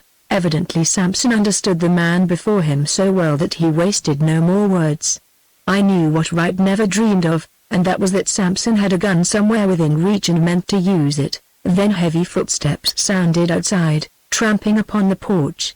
I might have been mistaken, but I believed those footsteps saved Wright's life. "There they are," said Wright, and he opened the door. 5 masked men entered. About 2 of them I could not recognize anything familiar. I thought one had old Snicker's burly shoulders and another Bo Snicker's stripling shape. I did recognize Blome in spite of his mask, because his fair skin and hair, his garb and air of distinction made plain his identity. They all wore coats, hiding any weapons. The big man with burly shoulders shook hands with Sampson and the others stood back. The atmosphere of that room had changed. Wright might have been a non-entity for all he counted. Sampson was another man, a stranger to me. If he had entertained a hope of freeing himself from his band, of getting away to a safer country, he abandoned it at the very sight of these men. There was power here and he was bound. The big man spoke in low, hoarse whispers, and at this all the others gathered round him, close to the table. There were evidently some signs of membership not plain to me. Then all the heads were bent over the table. Low voices spoke, queried, answered, argued. By straining my ears I caught a word here and there. They were planning. I did not attempt to get at the meaning of the few words and phrases I distinguished, but held them in mind so to piece all together afterward. Before the plotters finished conferring I had an involuntary flashed knowledge of much, and my whirling, excited mind made reception difficult. When these rustlers finished whispering I was in a cold sweat. Steele was to be killed as soon as possible by Blome, or by the gang going to Steele's house at night. Morton had been seen with the ranger. He was to meet the same fate as Hoden, dealt by Bo Snicker, who evidently worked in the dark like a ferret. Any other person known to be communing with Steele, or interested in him, or suspected of either, was to be silenced. Then the town was to suffer a short deadly spell of violence, directed anywhere, for the purpose of intimidating those people who had begun to be restless under the influence of the ranger. After that, big herds of stock were to be rustled off the ranches to the north and driven to El Paso. Then the big man, who evidently was the leader of the present convention, got up to depart. He went as swiftly as he had come, and was followed by the slender fellow. As far as it was possible for me to be sure, I identified these 2 as Snooker and his son. The others, however, remained. Blome removed his mask, which action was duplicated by the 2 rustlers who had stayed with him. They were both young, bronzed, hard of countenance, not unlike cowboys. Evidently this was now a social call on Sampson. He set out cigars and liquors for his guests, and a general conversation ensued. differing little from what might have been indulged in by neighborly ranchers. There was not a word spoken that would have caused suspicion. Bloom was genial, gay, and he talked the most. Wright alone seemed uncommunicative and unsociable. He smoked fiercely and drank continually. All at once he straightened up as if listening. "What's that?" he called suddenly. The talking and laughter ceased. My own strained ears were pervaded by a slight rustling sound. "Must be a rat," replied Sampson in relief. Strange how any sudden or unknown thing weighed upon him. The rustling became a rattle. "Sounds like a rattlesnake to me," said Bloom. Sampson got up from the table and peered round the room. Just at that instant I felt an almost inappreciable movement of the adobe wall which supported me. I could scarcely credit my senses. But the rattle inside Sampson's room was mingling with little dull thuds of falling dirt. The adobe wall, merely dried mud, was crumbling. I distinctly felt a tremor pass through it. Then the blood gushed with sickening coldness back to my heart and seemingly clogged it. "What in the hell?" exclaimed Sampson. "I smell dust," said Bloom sharply. That was the signal for me to drop down from my perch, yet despite my care I made a noise. "Did you hear a step?" queried Sampson. Then a section of the wall fell inward with a crash. I began to squeeze my body through the narrow passage toward the patio. "Hear him!" yelled Wright. "This side." "No, he's going that way," yelled someone else. The tramp of heavy boots lent me the strength and speed of desperation. I was not shirking a fight, but to be cornered like a trapped coyote was another matter. I almost tore my clothes off in that passage. The dust nearly stifled me. When I burst into the patio it was not one single instant too soon. But one deep gash of breath revived me, and I was up, gun in hand, running for the outlet into the court. Thumping footsteps turned me back. While there was a chance to get away I did not want to meet odds in a fight. I thought I heard someone running into the patio from the other end. I stole along, and coming to a door, without any idea of where it might lead, I softly pushed it open a little way and slipped in. Chapter 9 In Flagranti Delicto. A low cry greeted me. The room was light. I saw Sally Langdon sitting on her bed in her dressing gown. Shaking my gun at her with a fierce warning gesture to be silent, I turned to close the door. It was a heavy door, without bolt or bar, and when I had shut it I felt safe only for the moment. Then I gazed around the room. There was one window with blind closely drawn. I listened and seemed to hear footsteps retreating, dying away. Then I turned to Sally. She had slipped off the bed to her knees and was holding out trembling hands as if both to supplicate mercy and to ward me off. She was as white as the pillow on her bed. She was terribly frightened. Again with warning hand commanding silence I stepped softly forward, meaning to reassure her. "Russ. Russ," she whispered wildly, and I thought she was going to faint. When I got close and looked into her eyes I understood the strange dark expression in them. She was terrified because she believed I meant to kill her, or do worse, probably worse. She had believed many a hard story about me and had cared for me in spite of them. I remembered, then, that she had broken her promise. She had tempted me, led me to kiss her, made a fool out of me.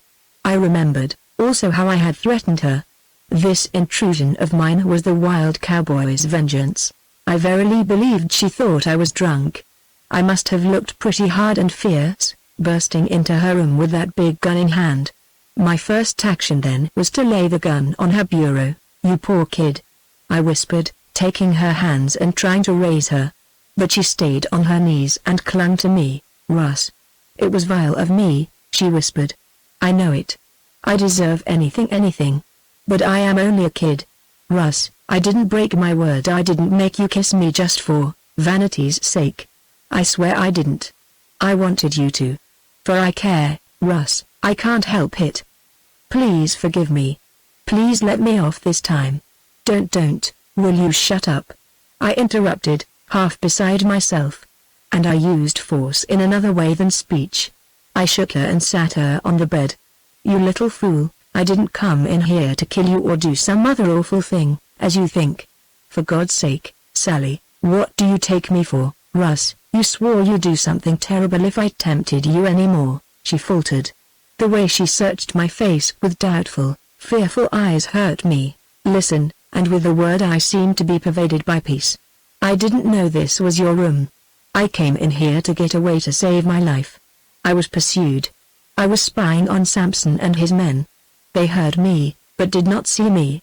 They don't know who was listening. They're after me now. I'm Special United States Deputy Marshal Sitel Russell Archibald Sitel. I'm a ranger. I'm here as secret aide to Steele. Sally's eyes changed from blank gulfs to dilating, shadowing, quickening windows of thought. Russell Archibald Sitel, she echoed. Ranger. Secret aide to Steele, yes, then you're no cowboy, no, only a make-believe one, yes, and the drinking, the gambling, the association with those low men, that was all put on? Part of the game, Sally. I'm not a drinking man. And I sure hate those places I had to go in, and all that pertains to them. Oh, so that's it. I knew there was something. How glad I am. Then Sally threw her arms around my neck, and without reserve or restraint began to kiss me and love me. It must have been a moment of sheer gladness to feel that I was not disreputable, a moment when something deep and womanly in her was vindicated. Assuredly she was entirely different from what she had ever been before. There was a little space of time, a sweet confusion of senses, when I could not but meet her halfway in tenderness. Quite as suddenly, then she began to cry. I whispered in her ear, cautioning her to be careful, that my life was at stake, and after that she cried silently, with one of her arms round my neck, her head on my breast, and her hand clasping mine. So I held her for what seemed a long time. Indistinct voices came to me and footsteps seemingly a long way off. I heard the wind in the rose bush outside. Someone walked down the stony court. Then a shrill neigh of a horse pierced the silence. A rider was mounting out there for some reason. With my life at stake I grasped all the sweetness of that situation. Sally stirred in my arms, raised a red, tear-stained yet happy face, and tried to smile. It isn't any time to cry, she whispered. But I had to. You can't understand what it made me feel to learn you're no drunkard, no desperado, but a man like that ranger. Very sweetly and seriously she kissed me again.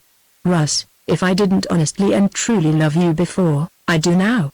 Then she stood up and faced me with the fire and intelligence of a woman in her eyes. Tell me now. You were spying on my uncle? Briefly I told her what had happened before I entered the room, not omitting a terse word as to the character of the men I had watched. My God. So it's Uncle Roger. I knew something was very wrong here with him, with the place, the people. And right off I hated George Wright. Russ, does Diane know? She knows something. I haven't any idea how much. This explains her appeal to Steele. Oh, it'll kill her. You don't know how proud, how good Diane is. Oh, it'll kill her, Sally, she's no baby. She's got sand, that girl. The sound of soft steps somewhere near distracted my attention, reminded me of my peril, and now, what counted more with me, made clear the probability of being discovered in Sally's room. I'll have to get out of here, I whispered. Wait, she replied, detaining me. Didn't you say they were hunting for you? They sure are, I returned grimly. Oh. Then you mustn't go. They might shoot you before you got away. Stay. If we hear them you can hide under my bed. I'll turn out the light. I'll meet them at the door. You can trust me. Stay, Russ. Wait till all quiets down, if we have to wait till morning. Then you can slip out, Sally. I oughtn't to stay. I don't want to. I won't, I replied, perplexed and stubborn, but you must. It's the only safe way. They won't come here. Suppose they should? It's an even chance Sampson'll search every room and corner in this old house. If they found me here I couldn't start a fight. You might be hurt. Then the fact of my being here, I did not finish what I meant, but instead made a step toward the door. Sally was on me like a little whirlwind, white of face and dark of eye, with a resoluteness I could not have deemed her capable of. She was as strong and supple as a panther, too. But she need not have been either resolute or strong, for the clasp of her arms, the feel of her warm breast as she pressed me back were enough to make me weak as water. My knees buckled as I touched the chair, and I was glad to sit down. My face was wet with perspiration and a kind of cold ripple shot over me. I imagined I was losing my nerve then. Proof beyond doubt that Sally loved me was so sweet, so overwhelming a thing, that I could not resist, even to save her disgrace. Russ, the fact of your being here is the very thing to save you if they come, Sally whispered softly. What do I care what they think? She put her arms round my neck. I gave up then and held her as if she indeed were my only hope. A noise, a stealthy sound, a step, froze that embrace into stone. Up yet, Sally? Came Sampson's clear voice, too strained, too eager to be natural. No. I'm in bed, reading. Good night, Uncle, instantly replied Sally, so calmly and naturally that I marveled at the difference between man and woman. Perhaps that was the difference between love and hate. Are you alone? Went on Sampson's penetrating voice, colder now. Yes, replied Sally. The door swung inward with a swift scrape and jar. Sampson half entered, haggard, flaming-eyed. His leveled gun did not have to move an inch to cover me. Behind him I saw right and indistinctly, another man. Well, gasped Sampson. He showed amazement. Hands up, Russ. I put up my hands quickly, but all the time I was calculating what chance I had to leap for my gun or dash out the light. I was trapped. And fury, like the hot teeth of a wolf, bit into me. That leveled gun, the menace in Sampson's puzzled eyes, Wright's dark and hateful face. These loosened the spirit of fight in me. If Sally had not been there I would have made some desperate move. Sampson barred Wright from entering, which action showed control as well as distrust. You lied, said Sampson to Sally. He was hard as flint, yet doubtful and curious, too. Certainly I lied, snapped Sally in reply. She was cool, almost flippant. I awakened to the knowledge that she was to be reckoned with in this situation. Suddenly she stepped squarely between Sampson and me. Move aside, ordered Sampson sternly. I won't. What do I care for your old gun? You shan't shoot Russ or do anything else to him. It's my fault he's here in my room. I coaxed him to come, you little hussy, exclaimed Sampson, and he lowered the gun. If I ever before had occasion to glory in Sally I had it then. She betrayed not the slightest fear. She looked as if she could fight like a little tigress. She was white, composed, defiant. How long has Russ been in here? Demanded Sampson. All evening. I left Diane at 8 o'clock. Russ came right after that. But you'd undressed for bed, ejaculated the angry and perplexed uncle. Yes. That simple answer was so noncommittal, so above subterfuge, so innocent, and yet so confounding in its provocation of thought that Sampson just stared his astonishment. But I started as if I had been struck. See here Sampson, I began, passionately. Like a flash Sally whirled into my arms and one hand crossed my lips. It's my fault. I will take the blame, she cried, and now the agony of fear in her voice quieted me. I realized I would be wise to be silent. Uncle, began Sally, turning her head, yet still clinging to me, I've tormented Russ into loving me. I've flirted with him, teased him, tempted him. We love each other now. We're engaged. Please, please don't, she began to falter and I felt her weight sag a little against me. Well, let go of him, said Sampson. I won't hurt him. Sally, how long has this affair been going on? For weeks. I don't know how long. Does Diane know? She knows we love each other, but not that we met. Did this light swift steps, the rustle of silk interrupted Sampson, and made my heart sink like lead. Is that you, George? Came Miss Sampson's deep voice, nervous, hurried. What's all this commotion? I hear, Diane, go on back, ordered Sampson. Just then Miss Sampson's beautiful agitated face appeared beside Wright. He failed to prevent her from seeing all of us. Papa. Sally. She exclaimed, in consternation. Then she swept into the room. What has happened? Sampson, like the devil he was, laughed when it was too late. He had good impulses, but they never interfered with his sardonic humor. He paced the little room, shrugging his shoulders, offering no explanation. Sally appeared about ready to collapse and I could not have told Sally's lie to Miss Sampson to save my life. Diane, your father and I broke in on a little Romeo and Juliet scene, said George Wright with a leer. Then Miss Sampson's dark gaze swept from George to her father, then to Sally's attire and her shamed face, and finally to me. What effect the magnificent wrath and outraged trust in her eyes had upon me, Russ, do they dare insinuate you came to Sally's room? For myself I could keep silent, but for Sally I began to feel a hot clamoring outburst swelling in my throat. Sally confessed it, Diane, replied right, Sally. A shrinking, shuddering disbelief filled Miss Sampson's voice. Diane, I told you I loved him, didn't I? Replied Sally. She managed to hold up her head with a ghost of her former defiant spirit. Miss Sampson, it's I burst out. Then Sally fainted. It was I who caught her. Miss Sampson hurried to her side with a little cry of distress. Russ, your hand's cold, said Sampson. Of course you'll swear the moon's green cheese. And I like you the better for it. But we know now, and you can save your breath. If Sally hadn't stuck up so gamely for you I'd have shot you. But at that I wasn't looking for you. Now clear out of here. I picked up my gun from the bureau and dropped it in its sheath. For the life of me I could not leave without another look at Miss Sampson. The scorn in her eyes did not wholly hide the sadness. She who needed friends was experiencing the bitterness of misplaced trust. That came out in the scorn, but the sadness I knew what hurt her most was her sorrow. I dropped my head and stalked out. Chapter 10. A slap in the face. When I got out into the dark, where my hot face cooled in the wind, my relief equaled my other feelings. Sampson had told me to clear out, and although I did not take that as a dismissal, I considered I would be wise to leave the ranch at once. Daylight might disclose my footprints between the walls, but even if it did not, my work there was finished. So I went to my room and packed my few belongings. The night was dark, windy, stormy, yet there was no rain. I hoped as soon as I got clear of the ranch to lose something of the pain I felt. But long after I had tramped out into the open there was a lump in my throat and an ache in my breast. And all my thoughts centered round Sally. What a game and loyal little girl she had turned out to be.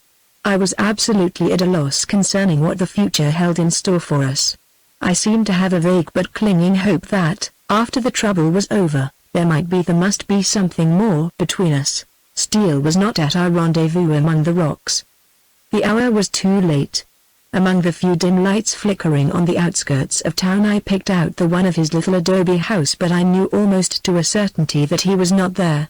So I turned my way into the darkness, not with any great hope of finding Steele out there, but with the intention of seeking a cover for myself until morning. There was no trail and the night was so black that I could see only the lighter sandy patches of ground. I stumbled over the little clumps of brush, fell into washes, and pricked myself on cactus. By and by mesquites and rocks began to make progress still harder for me. I wandered around, at last getting on higher ground, and here, in spite of the darkness, felt some sense of familiarity with things. I was probably near Steele's hiding place. I went on till rocks and brush barred further progress, and then I ventured to whistle. But no answer came. Whereupon I spread my blanket in as sheltered a place as I could find and lay down. The coyotes were on noisy duty. The wind moaned and rushed through their mesquites. But despite these sounds and worry about Steele, and the never-absent haunting thought of Sally, I went to sleep. A little rain had fallen during the night, as I discovered upon waking. Still it was not enough to cause me any discomfort. The morning was bright and beautiful, yet somehow I hated it. I had work to do that did not go well with that golden wave of grass and brush on the windy open. I climbed to the highest rock of that ridge and looked about. It was a wild spot, some 3 miles from town. Presently I recognized landmarks given to me by Steele and knew I was near his place. I whistled, then helloed, but got no reply. Then by working back and forth across the ridge I found what appeared to be a faint trail. This I followed, lost and found again, and eventually, still higher up on another ridge, with a commanding outlook, I found Steele's hiding place. He had not been there for perhaps 48 hours. I wondered where he had slept. Under a shelving rock I found a pack of food, carefully protected by a heavy slab. There was also a canteen full of water.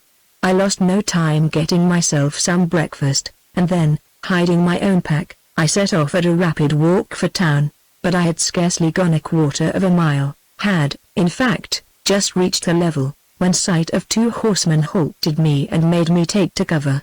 They appeared to be cowboys hunting for a horse or a steer. Under the circumstances, however, I was suspicious, and I watched them closely, and followed them a mile or so round the base of the ridges, until I had thoroughly satisfied myself they were not tracking Steele. They were a long time working out of sight, which further retarded my venturing forth into the open. Finally I did get started. Then about halfway to town more horsemen in the flat caused me to lie low for a while, and make a wide detour to avoid being seen.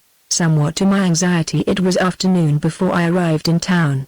For my life I could not have told why. I knew something had happened since my last visit, but I certainly felt it, and was proportionately curious and anxious. The first person I saw whom I recognized was Dick, and he handed me a note from Sally. She seemed to take it for granted that I had been wise to leave the ranch. Miss Sampson had softened somewhat when she learned Sally and I were engaged, and she had forgiven my deceit. Sally asked me to come that night after 8, down among the trees and shrubbery, to a secluded spot we knew. It was a brief note and all to the point. But there was something in it that affected me strangely. I had imagined the engagement an invention for the moment. But after danger to me was past, Sally would not have carried on a pretense, not even to win back Miss Sampson's respect. The fact was, Sally meant that engagement. If I did the right thing now I would not lose her. But what was the right thing? I was sorely perplexed and deeply touched. Never had I a harder task than that of the hour to put her out of my mind. I went boldly to Steele's house. He was not there. There was nothing by which I could tell when he had been there. The lamp might have been turned out or might have burned out. The oil was low. I saw a good many tracks round in the sandy walks. I did not recognize Steele's. As I hurried away I detected more than one of Steele's nearest neighbors peering at me from windows and doors. Then I went to Mrs. Howden's. She was up and about and cheerful. The children were playing, manifestly well cared for and content. Mrs. Howden had not seen Steele since I had. Miss Sampson had sent her servant.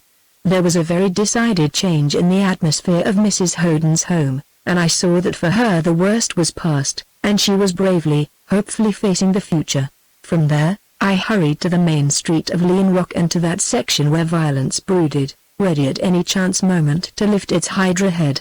For that time of day the street seemed unusually quiet. Few pedestrians were abroad and few loungers. There was a row of saddled horses on each side of the street, the full extent of the block. I went into the big barroom of the Hope So. I had never seen the place so full, nor had it ever seemed so quiet. The whole long bar was lined by shirt-sleeved men, with hats slouched back and vests flapping wide. Those who were not drinking were talking low. Half a dozen tables held as many groups of dusty, motley men, some silent, others speaking and gesticulating, all earnest. At first glance I did not see anyone in whom I had a special interest. The principal actors of my drama did not appear to be present. However, there were rough characters more in evidence than at any other time I had visited the saloon. Voices were too low for me to catch, but I followed the direction of some of the significant gestures. Then I saw that these half-dozen tables were rather closely grouped and drawn back from the center of the big room. Next my quick sight took in a smashed table and chairs, some broken bottles on the floor, and then a dark sinister splotch of blood. I had no time to make inquiries. From my roving eye caught Frank Morton in the doorway, and evidently he wanted to attract my attention. He turned away and I followed. When I got outside, he was leaning against the hitching rail. One look at this big rancher was enough for me to see that he had been told my part in Steele's game, and that he himself had roused to the Texas fighting temper. He had a clouded brow. He looked somber and thick. He seemed slow, heavy, guarded. "Howdy, Russ," he said. "We've been wanting you. There's 10 of us in town, all scattered round, ready. It's going to start today." "Where's Steele?" was my first query. "Saw him less an hour ago. He's somewhere close. He may show up any time." "Is he all right?" He was pretty fit a little while back," replied Morton significantly. "What's come off? Tell me all." The ball opened last night, I reckon.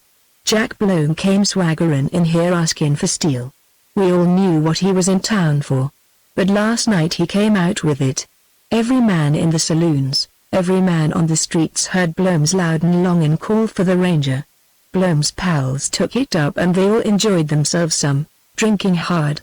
I queried. "Nope, they didn't hit it up very hard. But they laid foundations." Of course, Steele was not to be seen last night.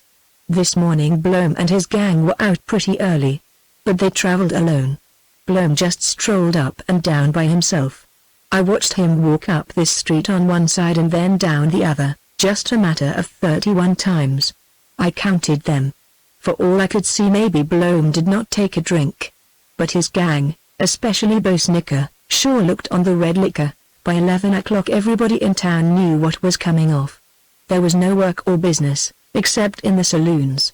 Zimmer and I were together, and the rest of our crowd in pairs at different places. I reckon it was about noon when Bloom got tired parading up and down. He went in the Hope So, and the crowd followed. Zimmer stayed outside so to give Steele a hunch in case he came along. I went in to see the show. It was some curious to me, and I've lived all my life in Texas. But I never before saw a gunman on the job, so to say. Bloom's a handsome fellow, and he seemed different from what I expected. Sure, I thought he'd yell and prance round like a drunken fool. But he was cool and quiet enough. The bio-win and drinkin' was done by his pals. But after a little while it got to me that Bloom gloried in this situation. I've seen a man dead set to kill another, all dark, sullen, restless. But Bloom wasn't that way. He didn't seem at all like a bloody devil. He was vain, cocksure. He was reveling in the effect he made. I had him figured all right. Bloom sat on the edge of a table and he faced the door. Of course, there was a pod outside, ready to pop in and tell him if Steele was coming. But Steele didn't come in that way.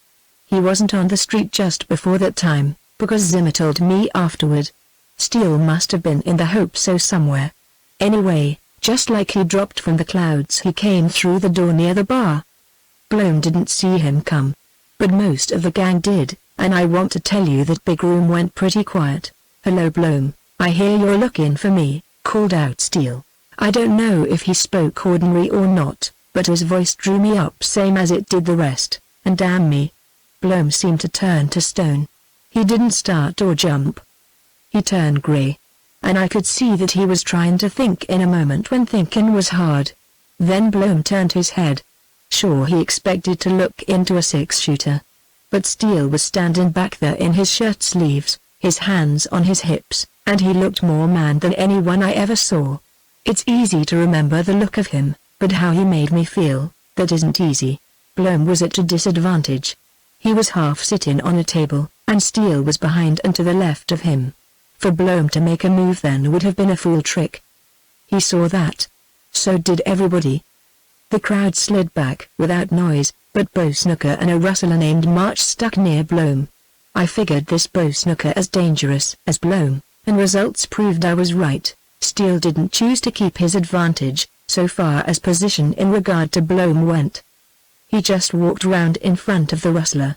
But this put all the crowd in front of Steele, and perhaps he had an eye for that. "I hear you've been looking for me," repeated the ranger. Bloom never moved a muscle, but he seemed to come to life. It struck me that Steele's presence had made an impression on Bloom which was new to the rustler. "Yes, I have," replied Bloom. "Well, here I am. What do you want?" When everybody knew what Bloom wanted and had intended, this question of Steele's seemed strange on one hand. And yet on the other, now that the ranger stood there, it struck me as natural enough. "If you heard I was looking for you, you sure heard what for," replied Bloom. "Bloom, my experience with such men as you is that you all brag one thing behind my back and you mean different when I show up. I've called you now." "What do you mean?"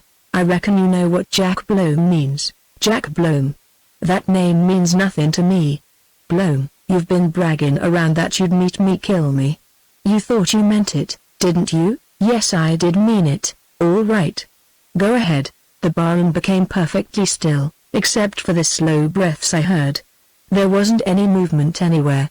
That queer gray came to Bloom's face again. He might again have been stone. I thought, and I'll gamble everyone else watching thought, Bloom would draw and get killed in the act. But he never moved. Steele had cowed him. If Bloom had been heated by drink, or mad, or anything but what he was just then, maybe he might have thrown a gun. But he didn't. I've heard of really brave men getting panicked like that, and after seeing Steele I didn't wonder at Bloom. You see, Bloom, you don't want to meet me, for all your talk, went on the ranger. You thought you did, but that was before you faced the man you intended to kill. Bloom, you're one of these dandy, cock-of-the-walk four-flushers. I'll tell you how I know. Because I've met the real gunfighters, and there never was one of them yet who bragged or talked. Now don't you go round blowing any more. Then Steele deliberately stepped forward and slapped Bloom on one side of his face and again on the other. Keep out of my way after this or I'm liable to spoil some of your dandy looks. Bloom got up and walked straight out of the place. I had my eyes on him, kept me from seeing Steele. But on hearing something, I don't know what, I turned back and there Steele had got a long arm on Bo Snicker, who was trying to throw a gun. But he wasn't quick enough. The gun banged in the air and then it went spinning away, while Snicker dropped in a heap on the floor. The table was overturned, and March, the other rustler, who was on that side, got up, pulling his gun. But somebody in the crowd killed him before he could get going. I didn't see who fired that shot, and neither did anybody else. But the crowd broke and run. Steele dragged Bo Snicker down to jail and locked him up. Morton concluded his narrative, and then evidently somewhat dry of tongue, he produced knife and tobacco and cut himself a huge quid.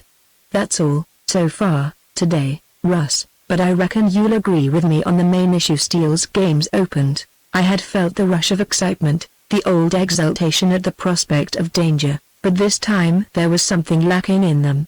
The wildness of the boy that had persisted in me was gone. Yes, Steele has opened it and I'm ready to boost the game along. Wait till I see him. But Morton, you say someone you don't know played a hand in here and killed March. I sure do. It wasn't any of our men. Zimmer was outside. The others were at different places. The fact is, then, Steele has more friends than we know, perhaps more than he knows himself, right? And it's got the gang in the air. They'll be held tonight. Steele hardly expects to keep Snicker in jail. Does he? I can't say. Probably not. I wish Steele had put both Bloom and Snicker out of the way. We'd have less to fight, maybe. I'm for the elimination method myself. But Steele doesn't follow out the gun method. He will use one only when he's driven. It's hard to make him draw. You know, after all, these desperate men aren't afraid of guns or fights. Yet they're afraid of Steele. Perhaps it's his nerve, the way he faces them, the things he says, the fact that he has mysterious allies. Russ, we're all with him, and I'll gamble that the honest citizens of Lean Rock will flock to him in another day. I can see signs of that. There were 20 or more men on Hoden's list. But Steele didn't want so many. We don't need any more. Morton, can you give me any idea where Steele is? Not the slightest. All right. I'll hunt for him. If you see him tell him to hole up, and then you come after me. Tell him I've got our men spotted, Russ, if you ranger fellows ain't wonders. Exclaimed Morton, with shining eyes. Steele did not show himself in town again that day. Here his cunning was manifest. By 4 o'clock that afternoon Bloom was drunk and he and his rustlers went roaring up and down the street. There was some shooting, but I did not see or hear that anyone got hurt. The lawless element, both native to Lean Rock and the visitors, followed in Bloom's tracks from saloon to saloon. How often had I seen this sort of procession, though not on so large a scale, in many towns of wild Texas. The two great and dangerous things in Lean Rock at the hour were whiskey and guns. Under such conditions the rustlers were capable of any mad act of folly. Morton and his men sent word flying around town that a fight was imminent and all citizens should be prepared to defend their homes against possible violence. But despite his warning I saw many respectable citizens abroad whose quiet, unobtrusive manner and watchful eyes and hard faces told me that when trouble began they wanted to be there. Verily Ranger Steele had built his house of service upon a rock. It did not seem too much to say that the next few days, perhaps hours, would see a great change in the character and a proportionate decrease in number of the inhabitants of this corner of Pecos County. Morton and I were in the crowd that watched Bloom, Snicker, and a dozen other rustlers march down to Steele's jail. They had crowbars and they had cans of giant powder, which they had appropriated from a hardware store. If Steele had a jailer he was not in evidence. The door was wrenched off and Bo Snicker, evidently not wholly recovered, brought forth to his cheering comrades. Then some of the rustlers began to urge back the pressing circle, and the word given out acted as a spur to haste. The jail was to be blown up. The crowd split and some men ran one way, some another. Morton and I were among those who hurried over the vacant ground to a little ridge that marked the edge of the open country. From this vantage point we heard several rustlers yell in warning, then they fled for their lives. It developed that they might have spared themselves such headlong flight. The explosion appeared to be long in coming. At length we saw the lifting of the roof in a cloud of red dust, and then heard an exceedingly heavy but low detonation. When the pall of dust drifted away, all that was left of Steele's jail was a part of the stone walls. The building that stood nearest, being constructed of adobe, had been badly damaged. However, this wreck of the jail did not seem to satisfy Blome and his followers, for amid wild yells and huzzas they set to work with crowbars and soon laid low every stone. Then with young Snicker in the fore they set off uptown, and if this was not a gang in fit mood for any evil or any ridiculous celebration, I greatly missed my guess. It was a remarkable fact, however, and one that convinced me of deviltry afoot, that the crowd broke up, dispersed, and actually disappeared off the streets of Lean Rock. The impression given was that they were satisfied. But this impression did not remain with me. Morton was scarcely deceived either. I told him that I would almost certainly see Steele early in the evening and that we would be out of harm's way. He told me that we could trust him and his men to keep sharp watch on the night doings of Blome's gang. Then we parted. It was almost dark. By the time I had gotten something to eat and drink at the Hope So, the hour for my meeting with Sally was about due. On the way out I did not pass a lighted house until I got to the end of the street, and then, strange to say, that one was Steele's. I walked down past the place, and though I was positive he would not be there, I whistled low. I halted and waited. He had two lights lit, one in the kitchen, and one in the big room. The blinds were drawn. I saw a long, dark shadow cross one window and then, a little later, cross the other. This would have deceived me had I not remembered Steele's device for casting the shadow. He had expected to have his house attacked at night, presumably while he was at home, but he had felt that it was not necessary for him to stay there to make sure. Lawless men of this class were sometimes exceedingly simple and gullible. Then I bent my steps across the open, avoiding road and path, to the foot of the hill upon which Sampson's house stood. It was dark enough under the trees. I could hardly find my way to the secluded nook and bench where I had been directed to come. I wondered if Sally would be able to find it. Trust that girl. She might have a few qualms and come shaking a little, but she would be there on the minute.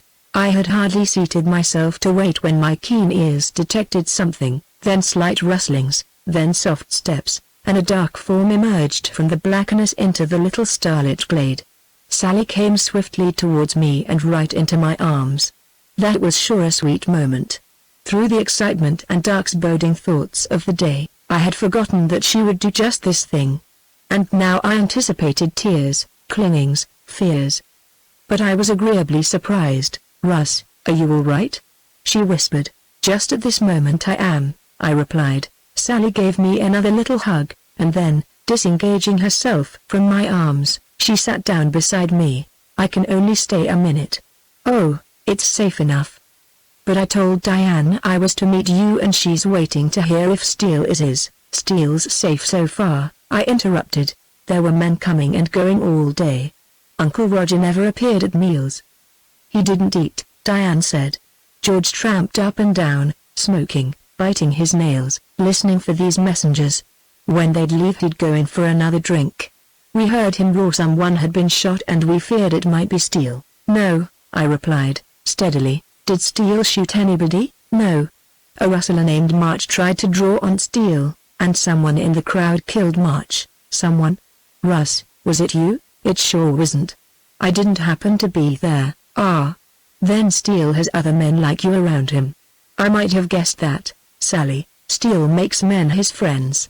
It's because he's on the side of justice." "Diane will be glad to hear that. She doesn't think only of Steele's life. I believe she has a secret pride in his work."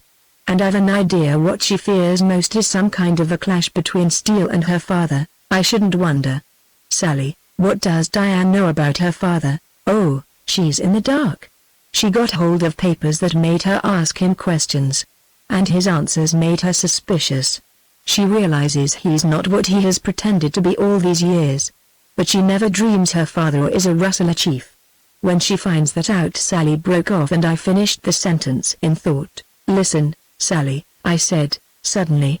I've an idea that Steele's house will be attacked by the gang tonight, and destroyed, same as the jail was this afternoon. These Rustlers are crazy. They'll expect to kill him while he's there. But he won't be there. If you and Diane hear shooting and yelling tonight, don't be frightened. Steele and I will be safe. Oh, I hope so. Russ, I must hurry back. But, first, can't you arrange a meeting between Diane and Steele? It's her wish. She begged me to. She must see him. I'll try, I promised, knowing that promise would be hard to keep. We could ride out from the ranch somewhere. You remember we used to rest on the high ridge where there was a shady place, such a beautiful outlook. It was there my dear, you needn't bring up painful memories. I remember where. Sally laughed softly. She could laugh in the face of the gloomiest prospects. Well, tomorrow morning, or the next, or any morning soon, you tie your red scarf on the dead branch of that high mesquite. I'll look every morning with the glass. If I see the scarf, Diane and I will ride out. That's fine. Sally, you have ideas in your pretty little head. And once I thought it held nothing, but she put a hand on my mouth. I must go now, she said and rose. She stood close to me and put her arms around my neck. One thing more, Russ. It was difficult telling Diane we were engaged. I lied to Uncle. But what else could I have told Diane? Was it she faltered. Sally, you lied to Sampson to save me. But you must have accepted me before you could have told Diane the truth. Oh, Russ, I had in my heart. But it has been some time since you asked me and you imagined my offer might have been withdrawn. Well, it stands. She slipped closer to me then, with that soft sinuousness of a woman, and I believed she might have kissed me had I not held back, toying with my happiness. Sally, do you love me, ever so much? Since the very first. I'm a marshal, a ranger like Steele, a hunter of criminals. It's a hard life. There's spilling of blood. And any time I might all the same. Sally, will you be my wife? Oh, Russ. Yes. But let me tell you when your duty's done here that I will have a word to say about your future. It'll be news to you to learn I'm an orphan. And I'm not a poor one. I own a plantation in Louisiana. I'll make a planter out of you. There, Sally. You're rich? I exclaimed. I'm afraid I am. But nobody can ever say you married me for my money. Well, no, not if you tell of my abject courtship when I thought you a poor relation on a visit. My God. Sally, if I only could see this ranger job through safely and to success. You will, she said softly. Then I took a ring from my little finger and slipped it on hers. That was my sister's. She's dead now. No other girl ever wore it. Let it be your engagement ring. Sally, I pray I may somehow get through this awful ranger deal to make you happy, to become worthy of you, Russ. I fear only one thing, she whispered. And what's that? There will be fighting. And I saw into your eyes the other night when you stood with your hands up. You would kill anybody, Russ. It's awful. But don't think me a baby. I can conceive what your work is, what a man you must be. I can love you and stick to you, too. But if you killed a blood relative of mine I would have to give you up. I'm a Southerner, Russ, and blood is thick. I scorn my uncle and I hate my cousin George. And I love you. But don't you kill one of my family. I beg of you, go as far as you dare to avoid that. I could find no voice to answer her, and for a long moment we were locked in an embrace. Breast to breast and lips to lips, an embrace of sweet pain. Then she broke away, called a low, hurried goodbye, and stole like a shadow into the darkness. An hour later I lay in the open starlight among the stones and brush, out where Steele and I always met. He lay there with me, but while I looked up at the stars he had his face covered with his hands. For I had given him my proofs of the guilt of Diane Sampson's father. Steele had made one comment, I wish to God I'd sent for some fool who'd have bungled the job. This was a compliment to me, but it showed what a sad pass Steele had come to. My regret was that I had no sympathy to offer him. I failed him there. I had trouble of my own. The feel of Sally's clinging arms around my neck, the warm, sweet touch of her lips remained on mine. What Steele was enduring I did not know, but I felt that it was agony. Meanwhile time passed. The blue, velvety sky darkened as the stars grew brighter. The wind grew stronger and colder. I heard sand blowing against the stones like the rustle of silk. Otherwise it was a singularly quiet night. I wondered where the coyotes were and longed for their chorus. By and by a prairie wolf sent in his lonely lament from the distant ridges. That mourn was worse than the silence. It made the cold shudders creep up and down my back. It was just the cry that seemed to be the one to express my own trouble. No one hearing that long-drawn, quivering wail could ever disassociate it from tragedy. By and by it ceased, and then I wished it would come again. Steele lay like the stone beside him. Was he ever going to speak? Among the vagaries of my mood was a petulant desire to have him sympathize with me. I had just looked at my watch, making out in the starlight that the hour was 11, when the report of a gun broke the silence. I jumped up to peer over the stone. Steele lumbered up beside me, and I heard him draw his breath hard. Chapter 11 The Fight in the Hope So. I could plainly see the lights of his adobe house, but of course, nothing else was visible. There were no other lighted houses near.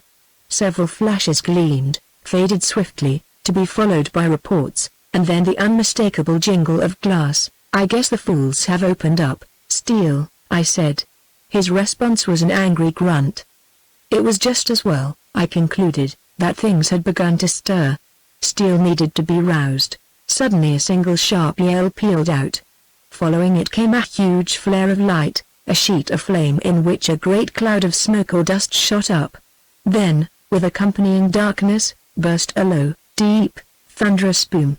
The lights of the house went out, then came a crash. Points of light flashed in a half circle and the reports of guns blended with the yells of furious men, and all these were swallowed up in the roar of a mob. Another and a heavier explosion momentarily lightened the darkness and then rent the air. It was succeeded by a continuous volley and a steady sound that, though composed of yells, screams, cheers, was not anything but a hideous roar of hate. It kept up long after there could have been any possibility of life under the ruins of that house. It was more than hate of Steele. All that was wild and lawless and violent hurled this deed at the Ranger Service. Such events had happened before in Texas and other states, but, strangely, they never happened more than once in one locality. They were expressions, perhaps, that could never come but once. I watched Steele through all that hideous din, that manifestation of insane rage at his life and joy at his death, and when silence once more reigned and he turned his white face to mine, I had a sensation of dread. And dread was something particularly foreign to my nature. "So Bloom and the Snookers think they've done for me," he muttered. "Pleasant surprise for them tomorrow, eh, old man?" I queried. "Tomorrow?" "Look, Russ, what's left of my old adobe house is on fire. The ruins can't be searched soon. And I was particular to fix things so it'd look like I was home. I just wanted to give them a chance. It's incomprehensible how easy men like them can be duped. Whiskey-soaked. Yes, they'll be surprised." He lingered a while, watching the smoldering fire and the dim columns of smoke curling up against the dark blue. "Russ, do you suppose they heard up at the ranch and think I'm—" "They heard, of course," I replied. "But the girls know you're safe with me." "Safe? I almost wish to God I was there under that heap of ruins, where the rustlers think they've left me." "Well, Steele, old fellow, come on. We need some sleep." With Steele in the lead, we stalked away into the open. 2 days later, about the middle of the forenoon, I sat upon a great flat rock in the shade of a bushy mesquite, and, besides enjoying the vast, clear sweep of gold and grey plain below, I was otherwise pleasantly engaged. Sally sat as close to me as she could get, holding to my arm as if she never intended to let go. On the other side Miss Sampson leaned against me, and she was white and breathless, partly from the quick ride out from the ranch, partly from agitation. She had grown thinner, and there were dark shadows under her eyes, yet she seemed only more beautiful. The red scarf with which I had signaled the girls waved from a branch of the mesquite. At the foot of the ridge their horses were halted in a shady spot. "Take off your sombrero," I said to Sally. "You look hot. Besides, you're prettier with your hair flying." As she made no move, I took it off for her. Then I made bold to perform the same office for Miss Sampson. She faintly smiled her thanks. Assuredly she had forgotten all her resentment. There were little beads of perspiration upon her white brow. What a beautiful mass of black-brown hair, with strands of red or gold. Pretty soon she would be bending that exquisite head and face over poor Steele, and I, who had schemed this meeting, did not care what he might do to me. Pretty soon, also, there was likely to be an interview that would shake us all to our depths, and naturally, I was somber at heart. But though my outward mood of good humor may have been pretense, it certainly was a pleasure to be with the girls again way out in the open. Both girls were quiet, and this made my task harder, and perhaps in my anxiety to ward off questions and appear happy for their own sakes I made an ass of myself with my silly talk and familiarity. Had ever a ranger such a job as mine? "Diane, did Sally show you her engagement ring?" I went on, bound to talk. Miss Sampson either did not notice my use of her first name or she did not object. She seemed so friendly, so helplessly wistful. "Yes. It's very pretty. An antique. I've seen a few of them," she replied. "I hope you'll let Sally marry me soon." "Let her? Sally Langdon? You haven't become acquainted with your fiancé." "But when?" "Oh, next week, just as soon, Russ," cried Sally, blushing furiously. "What's the matter?" I queried innocently. "You're a little previous." "Well, Sally, I don't presume to split hairs over dates. But, you see, you've become extremely more desirable in the light of certain revelations." "Diane, wasn't Sally the deceitful thing? An heiress all the time. And I'm to be a planter and smoke fine cigars and drink mint juleps." "No, there won't be any juleps, Russ, you're talking nonsense," reproved Sally. "Surely it's no time to be funny." "All right," I replied with resignation. It was no task to discard that hollow mask of humor. A silence ensued, and I waited for it to be broken. "Is Steele badly hurt?" asked Miss Sampson presently. "No. Not what I'd call hurt at all. He's got a scalp wound, where a bullet bounced off his skull. It's only a scratch. Then he's got another in the shoulder, but it's not bad, either." "Where is he now?" "Look across on the other ridge. See the big white stone? There, down under the trees, is our camp. He's there." "When may I see him?" There was a catch in her low voice. "He's asleep now. After what happened yesterday he was exhausted, and the pain in his head kept him awake till late. Let him sleep a while yet. Then you can see him." "Did he know we were coming?" "He hadn't the slightest idea. He'll be overjoyed to see you. He can't help that. But he'll about fall upon me with harmful intent." "Why?" "Well, I know he's afraid to see you." "Why?" "Because it only makes his duty harder." "Ah." She breathed.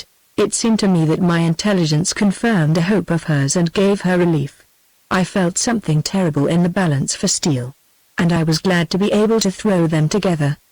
The catastrophe must fall, and now the sooner it fell the better. But I experienced a tightening of my lips and a tugging at my heartstrings. "Sally, what do you and Diane know about the goings-on in town yesterday?" I asked. "Not much. George was like an insane man. I was afraid to go near him." Uncle wore a sardonic smile. "I heard him curse George terribly. I believe he hates George. Same as day before yesterday, there were men riding in and out. But Diane and I heard only a little, and conflicting statements at that. We knew there was fighting. Dick and the servants, the cowboys, all brought rumors. Steele was killed at least 10 times and came to life just as many. I can't recall, don't want to recall, all we heard. But this morning when I saw the red scarf flying in the wind, well, Russ, I was so glad I could not see through the glass anymore.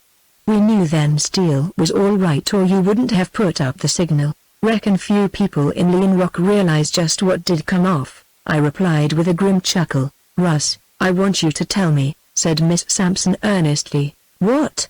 I queried sharply. About yesterday, what Steele did, what happened, Miss Sampson. I could tell you in a few short statements of fact, or I could take 2 hours in the telling. Which do you prefer? I prefer the long telling. I want to know all about him. But why, Miss Sampson? Consider. This is hardly a story for a sensitive woman's ears. I am no coward, she replied, turning eyes to me that flashed like dark fire. But why? I persisted. I wanted a good reason for calling up all the details of the most strenuous and terrible day in my border experience. She was silent a moment. I saw her gaze turn to the spot where Steele lay asleep, and it was a pity he could not see her eyes then. Frankly, I don't want to tell you, I added, and I surely would have been glad to get out of the job. I want to hear because I glory in his work, she replied deliberately. I gathered as much from the expression of her face as from the deep ring of her voice, the clear content of her statement. She loved the Ranger, but that was not all of her reason. His work? I echoed. Do you want him to succeed in it? With all my heart, she said, with a white glow on her face. My God! I ejaculated. I just could not help it.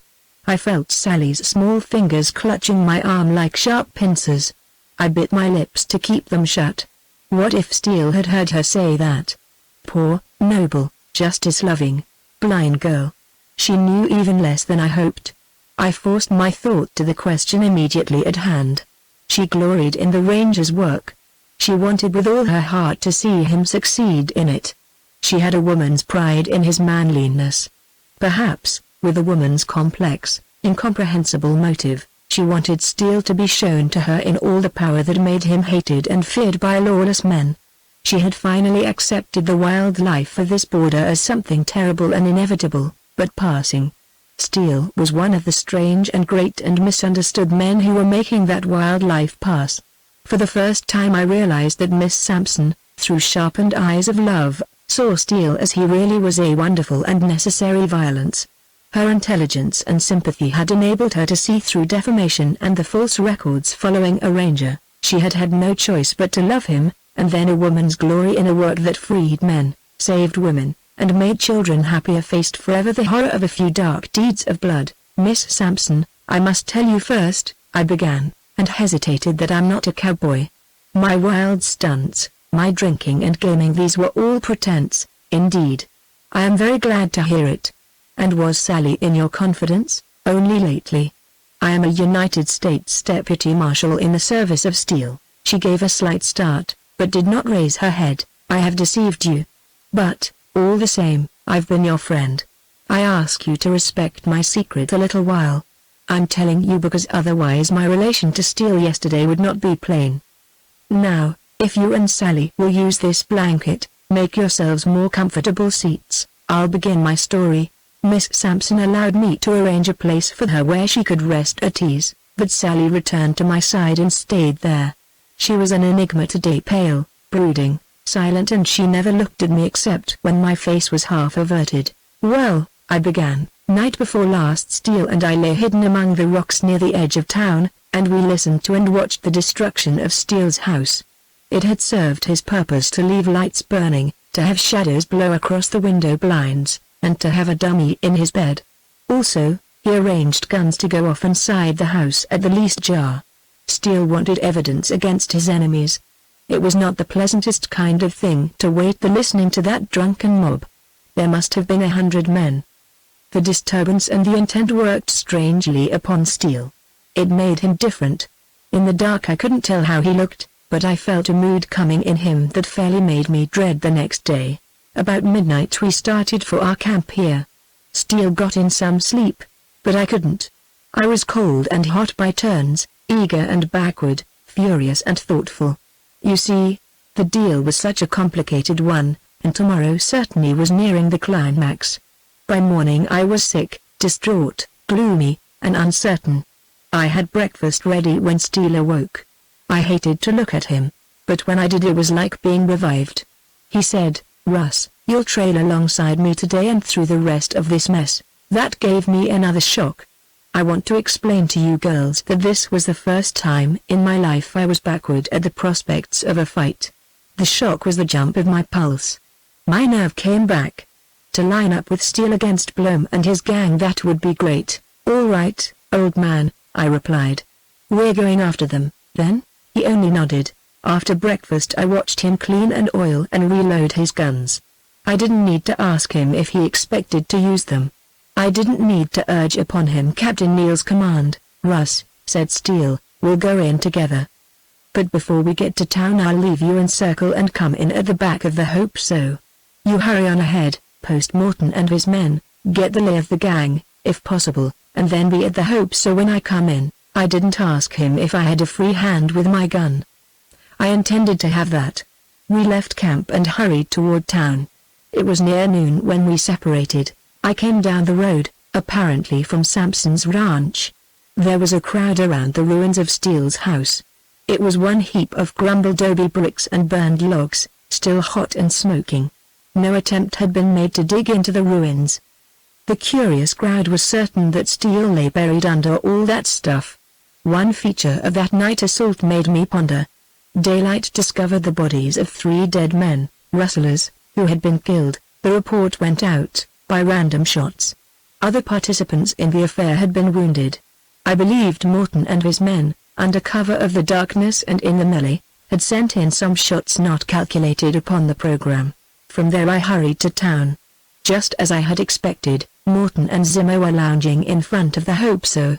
They had company, disreputable and otherwise. As yet Morton's crowd had not come under suspicion.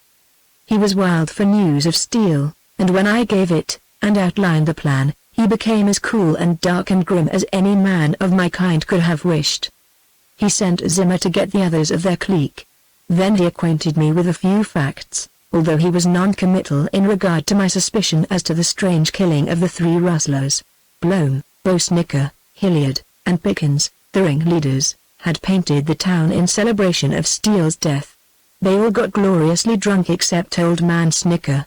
He had cold feet, they said. They were too happy to do any more shooting or mind what the old rustler cautioned. It was 2 o'clock before they went to bed. This morning, after 11, one by one they appeared with their followers. The excitement had died down. Ranger Steele was out of the way and Lean Rock was once more wide open, free and easy. Blome alone seemed sullen and spiritless, unresponsive to his comrades and their admirers. And now, at the time of my arrival, the whole gang, with the exception of old Snicker, were assembled in the Hope So. Zimmer will be clever enough to drift his outfit along 1 or 2 at a time? I asked Morton, and he reassured me. Then we went into the saloon. There were perhaps 60 or 70 men in the place, more than half of whom were in open accord with Blome's gang. Of the rest there were many of doubtful repute, and a few that might have been neutral, yet all the time were secretly burning to help any cause against these rustlers. At all events, I gathered that impression from the shadowed faces, the tense bodies, the too evident indication of anything but careless presence there. The windows were open. The light was clear. Few men smoked, but all had a drink before them. There was the ordinary subdued hum of conversation. I surveyed the scene, picked out my position so as to be close to Steele when he entered, and sauntered round to it. Morton aimlessly leaned against a post. Presently Zimmer came in with a man and they advanced to the bar. Other men entered as others went out. Blome, Bosnicker, Hilliard, and Pickens had a table full in the light of the open windows. I recognized the faces of the 2 last named, but I had not, until Morton informed me, known who they were. Pickens was little, scrubby, dusty, sandy, mottled, and he resembled a rattlesnake. Hilliard was big, gaunt, bronzed, with huge moustache and hollow, fierce eyes. I never had seen a grave robber, but I imagined one would be like Hilliard. Bosnicker was a sleek, slim, slender, hard-looking boy, marked dangerous, because he was too young and too wild to have caution or fear. Blome, the last of the bunch, showed the effects of a bad night. You girls remember how handsome he was, but he didn't look it now. His face was swollen, dark, red, and as it had been bright. Now it was dull. Indeed, he looked sullen, shamed, sore. He was sober now. Thought was written on his clouded brow. He was awakening now to the truth that the day before had branded him a coward and sent him out to bolster up courage with drink. His vanity had begun to bleed. He knew, if his faithful comrades had not awakened to it yet, that his prestige had been ruined. For a gunman, he had suffered the last degradation. He had been bidden to draw and he had failed of the nerve. He breathed heavily, his eyes were not clear, his hands were shaky. Almost I pitied this rustler who very soon must face an incredibly swift and mercilessly fatal ranger. Face him, too, suddenly, as if the grave had opened to give up its dead. Friends and comrades of this center group passed to and fro, and there was much lazy, merry, though not loud, talk. The whole crowd was still half asleep. It certainly was an auspicious hour for Steele to confront them, since that duty was imperative. No man knew the stunning paralyzing effect of surprise better than Steele. I, of course, must take my cue from him, or the sudden development of events. But Jack Blome did not enter into my calculations. I gave him, at most, about a minute to live after Steele entered the place. I meant to keep sharp eyes all around. I knew, once with the gun out, Steele could kill Blome's comrades at the table as quick as lightning, if he chose. I rather thought my game was to watch his outside partners. This was right, and as it turned out, enabled me to save Steele's life. Moments passed and still the ranger did not come. I began to get nervous. Had he been stopped? I scouted the idea. Who could have stopped him, then? Probably the time seemed longer than it really was. Morton showed this train, also. Other men looked drawn, haggard, waiting as if expecting a thunderbolt. Once in my roving gaze I caught Blandy's glinty eye on me. I didn't like the gleam. I said to myself I'd watch him if I had to do it out of the back of my head. Blandy, by the way, was I should say, the Hope So bartender. I stopped to clear my throat and get my breath. Whispered Sally. She quivered with excitement. Miss Sampson bent eyes upon me that would have stirred a stone man. Yes, he was once, I replied ambiguously, but mayhap my grimness betrayed the truth. Don't hurry me, Sally. I guarantee you'll be sick enough presently. Well, I kept my eyes shifty. And I reckon I'll never forget that room. Likely I saw what wasn't really there. In the excitement, the suspense, I must have made shadows into real substance. Anyway, there was the half-circle of bearded, swarthy men around Blome's table.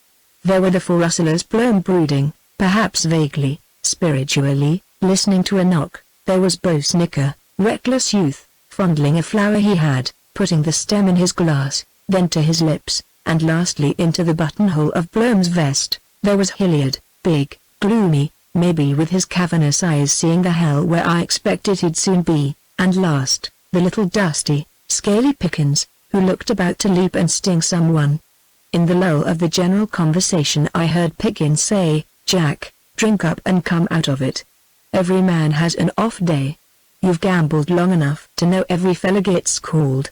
And as Steele has cashed, what the hell do you care?" Hilliard nodded his ghoul's head and blinked his dead eyes. Bo Snooker laughed. It wasn't any different laugh from any other boy's. I remembered then that he killed Hoden. I began to sweat fire. Would Steele ever come, Jim? The Olay man had cold feet and he's give 'em to Jack, said Bo. It ain't nothing to lose your nerve once. Didn't I run like a scared jackrabbit from Steele?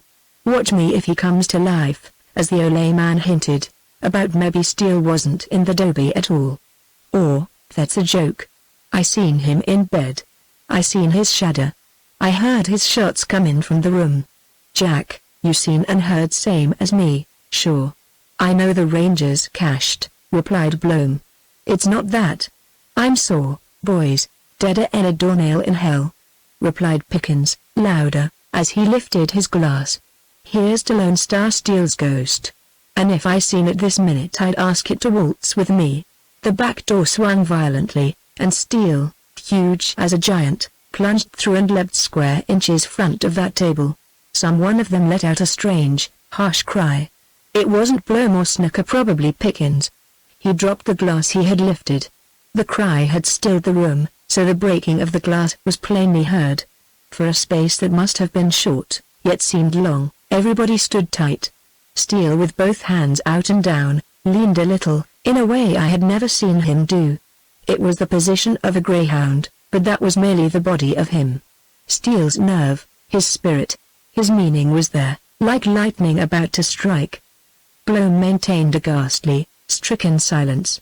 Then the instant was plain when he realized this was no ghost of steel, but the Ranger in the flesh. Bloom's whole frame rippled as thought jerked him out of his trance. His comrades sat stone still. Then Hilliard and Pickens dived without rising from the table. Their haste broke the spell. I wish I could tell it as quick as it happened. But Bo Snicker, turning white as a sheet, stuck to Bloom. All the others failed him, as he had guessed they would fail. Low curses and exclamations were uttered by men sliding and pressing back, but the principals were mute. I was thinking hard, yet I had no time to get to Steele's side. I, like the rest, was held fast. But I kept my eyes sweeping around, then back again to that center pair. Bloom slowly rose. I think he did it instinctively. Because if he had expected his first movement to start the action he never would have moved. Snicker sat partly on the rail of his chair, with both feet square on the floor, and he never twitched a muscle. There was a striking difference in the looks of these two rustlers. Snicker had burning holes for eyes in his white face. At the last he was staunch, defiant, game to the core. He didn't think. But Bloom faced death and knew it. It was infinitely more than the facing of foes, the taking of stock, preliminary to the even break. Bloom's attitude was that of a trapped wolf about to start into savage action. Nevertheless, equally it was the pitifully weak stand of a ruffian against ruthless and powerful law. The border of Pecos County could have had no greater lesson than this Bloom face to face with the Ranger. That part of the border present saw its most noted exponent of lawlessness a coward, almost powerless to go for his gun, fatally sure of his own doom. But that moment, seeming so long, really so short, had to end.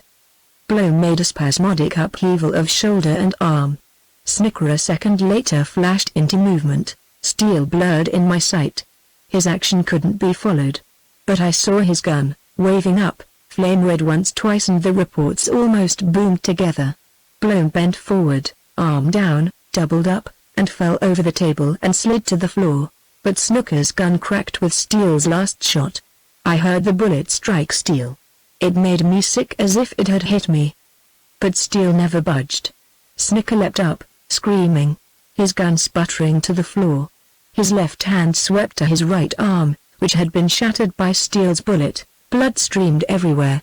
His screams were curses, and then ended, testifying to a rage hardly human. Then, leaping, he went down on his knees after the gun. "Don't pick it up," called Steele. His command would have checked anyone save an insane man. For an instant it even held Snicker. On his knees, right arm hanging limp, left extended, and face ghastly with agony and fiendish fury. He was certainly an appalling sight. "Bo, you're caught in death," called a hard voice from the crowd. "Snicker, wait. Don't make me kill you," cried Steele swiftly. "You're still a boy. Surrender. You'll outlive your sentence many years. I promise clemency." "Hold, you fool." But Snicker was not to be denied the last game move. He scrabbled for his gun. Just then something, a breathtaking intuition I'll never know what made me turn my head. I saw the bartender deliberately aim a huge gun at Steele. If he had not been so slow, I would have been too late. I whirled and shot. Talk about nick of time. Blandy pulled trigger just as my bullet smashed into his head. He dropped dead behind the bar and his gun dropped in front. But he had hit Steele. The Ranger staggered, almost fell. I thought he was done, and, yelling, I sped to him, but he righted himself. Then I wheeled again. Someone in the crowd killed Bo Snicker as he wobbled up with his gun. That was the signal for a wild run for outdoors, for cover. I heard the crack of guns and whistle of lead. I shoved Steele back of the bar, falling over Blandy as I did so. When I got up Steele was leaning over the bar with a gun in each hand. There was a hot fight then for a minute or so, but I didn't fire a shot. Morton and his crowd were busy. Men ran everywhere, shooting, ducking, cursing. The room got blue with smoke till you couldn't see, and then the fight changed to the street. Steele and I ran out. There was shooting everywhere. Morton's crowd appeared to be in pursuit of rustlers in all directions. I ran with Steele, and did not observe his condition until suddenly he fell right down in the street. Then he looked so white and so bloody I thought he'd stopped another bullet and, here Miss Sampson's agitation made it necessary for me to halt my story, and I hoped she had heard enough. But she was not sick, as Sally appeared to me, she simply had been overcome by emotion. And presently, with a blaze in her eyes that showed how her soul was aflame with righteous wrath at these rustlers and ruffians, and how, whether she knew it or not, the woman in her loved to fight, she bade me go on. So I persevered, and, with poor little Sally sagging against me, I went on with the details of that fight. I told how Steele rebounded from his weakness and could no more have been stopped than an avalanche. For all I saw, he did not use his guns again. Here, there, everywhere, as Morton and his squad cornered the rustler, Steele would go in, ordering surrender, promising protection. He seemed to have no thoughts of bullets.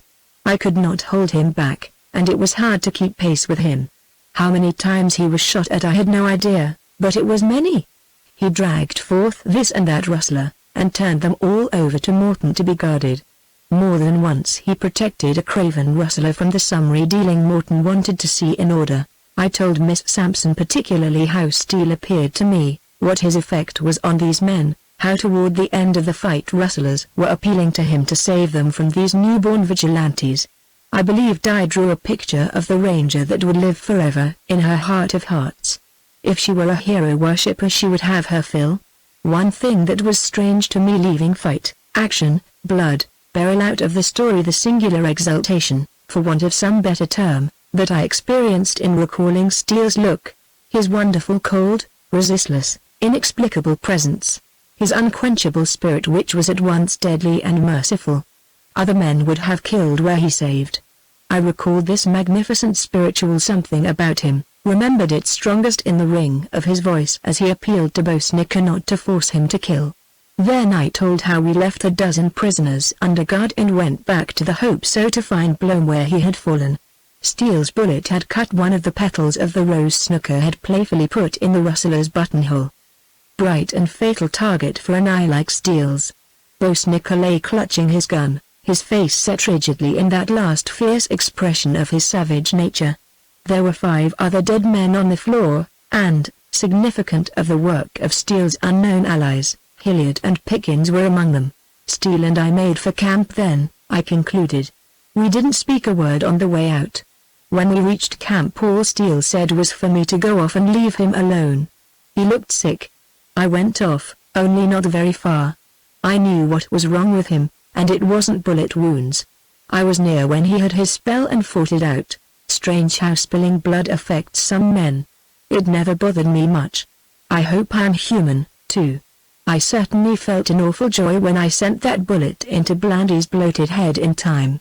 And I'll always feel that way about it. But Steele's different. Chapter 12 Torn Two Ways. Steele lay in a shady little glade, partly walled by the masses of uprooted rocks that we used as a lookout point. He was asleep, yet far from comfortable. The bandage I had put around his head had been made from strips of soiled towel, and, having collected sundry bloody spots, it was an unsightly affair. There was a blotch of dried blood down one side of Steele's face. His shirt bore more dark stains, and in one place was pasted fast to his shoulder where a bandage marked the location of his other wound. A number of green flies were crawling over him and buzzing around his head. He looked helpless, despite his giant size, and certainly a great deal worse off than I had intimated, and, in fact, than he really was. Miss Sampson gasped when she saw him and both her hands flew to her breast. "Girls, don't make any noise," I whispered. "I'd rather he didn't wake suddenly to find you here. Go round behind the rocks there. I'll wake him, and call you presently." They complied with my wish, and I stepped down to Steele and gave him a little shake. He awoke instantly. "Hello," I said. "Want a drink, water or champagne?" he inquired. I stared at him. "I've some champagne behind the rocks," I added. "Water, you locoed son of a gun." He looked about as thirsty as a desert coyote, also, he looked flighty. I was reaching for the canteen when I happened to think what pleasure it would be to Miss Sampson to minister to him, and I drew back. "Wait a little." Then with an effort I plunged. "Vaughn, listen. Miss Sampson and Sally are here." I thought he was going to jump up, He started so violently, and I pressed him back. She's been here all the time, Russ. You haven't double-crossed me, Steele? I exclaimed. He was certainly out of his head. Pure accident, old man. He appeared to be half stunned, yet an eager, strange, haunting look shone in his eyes. Fool! He exclaimed. Can't you make the ordeal easier for her? I asked. This'll be hard on Diane. She's got to be told things, breathed Steele, sinking back. Make it easier for her, Russ. You're a damned schemer. You have given me the double cross. You have, and she's going to. We're in bad, both of us, I replied thickly. I've ideas, crazy enough maybe. I'm between the devil and the deep sea, I tell you. I'm about ready to show yellow. All the same, I say, see Miss Sampson and talk to her, even if you can't talk straight. All right, Russ, he replied hurriedly. But, God, man, don't I look a sight? All this dirt and blood. Well, old man, if she takes that bungled mug of yours in her lap, you can be sure you're loved. You needn't jump out of your boots. Brace up now, for I'm going to bring the girls. As I got up to go, I heard him groan. I went round behind the stones and found the girls. Come on, I said. He's awake now, but a little queer. Feverish. He gets that way sometimes. It won't last long. I led Miss Sampson and Sally back into the shade of our little camp glade. Steele had gotten worse all in a moment. Also, the fool had pulled the bandage off his head, his wound had begun to bleed anew, and the flies were paying no attention to his weak efforts to brush them away. His head rolled as we reached his side, and his eyes were certainly wild and wonderful and devouring enough. Who's that? He demanded. Easy there, old man, I replied. I've brought the girls. Miss Sampson shook like a leaf in the wind. So you've come to see me die? Asked Steele in a deep and hollow voice. Miss Sampson gave me a lightning glance of terror. He's only off his head, I said. Soon as we wash and bathe his head, cool his temperature, he'll be all right. Oh! Cried Miss Sampson, and dropped to her knees, flinging her gloves aside. She lifted Steele's head into her lap. When I saw her tears falling upon his face, I felt worse than a villain. She bent over him for a moment, and one of the tender hands at his cheeks met the flow of fresh blood and did not shrink. Sally, she said, bring the scarf out of my coat. There's a veil too. Bring that. Russ, you get me some water, pour some in the pan there. Water, whispered Steele. She gave him a drink. Sally came with a scarf and veil, and then she backed away to the stone, and sat there. The sight of blood had made her a little pale and weak. Miss Sampson's hands trembled and her tears still fell, but neither interfered with her tender and skillful dressing of that bullet wound. Steele certainly said a lot of crazy things. But why'd you come? Why are you so good when you don't love me? Oh, but I do love you, whispered Miss Sampson brokenly. How do I know? I'm here. I tell you. There was a silence, during which she kept on bathing his head, and he kept on watching her. Diane. He broke out suddenly. Yes, yes, that won't stop the pain in my head. Oh, I hope so. Kiss me, that will, he whispered. She obeyed as a child might have, and kissed his damp forehead close to the red furrow where the bullet cut. Not there, Steele whispered. Then blindly, as if drawn by a magnet, she bent to his lips. I could not turn away my head, though my instincts were delicate enough.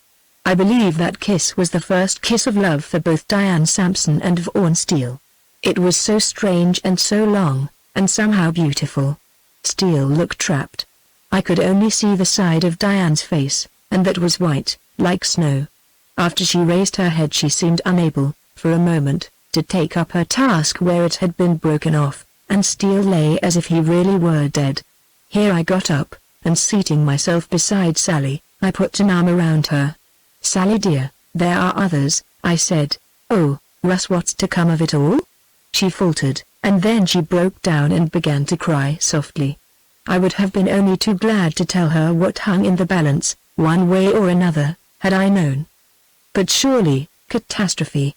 Then I heard Steele's voice again, and its huskiness, its different tone, made me fearful, made me strain my ears when I tried, or thought I tried, not to listen.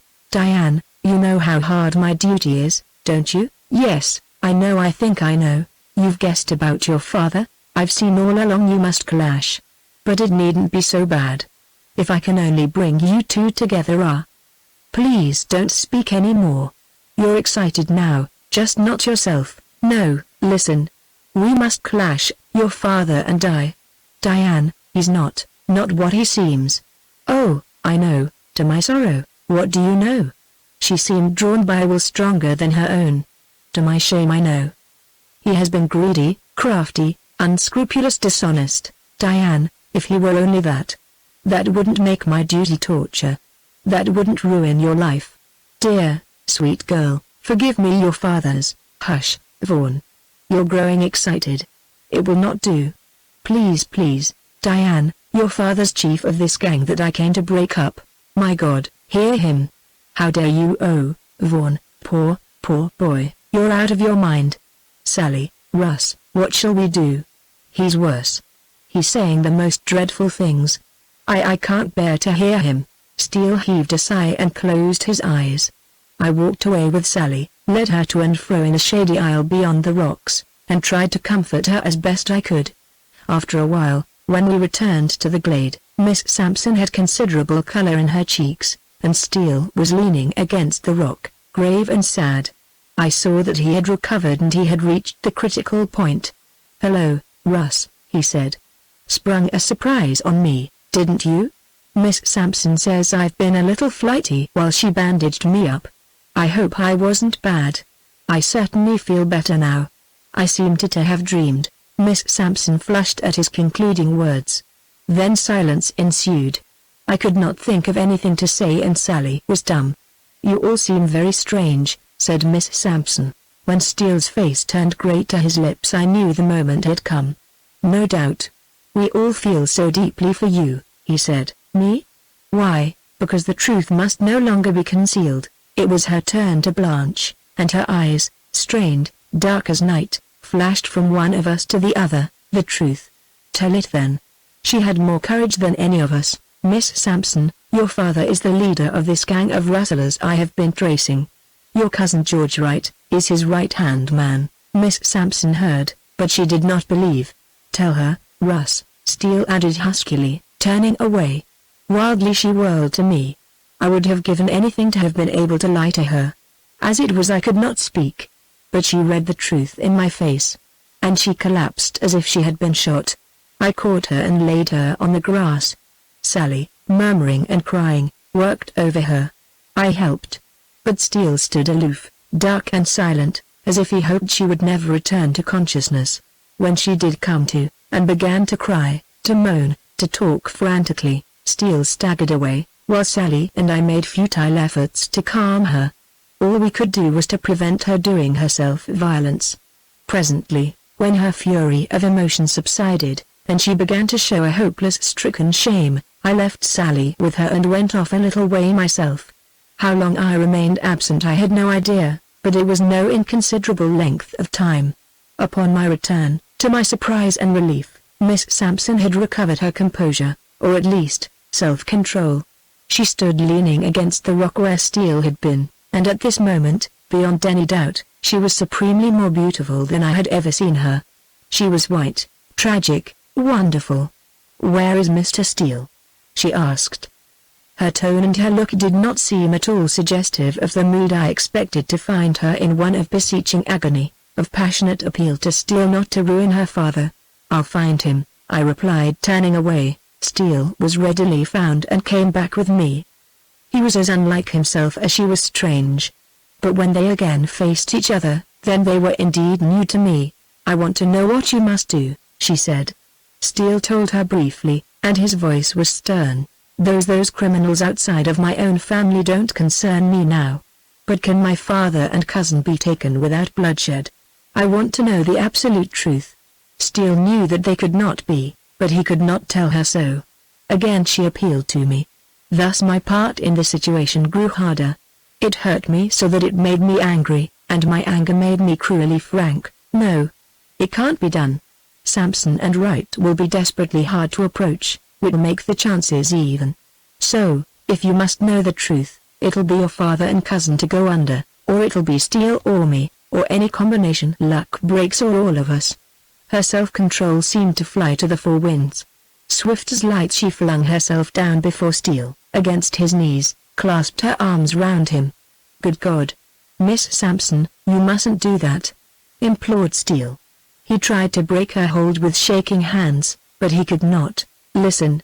Listen," she cried, and her voice made Steele, and Sally and me also, still as the rock behind us.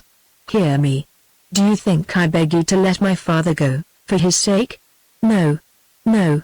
I have gloried in your ranger duty. I have loved you because of it. But some awful tragedy threatens here. Listen, warned Steele. Do not you deny me, as I kneel here. I love you. I never loved any other man. But not for my love do I beseech you. There is no help here unless you forswear your duty. Forswear it. Do not kill my father, the father of the woman who loves you. Worse and more horrible it would be to let my father kill you. It's I who make this situation unnatural, impossible. You must forswear your duty. I can live no longer if you don't. I pray you." Her voice had sunk to a whisper, and now it failed. Then she seemed to get into his arms, to wind herself round him, her hair loosened, her face upturned, white and spent, her arms blindly circling his neck. She was all love, all surrender, all supreme appeal, and these, without her beauty, would have made her wonderful. But her beauty? Would not Steele have been less than a man or more than a man had he been impervious to it? She was like some snow-white exquisite flower, broken, and suddenly blighted. She was a woman then in all that made a woman helpless and all that made her mysterious, sacred, absolutely and unutterably more than any other thing in life. All this time my gaze had been riveted on her only. But when she lifted her white face, tried to lift it, rather, and he drew her up, and then when both white faces met and seemed to blend in something rapt, awesome, tragic as life, then I saw Steele. I saw a god, a man as beautiful as she was. They might have stood, indeed, they did stand alone in the heart of a desert, alone in the world, alone with their love and their agony. It was a solemn and profound moment for me. I faintly realized how great it must have been for them, yet all the while they hammered at my mind the vital thing at stake. Had they forgotten, while I remembered? It might have been only a moment that he held her. It might have been my own agitation that conjured up such swift and whirling thoughts. But if my mind sometimes played me false, my eyes never had. I thought I saw Diane Sampson die in Steele's arms. I could have sworn his heart was breaking, and mine was on the point of breaking, too. How beautiful they were. How strong, how mercifully strong, yet shaken, he seemed. How tenderly, hopelessly, fatally appealing she was in that hour of her broken life. If I had been Steele I would have forsworn my duty, honor, name, service for her sake. Had I mind enough to divine his torture, his temptation, his narrow escape?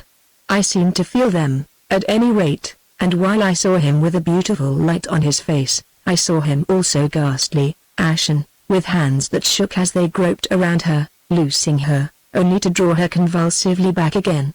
It was the saddest sight I had ever seen. Death was nothing to it. Here was the death of happiness. He must wreck the life of the woman who loved him and whom he loved. I was becoming half frantic, almost ready to cry out the uselessness of this scene, almost on the point of pulling them apart, when Sally dragged me away. Her clinging hold then made me feel perhaps a little of what Miss Sampson's must have been to Steele. How different the feeling when it was mine. I could have thrust them apart, after all my schemes and tricks, to throw them together, in vague, undefined fear of their embrace. Still, when love beat at my own pulses, when Sally's soft hand held me tight and she leaned to me, that was different. I was glad to be led away, glad to have a chance to pull myself together. But was I to have that chance? Sally, who in the strife of emotion had been forgotten, might have to be reckoned with. Deep within me, some motive, some purpose, was being born in travail. I did not know what, but instinctively I feared Sally.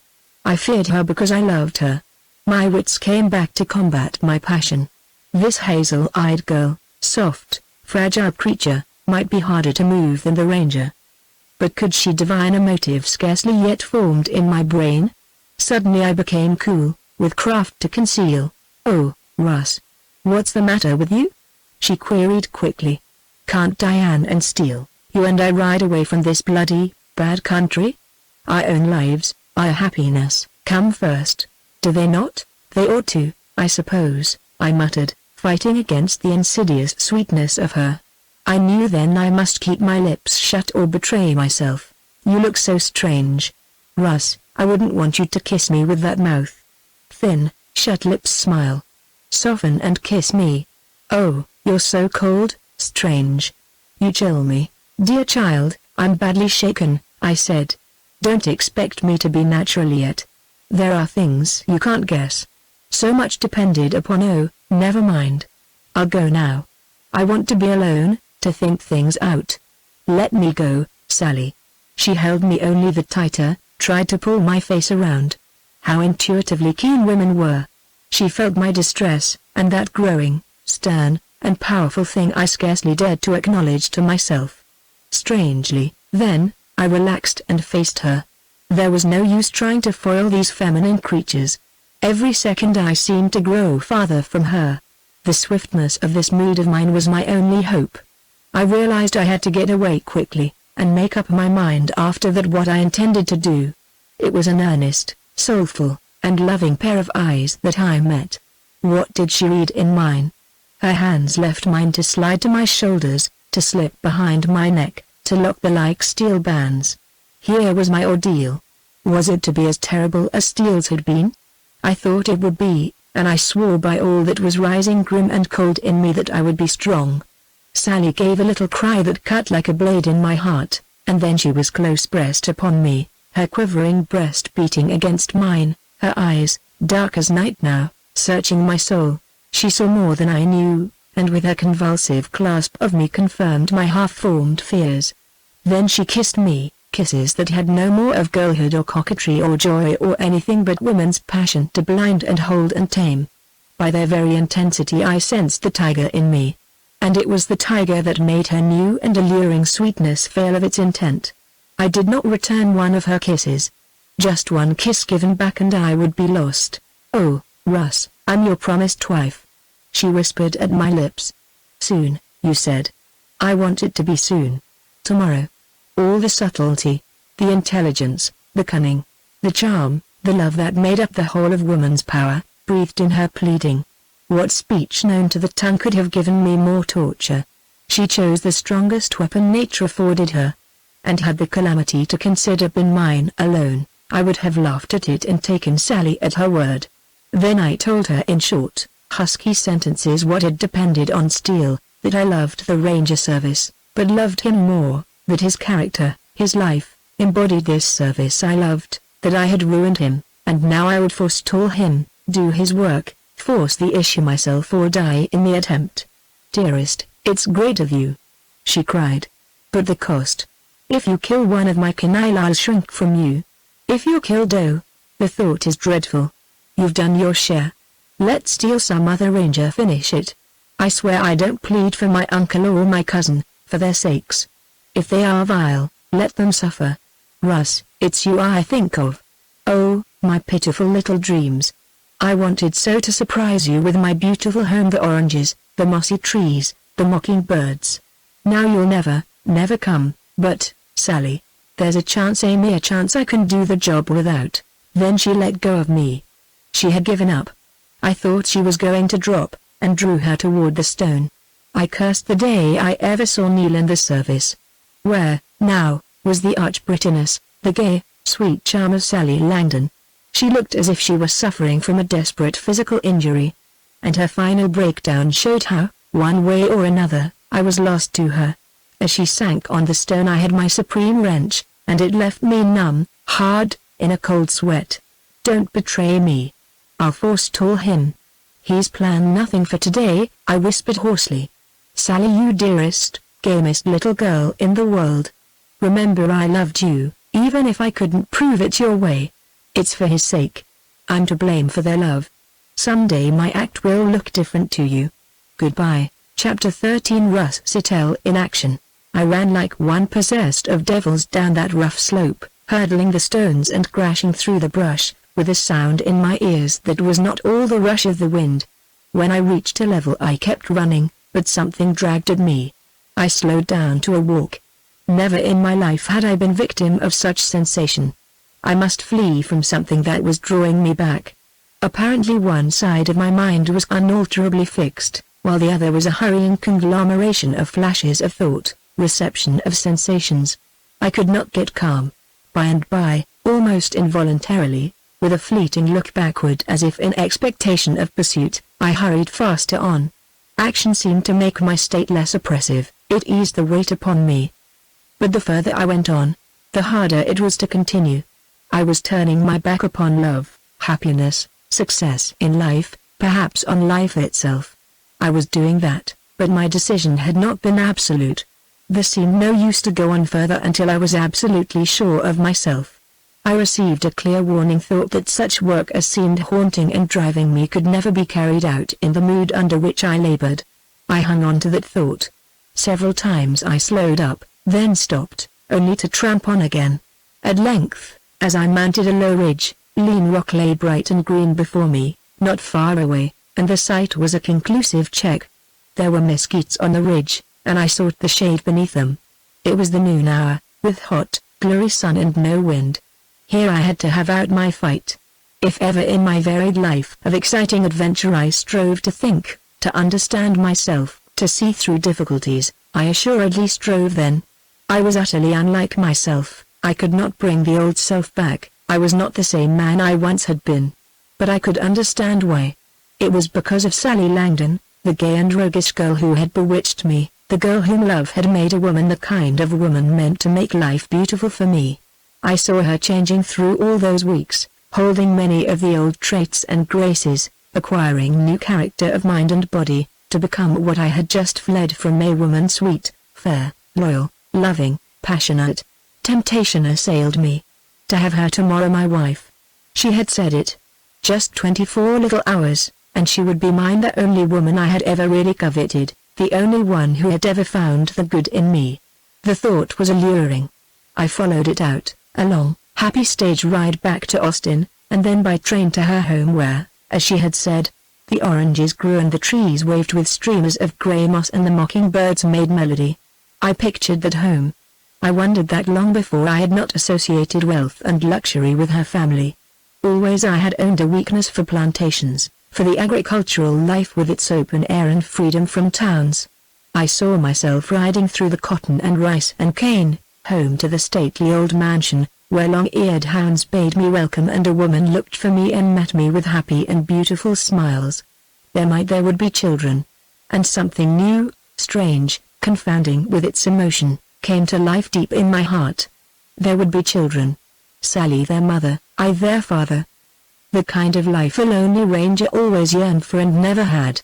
I saw it all, felt it keenly, lived its sweetness in an hour of temptation that made me weak physically and my spirit faint and low. For what had I turned my back on this beautiful, all-satisfying prospect? Was it to arrest and jail a few rustlers?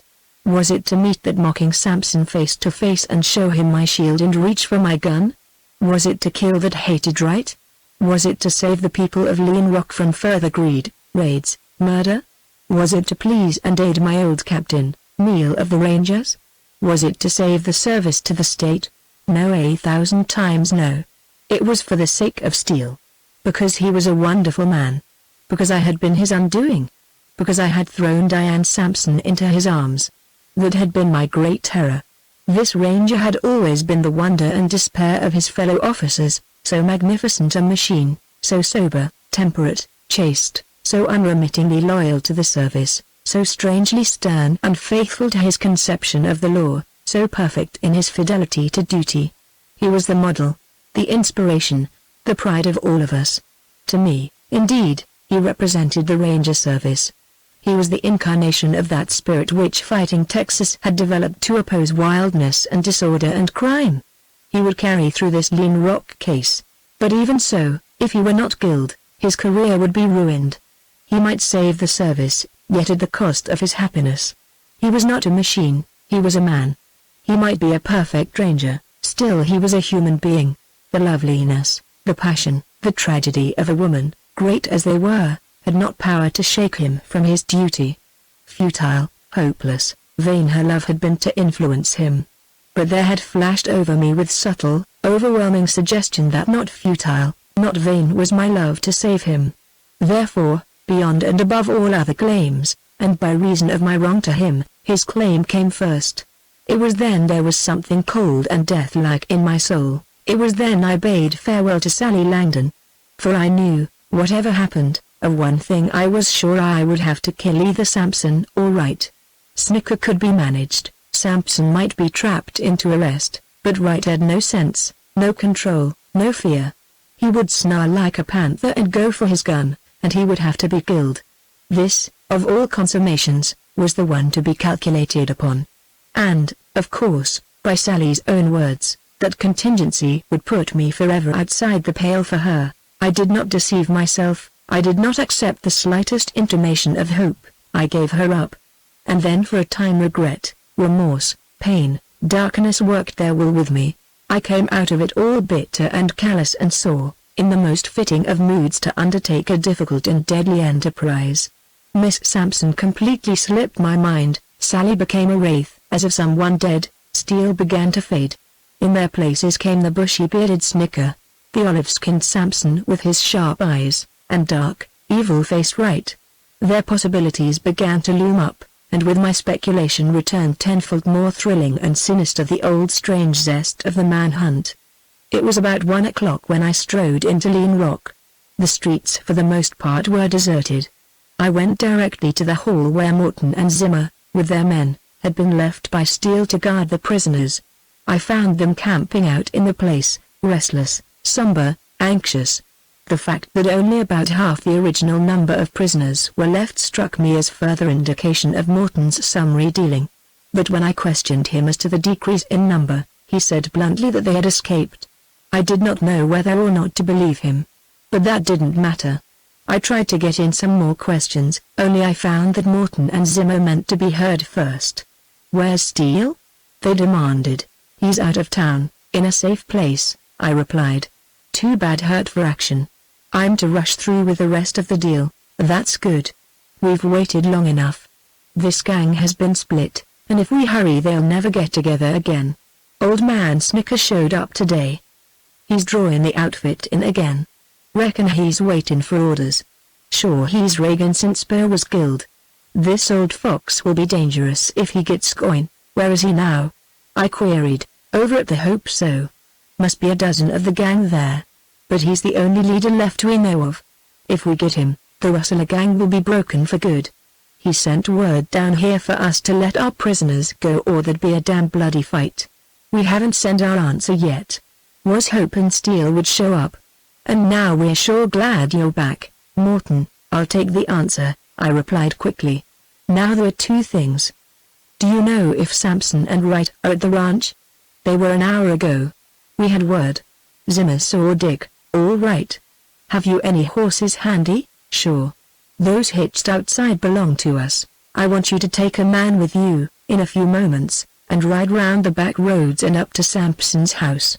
Get off and wait under the trees till you hear me shoot or yell, then come fast." Morton's breast heaved, he whistled as he breathed. His neck churned. God Almighty. So there the scent leads. We always wondered, half believed. But no one spoke, no one had any nerve. Morton moistened his lips, his face was livid, his big hands shook. "Russ, you can gamble on me." "Good. Well, that's all. Come out and get me a horse." When I had mounted and was halfway to the Hope So, my plan, as far as Snicker was concerned, had been formed. It was to go boldly into the saloon, ask for the Rustler, first pretend I had a reply from Morton, and then, when I had Snicker's ear, whisper a message supposedly from Sampson. If Snicker was too keen to be decoyed, I could at least surprise him off his guard and kill him, then run for my horse. The plan seemed clever to me. I had only one thing to fear, and that was a possibility of the Rustlers having seen my part in Steele's defense the other day. That had to be risked. There were always some kind of risks to be faced. It was scarcely a block and a half to the Hope So. Before I arrived I knew I had been seen. When I dismounted before the door I felt cold, yet there was an exhilaration in the moment. I never stepped more naturally and carelessly into the saloon. It was full of men. There were men behind the bar helping themselves. Evidently Blandy's place had not been filled. Every face near the door was turned toward me, dark, intent, scowling, malignant they were, and made me need my nerve. "Say, boys, I've a word for Snooker," I called, quite loud. Nobody stirred. I swept my glance over the crowd, but did not see Snooker. "I'm in some hurry," I added. "Bill ain't here," said a man at the table nearest me. You come in from Morton, Nit.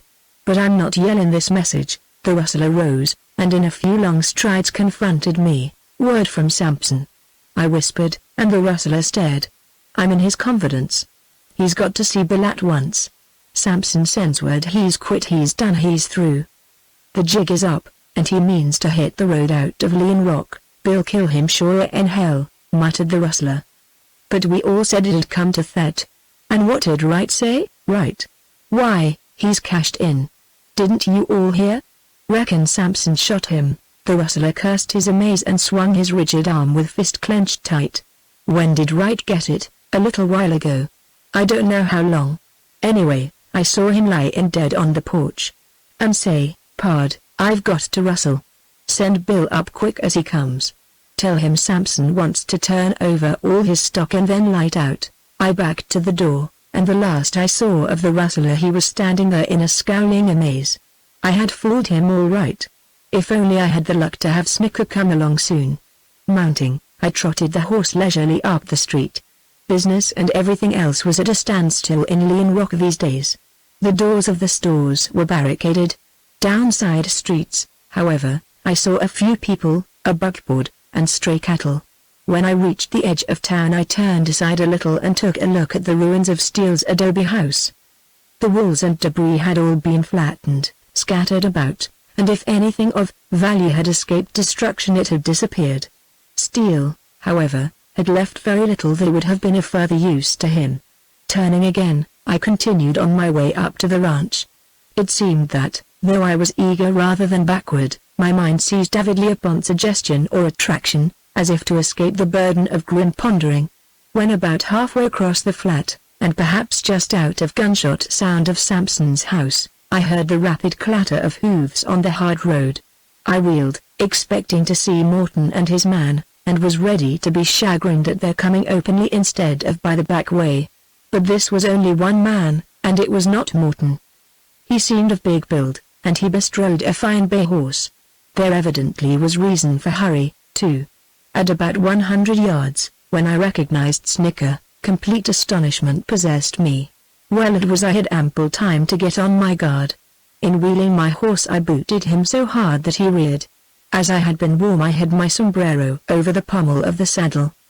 And when the head of my horse blocked any possible sight of movement of my hand, I pulled my gun and held it concealed under my sombrero.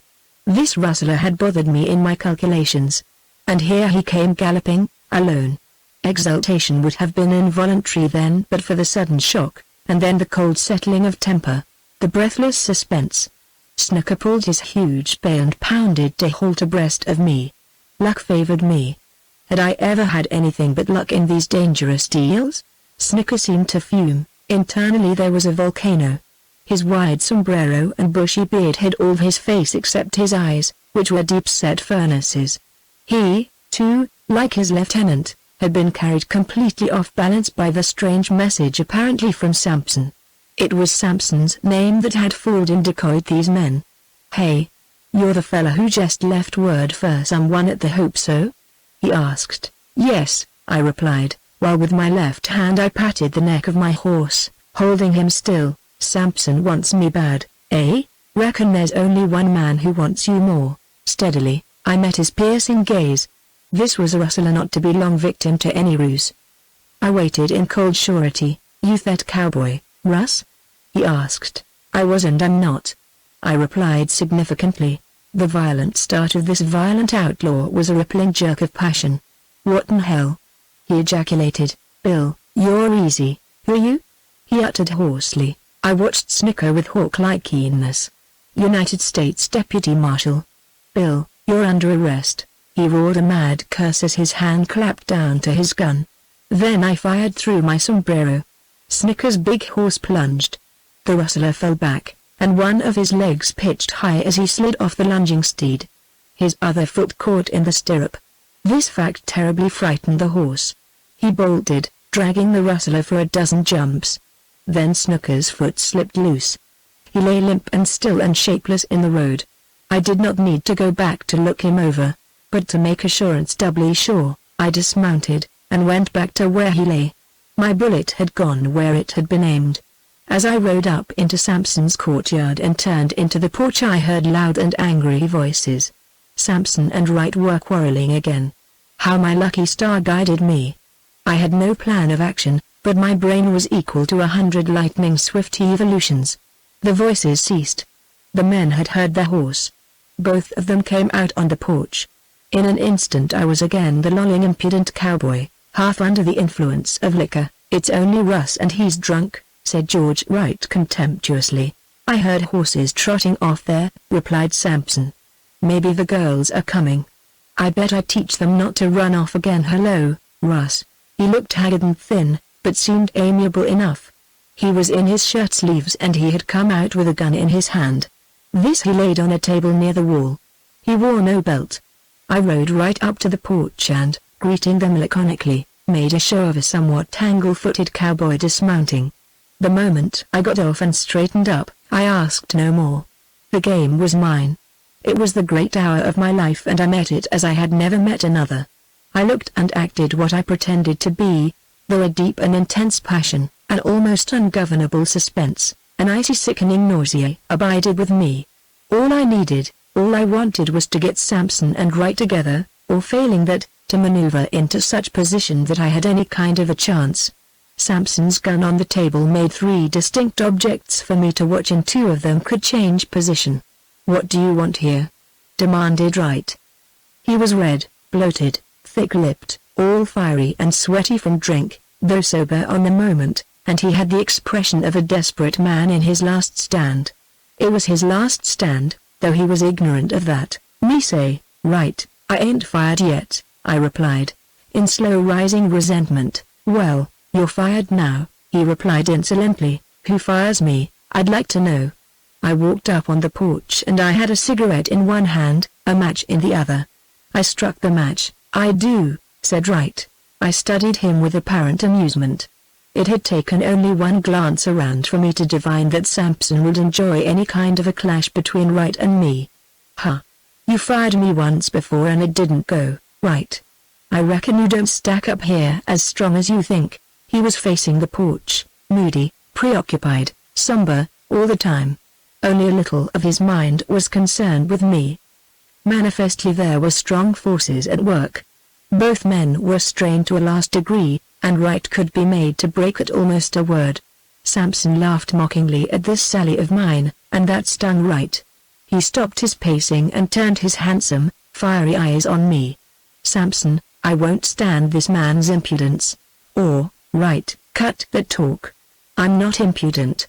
Sampson knows I'm a good fellow, on the square, and I have you sized up about okay. All the same, Russ, you'd better dig out," said Sampson. "Don't kick up any fuss. We're busy with deals today. And I expect visitors, sure. I won't stay around where I ain't wanted," I replied. Then I lit my cigarette and did not move an inch out of my tracks. Sampson sat in a chair near the door, the table upon which lay his gun stood between him and Wright. This position did not invite me to start anything. But the tension had begun to be felt. Sampson had his sharp gaze on me. "What did you come for, anyway?" he asked suddenly. "Well, I had some news I was asked to fetch in." "Get it out of you then. See here now, Mr. Sampson, the fact is I'm a tender-hearted fellow. I hate to hurt people's feelings. And if I was to spring this news in Mr. Wright's hearing, why, such a sensitive, high-tempered gentleman as he would go plumb off his nut." Unconcealed sarcasm was the dominant note in that speech. Wright flared up, yet he was eagerly curious. Sampson, probably, thought I was only a little worse for drink, and but for the way I rubbed Wright he would not have tolerated me at all. "What's this news?" "You needn't be afraid of my feelings," said Wright. "Ain't so sure of that," I drawled. "It concerns the lady you're sweet on, and the ranger you ain't sweet on." Sampson jumped up. "Russ, Had Diane gone out to meet Steele? He asked angrily. Sure she had, I replied. I thought Wright would choke. He was thick-necked anyway, and the gush of blood made him tear at the soft collar of his shirt. Both men were excited now, moving about, beginning to rouse. I awaited my chance, patient, cold, all my feelings shut in the vice of my will. How do you know she met Steele? Demanded Sampson. I was there. I met Sally at the same time. But why should my daughter meet this ranger? She's in love with him and he's in love with her. The simple statement might have had the force of a juggernaut. I reveled in Wright's state, but I felt sorry for Sampson. He had not outlived his pride. Then I saw the leaping thought, would this daughter side against him? Would she help to betray him? He seemed to shrivel up, to grow old while I watched him. Wright, finding his voice, cursed Diane, cursed the ranger, then Sampson, then me. You damned, selfish fool! Cried Sampson, in deep, bitter scorn. All you think of is yourself. Your loss of the girl. Think once of me, my home, my life. Then the connection subtly put out by Sampson apparently dawned upon the other. Somehow, through this girl, her father and cousin were to be betrayed. I got that impression, though I could not tell how true it was. Certainly, Wright's jealousy was his paramount emotion. Sampson thrust me sidewise off the porch. Go away, he ordered. He did not look around to see if I came back. Quickly I leapt to my former position. He confronted Wright. He was beyond the table where the gun lay. They were close together. My moment had come. The game was mine, and a ball of fire burst in my brain to race all over me. To hell with you! Burst out Wright incoherently. He was frenzied. I'll have her or nobody else will. You never will, returned Sampson stridently. So help me God, I'd rather see her Ranger Steele's wife than yours. While Wright absorbed that shock, Sampson leaned toward him, all of hate and menace in his mien. They had forgotten the half-drunken cowboy. Wright, you made me what I am, continued Sampson. I backed you, protected you, finally I went in with you. Now it's ended. I quit you. I'm done. Their gray, passion-corded faces were still as stones. Gentlemen, I called in clear, high, far-reaching voice, the intonation of authority. You're both done. They wheeled to confront me, to see my leveled gun. Don't move. Not a muscle. Not a finger. I warned. Sampson read what Wright had not the mind to read. His face turned paler gray, to ashen. What do you mean? Yelled Wright fiercely, shrilly. It was not in him to obey my command, to see impending death. All quivering and strung, yet with perfect control, I raised my left hand to turn back a lapel of my open vest. The silver shield flashed brightly. United States Deputy Marshal in service of Ranger Steele. Wright howled like a dog. With barbarous and insane fury, with sheer, impotent folly, he swept a clawing hand for his gun. My shot broke his action as it cut short his life. Before Wright even tottered, before he loosed the gun, Sampson leapt behind him, clasped him with his left arm, quick as lightning jerked the gun from both clutching fingers and sheath. I shot at Sampson, then again, then a third time. All my bullets sped into the upheld nodding Wright. Sampson had protected himself with the body of the dead man. I had seen red flashes, puffs of smoke, had heard quick reports. Something stung my left arm. Then a blow like wind, light of sound yet shocking in impact, struck me, knocked me flat. The hot trend of lead followed the blow. My heart seemed to explode, yet my mind kept extraordinarily clear and rapid. I raised myself, felt a post at my shoulder, leaned on it. I heard Sampson work the action of Wright's gun.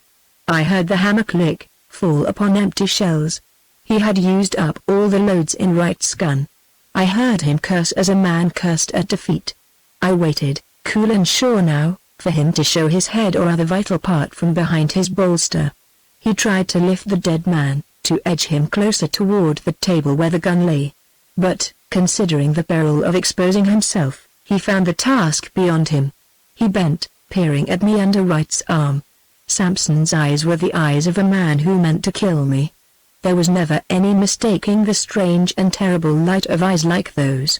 More than once I had a chance to aim at them, at the top of Sampson's head, at a strip of his side. But I had only 2 shells left. I wanted to make sure. Suddenly I remembered Morton and his man. Then I pealed out a cry hoarse, strange, yet far-reaching. It was answered by a shout. Samson heard it. It called forth all that was in the man. He flung Wright's body off. But even as it dropped, before Samson could recover to leap as he surely intended for the gun, I covered him, called piercingly to him. I could kill him there or as he moved. But one chance I gave him. Don't jump for the gun. Don't. I'll kill you. I've got 2 shells left. Sure as God, I'll kill you. He stood perhaps 10 feet from the table where his gun lay. I saw him calculating chances. He was game. He had the courage that forced me to respect him. I just saw him measure the distance to that gun. He was magnificent. He meant to do it. I would have to kill him. Samson, listen. I cried, very swiftly. The game's up. You're done. But think of your daughter. I'll spare your life, I'll give you freedom on one condition. For her sake. I've got you nailed all the proofs. It was I behind the wall the other night. Blome, Hilliard, Pickens, Bosnicker, are dead. I killed Bosnicker on the way up here. The lie's right. You're alone. And here comes Morton and his men to my aid. Give up. Surrender. Consent to demands and I'll spare you. You can go free back to your old country. It's for Diane's sake. Her life, perhaps her happiness, can be saved. Hurry, man. Your answer, suppose I refuse? He queried, with a dark and terrible earnestness. Then I'll kill you in your tracks. You can't move a hand. Your word or death. Hurry, Samson. I can't last much longer. But I can kill you before I drop. Be a man. For her sake. Quick. Another second now, by God, I'll kill you. All right, Russ. I give my word, he said, and deliberately walked to the chair and fell into it, just as Morton came running up with his man. Put away your gun, I ordered them. The game's up. Snicker and Wright are dead. Samson is my prisoner. He has my word he'll be protected. It's for you to draw up papers with him. He'll divide all his property, every last acre, every head of stock as you and Zimmer dictate. He gives up all.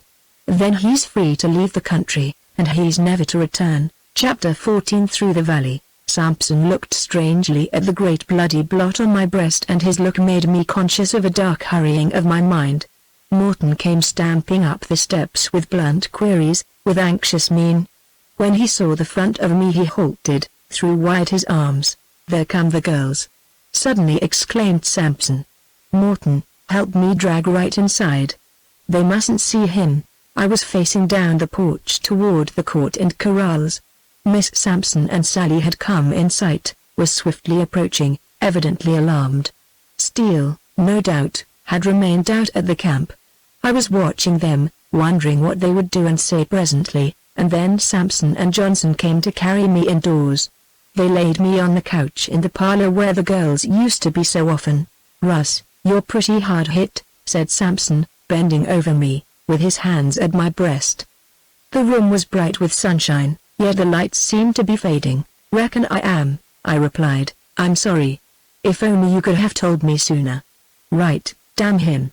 Always I've split over him, but the last time, Samson, yes, and I came near driving you to kill me, too.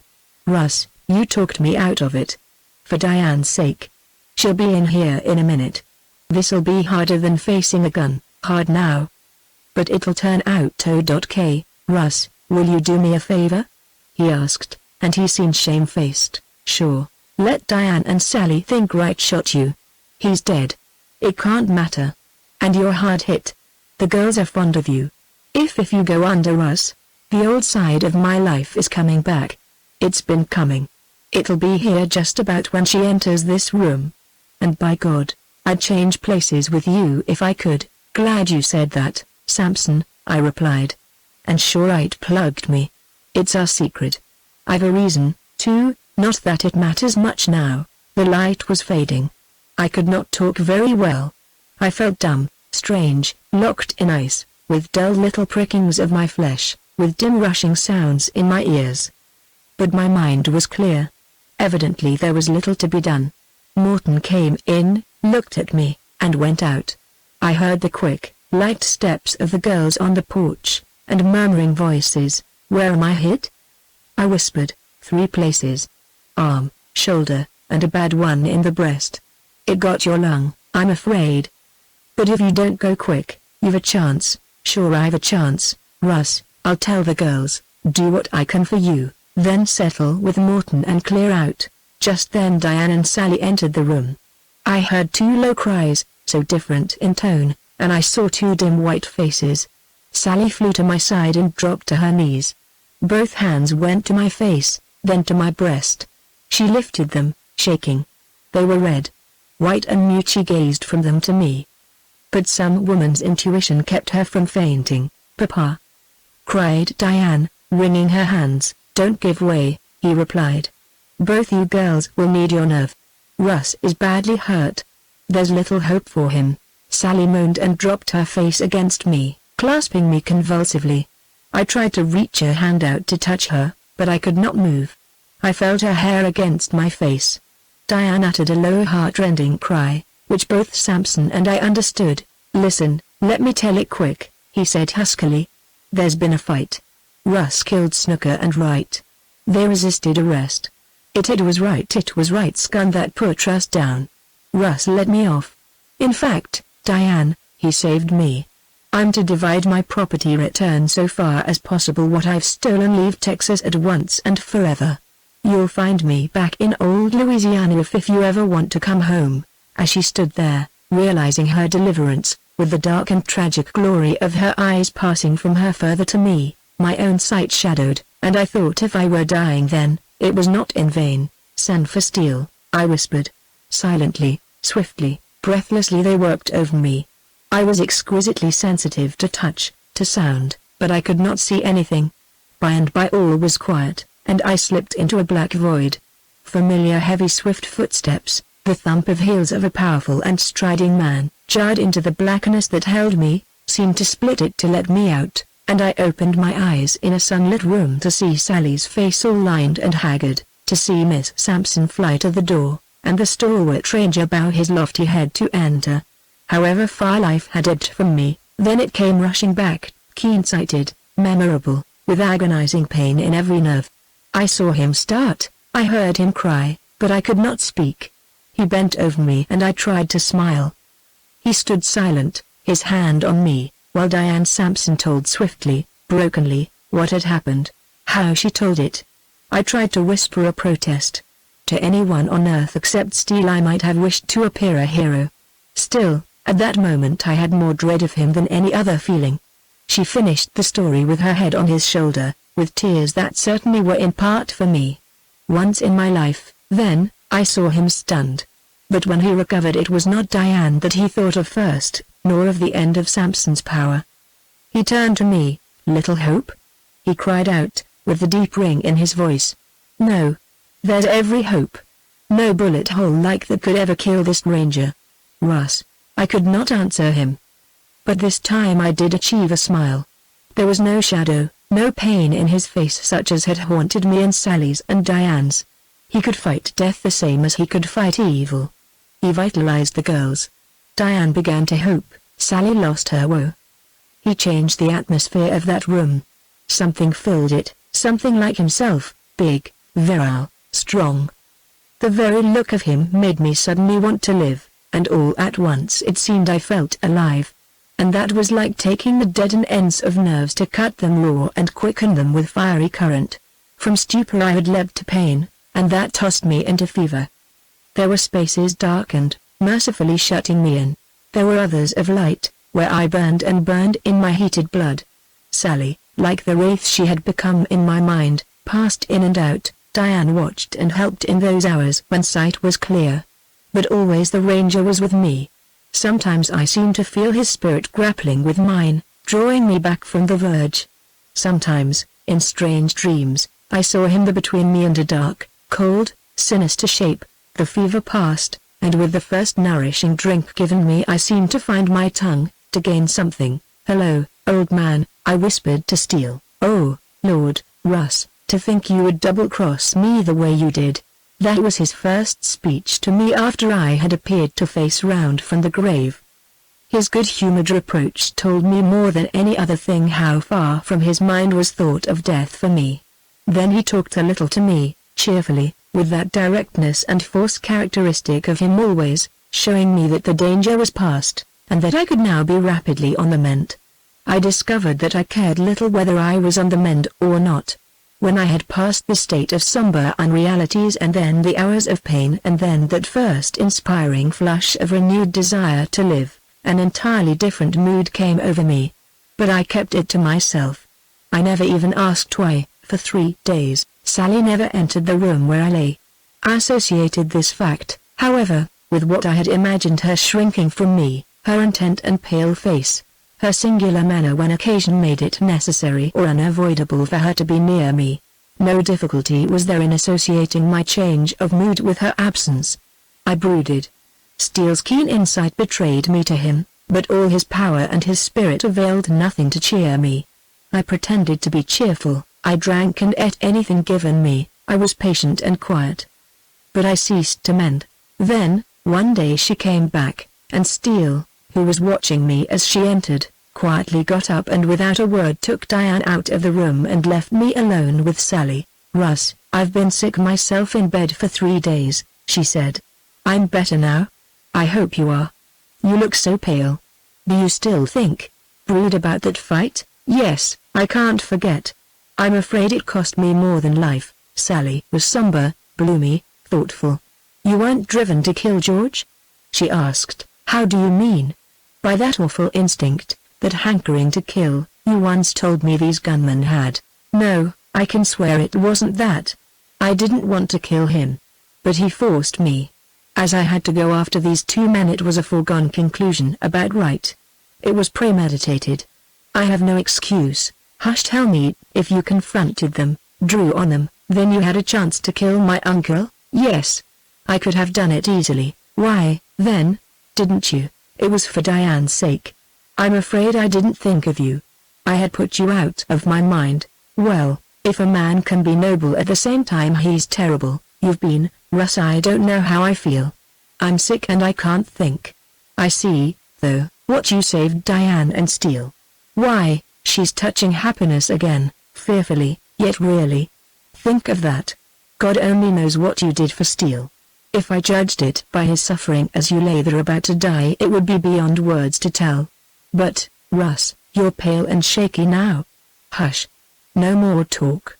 With all my eyes and mind and heart and soul I watched to see if she shrank from me. She was passive, yet tender as she smoothed my pillow and moved my head. A dark abstraction hung over her, and it was so strange, so foreign to her nature. No sensitiveness on earth could have equaled mine at that moment. And I saw and felt and knew that she did not shrink from me. Thought and feeling escaped me for a while. I dozed. The old shadows floated to and fro. When I awoke, Steele and Diane had just come in. As he bent over me, I looked up into his keen gray eyes, and there was no mask on my own as I looked up to him. "Son, the thing that was needed was a change of nurses," he said gently. "I intend to make up some sleep now and leave you in better care." From that hour I improved. I slept, I lay quietly awake, I partook of nourishing food. I listened and watched, and all the time I gained. But I spoke very little, and though I tried to brighten when Steele was in the room, I made only indifferent success of it. Days passed. Sally was almost always with me, yet seldom alone. She was grave where once she had been gay. How I watched her face, praying for that shade to lift. How I listened for a note of the old music in her voice. Sally Langdon had sustained a shock to her soul almost as dangerous as had been the blow at my life. Still I hoped. I had seen other women's deadened and darkened spirits rebound and glow once more. It began to dawn upon me, however, that more than time was imperative if she were ever to become her old self again. Studying her closer, with less thought of myself and her reaction to my presence, I discovered that she trembled at shadows, seemed like a frightened deer with a step always on its trail, was afraid of the dark.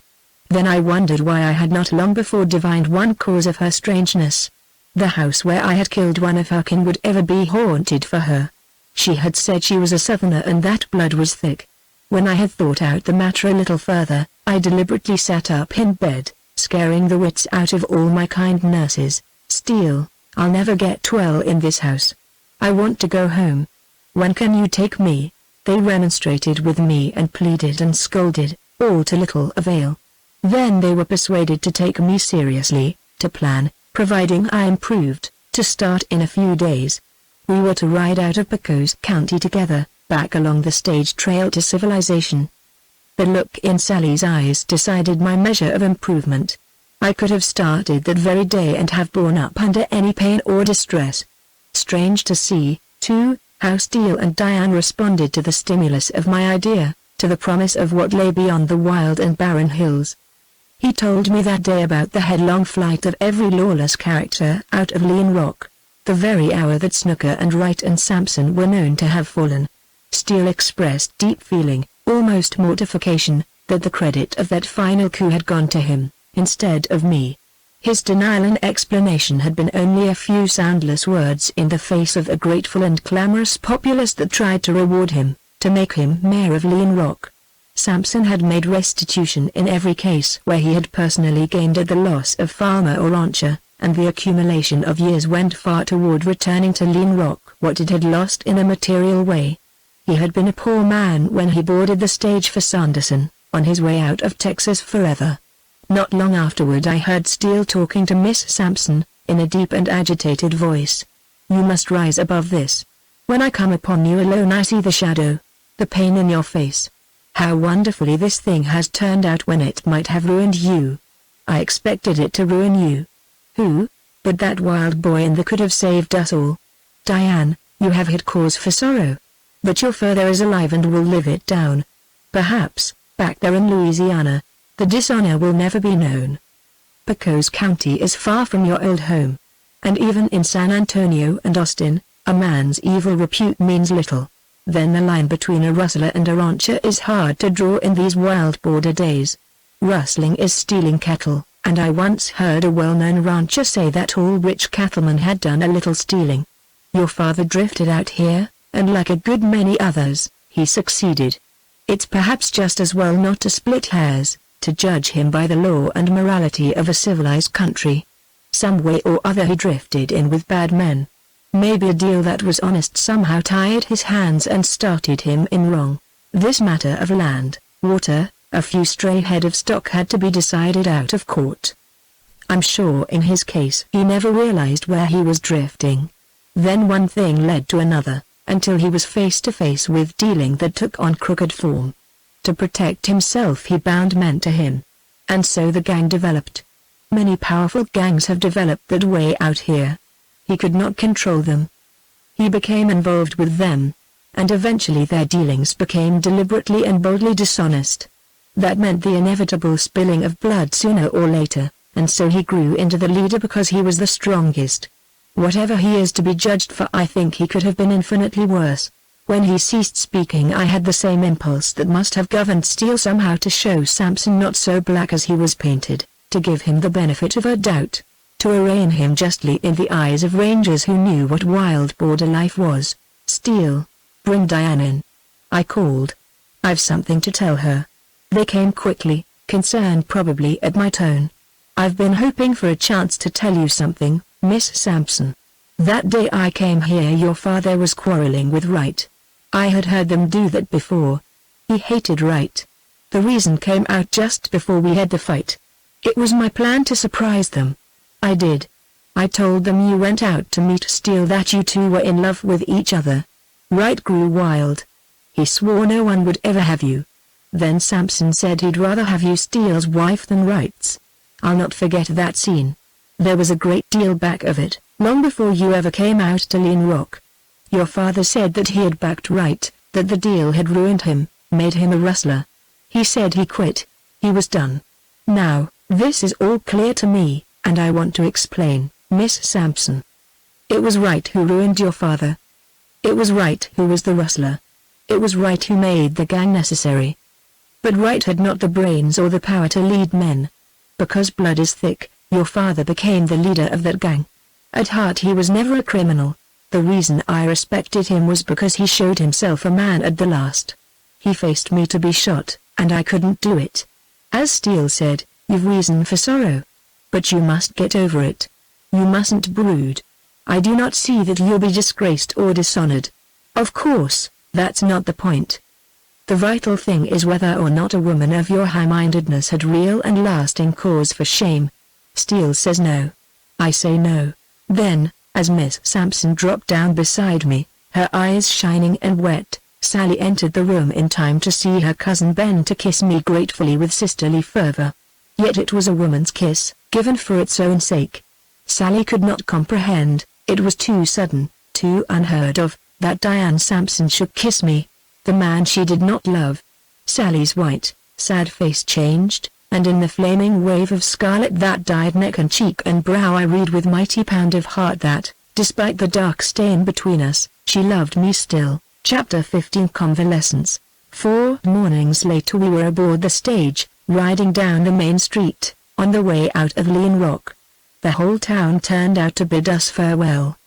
The cheering, the clamor, the almost passionate fervor of the populace irritated me, and I could not see the incident from their point of view.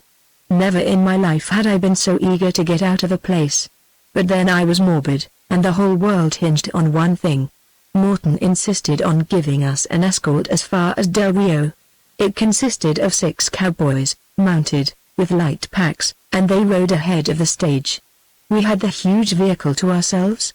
A comfortable bed had been rigged up for me by placing boards across from seat to seat, and furnishing it with blankets and pillows. By some squeezing there was still room enough inside for my 3 companions, but Steele expressed an intention of riding mostly outside, and Miss Sampson's expression betrayed her. I was to be alone with Sally. The prospect thrilled while it saddened me. How different this ride from that first one, with all its promise of adventure and charm. "It's over," said Steele thickly. "It's done. I'm glad, for their sakes, glad for ours. We're out of town." I had been quick to miss the shouts and cheers. And I had been just as quick to see, or to imagine, a subtle change in Sally Langdon's face. We had not traveled a mile before the tension relaxed about her lips. The downcast eyelids lifted, and I saw, beyond any peradventure of doubt, a lighter spirit. Then I relaxed myself, for I had keyed up every nerve to make myself strong for this undertaking. I lay back with closed eyes, weary, aching, in more pain than I wanted them to discover. And I thought and thought. Miss Sampson had said to me, "Russ, it'll all come right. I can tell you now what you never guessed." For years Sally had been fond of our cousin, George Wright. She hadn't seen him since she was a child. But she remembered. She had an only brother who was the image of George. Sally devotedly loved Arthur. He was killed in the rebellion. She never got over it. That left her without any family. George and I were her nearest kin. How she looked forward to meeting George out here. But he disappointed her right at the start. She hates a drinking man. I think she came to hate George, too. But he always reminded her of Arthur, and she could never get over that. So, naturally, when you killed George she was terribly shocked. There were nights when she was haunted, when I had to stay with her.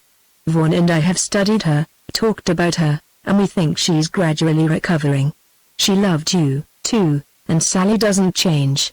Once with her is for always. So let me say to you what you said to me: do not brood. All will yet be well, thank God. Those had been words to remember, to make me patient, to lessen my insistent fear. Yet, what did I know of women? Had not Diane Sampson and Sally Langdon amazed and nonplussed me many a time, at the very moment when I had calculated to a nicety my conviction of their action, their feeling? It was possible that I had killed Sally's love for me, though I could not believe so, but it was very possible that, still loving me, she might never break down the barrier between us. The beginning of that journey distressed me physically, yet, gradually, as I grew accustomed to the roll of the stage and to occasional jars, I found myself easier in body. Fortunately there had been rain, which settled the dust, and a favorable breeze made riding pleasant, where ordinarily it would have been hot and disagreeable. We tarried long enough in the little hamlet of Sampson for Steele to get letters from reliable ranchers. He wanted a number of references to verify the range report he had to turn into Captain Neal. This precaution he took so as to place in Neal's hands all the evidence needed to convince Governor Smith.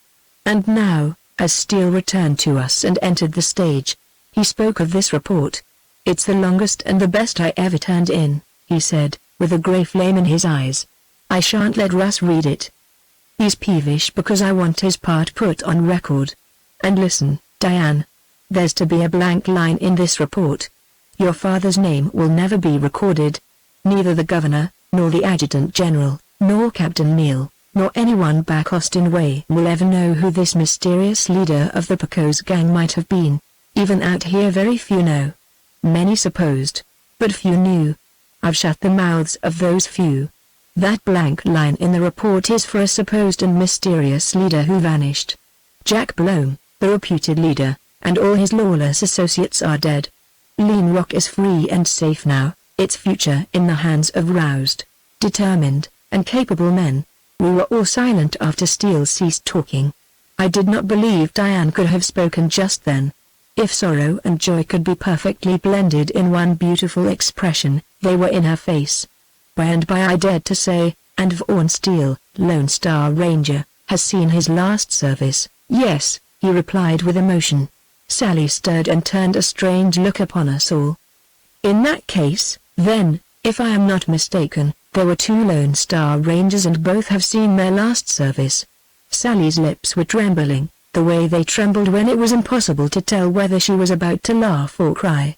The first hint of her old combative spirit or her old archness. A wave of feeling rushed over me, too much for me in my weakened condition. Dizzy, racked with sudden shooting pains, I closed my eyes, and the happiness I embraced was all the sweeter for the suffering it entailed. Something beat into my ears, into my brain, with the regularity and rapid beat of pulsing blood. Not too late. Not too late. From that moment the ride grew different, even as I improved with leaps and bounds. Sanderson behind us, the long grey barren between Sanderson and the Rio Grande behind us, Del Rio for 2 days, where I was able to sit up, all behind us, and the eastward trail to Uvalde before us. We were the only passengers on the stage from Del Rio to Uvalde. Perhaps Steele had so managed the journey. Assuredly he had become an individual with whom traveling under the curious gaze of strangers would have been embarrassing. He was most desperately in love. And Diane, all in a few days, while riding these long, tedious miles, ordinarily so fatiguing, had renewed her bloom, had gained what she had lost. She, too, was desperately in love, though she remembered her identity occasionally, and that she was in the company of a badly shot-up young man and a broken-hearted cousin. Most of the time Diane and Steele rode on top of the stage. When they did ride inside, their conduct was not unbecoming. Indeed, it was sweet to watch, yet it loosed the fires of jealous rage and longing in me, and certainly had some remarkable effect upon Sally. Gradually she had been losing that strange and somber mood she had acquired, to brighten and change more and more. Perhaps she divined something about Diane and Steele that escaped me. Anyway, all of a sudden she was transformed. "Look here, if you people want a spoon, please get out on top," she said. If that was not the old Sally Langdon, I did not know who it was. Miss Sampson tried to appear offended, and Steele tried to look insulted, but they both failed. They could not have looked anything but happy. Youth and love were too strong for this couple, whom circumstances might well have made grave and thoughtful. They were magnet and steel, powder and spark. Any moment, right before my eyes, I expected them to rush right into each other's arms. And when they refrained, merely substituting clasped hands for a dearer embrace, I closed my eyes and remembered them, as they would live in my memory forever, standing crushed together on the ridge that day, white lips to white lips, embodying all that was beautiful, passionate and tragic. And I, who had been their undoing, in the end was their salvation. How I hugged that truth to my heart. It seemed, following Sally's pert remark, that after an interval of decent dignity, Diane and Steele did go out upon the top of the stage. "Russ," whispered Sally. "They're up to something." I heard a few words. "I bet you they're going to get married in San Antonio." "Well, it's about time," I replied, "but oughtn't they take us into their confidence?" "Sally, they have forgotten we are upon the earth." "Oh, I'm so glad they're happy." Then there was a long silence. It was better for me to ride lying down, in which position I was at this time. After a mile Sally took my hand and held it without speaking. My heart leapt, but I did not open my eyes or break that spell even with a whisper. "Russ, I must tell you," she faltered, and still I kept my eyes closed. I did not want to wake up from that dream.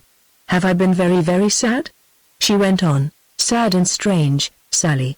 That was worse than my bullet holes." She gripped my hand. I felt her hair on my brow, felt her breath on my cheek. "Russ, I swore I'd hate you if you, I know." "Don't speak of it," I interposed hurriedly, "but I don't hate you. I love you. And I can't give you up, darling." "But, Sally, can you get over it? Can you forget?" "Yes." That horrid black spell had gone with the miles. Little by little, mile after mile, and now it's gone. But I had to come to the point. To go back on my word. To tell you. "Russ, you never had any sense." Then I opened my eyes and my arms, too, and we were reunited. It must have been a happy moment, so happy that it numbed me beyond appreciation. "Yes, Sally," I agreed, "but no man ever had such a wonderful girl." "Russ, I never took off your ring," she whispered. "But you hid your hand from my sight," I replied quickly. "Oh dear Russ, we're crazy as those lunatics outside. Let's think a little." I was very content to have no thought at all, just to see and feel her close to me. "Russ, will you give up the ranger service for me?" she asked. "Indeed I will. And leave this fighting Texas, never to return till the day of guns and rangers and bad men and even breaks is past?" "Yes." "Will you go with me to my old home? It was beautiful once, Russ, before it was let run to rack and ruin. 1,000 acres. An old stone house. Great mossy oaks. A lake and river. There are bear, deer, panther, wild boars in the breaks. You can hunt. And ride. I've horses, Russ, such horses. They could run these scrubby broncos off their legs. Will you come?" "Come. Sally, I rather think I will. But, dearest, after I'm well again I must work," I said earnestly. "I've got to have a job." "You're indeed a poor cowboy out of a job. Remember your deceit." "Oh, Russ. Well, you'll have work, never fear." "Sally, is this old home of yours near the one Diane speaks of so much?" I asked. "Indeed it is. But hers has been kept under cultivation and in repair, while mine has run down.